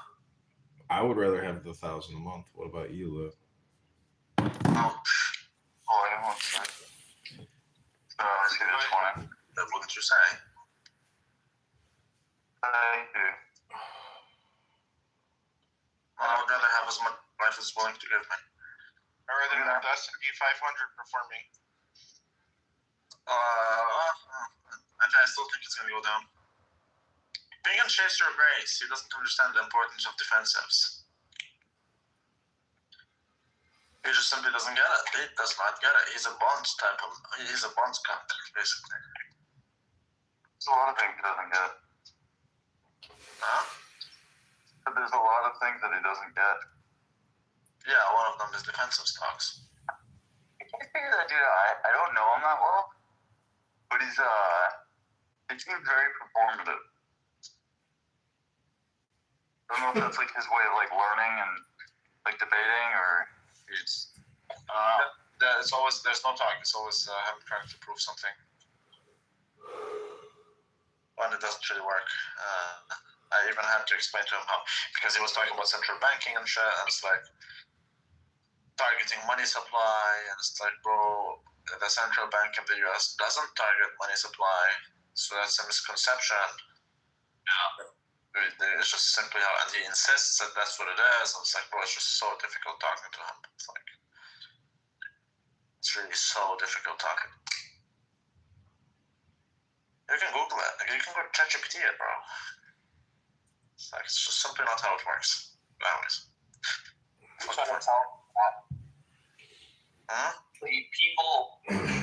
People using the US dollar as Polish dollar said this doesn't make sense. It doesn't make sense. You want more people using your currency worldwide while you inflate the shit out of your economy and you dump it on your allies. This is how it works. I don't understand. I don't even fully understand this.